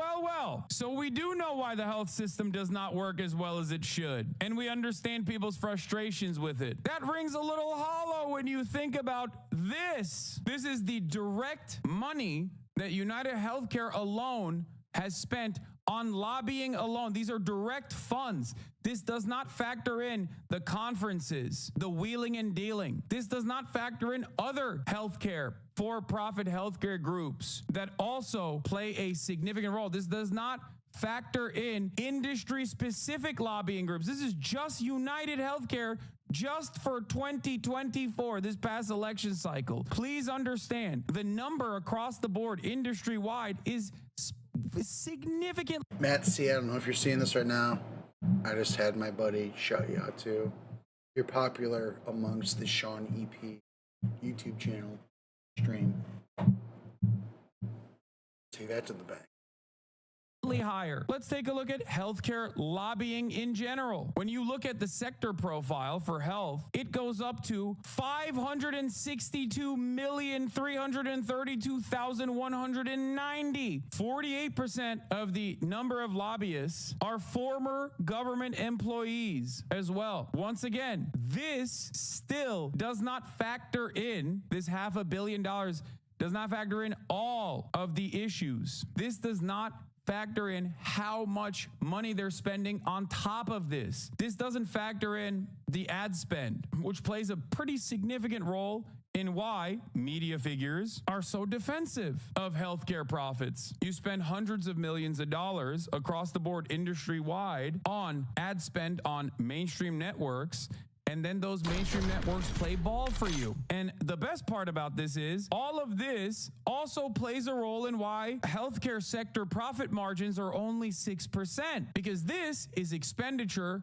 before profits. United Healthcare alone works with almost $500 billion in revenue. $500 billion in revenue generated. All of this, this isn't entirely United Healthcare. This is just pure lobbying alone. All of that is going into their expenses. And even then, they still come out on top with $33 billion in pure profit. Just understand. So when a healthcare CEO that sits on top of United Care Group turns around and says, we know the health system does not work as well as it should, and we understand people's frustrations with it, it's like, no, dog, you spend a load to directly lobby Congress to make sure it's busted. And then on top of that, you still spend a load to normalize the cruelty and the pain people experience. You designed the problems. So make no mistake, it's bullshit when they say, oh, dude, no one would design a system like the one we have, and no one did. It's a patchwork built over decades. Our mission is to help make it work better. No, it's not. We are willing to partner with anyone, as we always have, healthcare providers, employers, patients, pharmaceutical companies, governments, and others, to find ways to deliver high-quality care and lower costs. Clearly, we are not there yet. We understand and share the desire to build a healthcare system that works better for everyone. That is the purpose of our organization. Healthcare is both intensely personal and very complicated, and the reasons behind coverage decisions are not well understood. We share some of the responsibility for that. Yeah, dude, it's the lack of transparency. Yeah, no. You don't understand. There are good reasons for why we deny coverage. You're using too much healthcare, which, by the way, we're not even providing. Nurses, doctors, hospitals are providing the care. We simply are the middleman that makes money off of making the process more costly. And the way we make money? By denying you the actual coverage that you paid for. That is the purpose. This is a parasitic force. They are leeches. Just so you understand, their entire profit comes from getting your money in the form of premiums and creating this unnecessarily complex middleman, only to then turn around and not pay for the full coverage. Their whole reason for existence is profit, and as a reason for existence, the way that they generate that profit is by getting money from you and then doing everything in their power to not pay the entire medical bill. That's how they make money, just so you understand. Together with employers, governments, and others who pay for care, we need to improve how we explain what insurance covers and how decisions are made. Behind each decision lies a comprehensive and continually updated body of clinical evidence focused on achieving the best health outcomes and ensuring patient safety. That's why whenever there's no insurance industry, no for-profit insurance that plays this like incredibly expensive middle manager role, specifically for the purpose of, you know, generating profits for some of the wealthiest people in society, everybody dies. Famously, in all other comparable OECD nations, people are just dying left and right. They have no safety for their patients. Why? Because the insurance sector doesn't exist or is not as robust as it is in the United States of America. Except, no, that's not the case. But they will never tell you that. Americans are purposely shut off from recognizing that there are countries, both to the north of us and to the south of us, that have actually figured out this unimaginably complex situation that we simply can't figure out. And there are even far better systems as well. There are examples of wealthier countries, or at least like not as wealthy as America because we are the wealthiest nation on earth, but there are examples of countries that have far less than us, and yet they have been able to figure out a nationalized structure. How does that work? How does that exist? It's because in all of those other countries, no matter how tyrannical they might be in other circumstances, like Turkey even, there is still a responsibility for governance. There is an interest in welfare, the welfare of the citizenry. That's it. It's not magic. It's because somewhere along the line, somewhere throughout this history, leaders were like, yeah, we still need to, we need to make sure that we have a healthy society. In America, this does not exist because what matters most is not the overall welfare of the citizenry. What matters most is profit. What matters most is corporations and their welfare. We put profit over people every step of the way. While the health system is not perfect, every corner is filled with people who try to do their best for who they serve. Brian was one of those people. He was raised in the same Iowa farmhouse as his mom. His dad spent more than 40 years on loading trucks. Fuck his fucking farmhouse, that dead bitch. Farm jobs as a kid and fished at a gravel pit with his brother. He never forgot where he came from because it was the needs of people who live in places like Jewell, Iowa, that he considered first in finding ways to improve care. I'm gonna be really real with you. If I were to go to Jewell, Iowa, a town of like, what, 1,200 people, I could probably find like 300 people that got fucked over dramatically by their for-profit healthcare. Maybe not by United Healthcare specifically, but that's so funny to be like, this is where he comes from. This tiny town. I'm willing to bet if you went to that tiny town and you found randomly, okay, the population is 1,183. If you went to that random town and asked like 100 people, you would find 90 people that got f***ed over, or at least knows a person in their immediate family that got f***ed over by for-profit insurance. It does not matter. When a colleague proposed a new idea to Brian, he would always ask, would you want this for your own family? If not, end of discussion. Brian was never content with the status quo. That's why he pushed us to build dedicated teams to help the sickest people navigate the health system. Yeah, the thing about their family, though, is that, like, they're millionaires. It's like, so, will this healthcare policy affect my family? Probably not, so fuck it. For preventative health and quality health outcomes rather than simply adding ever more tests and procedures. He believes decisions about healthcare should start with the individual and champion plans in which consumers could see cost and coverage options up front so they could decide what's best for themselves and their families. The ideas he advocated for were aimed at making healthcare more affordable, more transparent, more intuitive, more compassionate, and more human. That's Brian's legacy, one that we will carry forward by continuing our work to make the health system work better for everyone. The amount of profits that Brian brought in must have been great enough for this guy to put his name on this article. Holy shit. Here are some of the comments from 4 hours ago. There's a watchword for the way people justify bad acts nowadays. Allied. Mr. Whitty elides many key facts in this somewhat sanctimonious essay about his colleague's death. The fact that no insurance executive has a primary obligation to any patient. The fact that no for-profit insurance company is incentivized by their policyholders' successful therapy. The fact that his company is notorious among healthcare providers for employing any and all means to obfuscate, distract, confuse, delay, and otherwise obstruct paying our benefits. Mr. Thompson's death was indeed tragic, but Mr. Whitty has offered no substantive plans to address the widespread outrage at the way his company conducts business. Mr. Whitty, the money talks, which is why you will not walk nor run to change a system that lines your pockets at the expense of your paying customer. As an outpatient MD, I can tell you that I know why United was the most profitable of all healthcare companies, because it denied the most. United made me get authorization for cheap medications like ACE inhibitors and tests like ultrasounds.